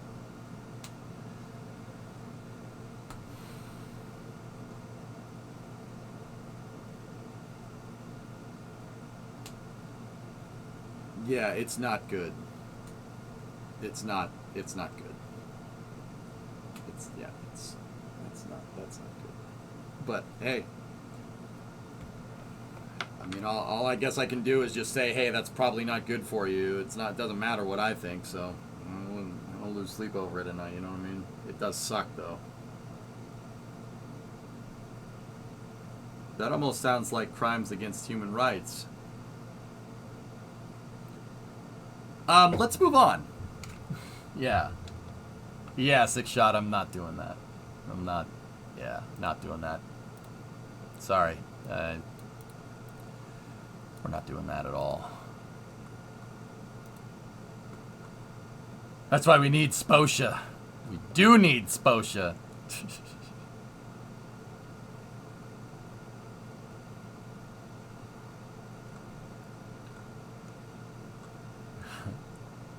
So is it time to hook up the foundries? Oh no.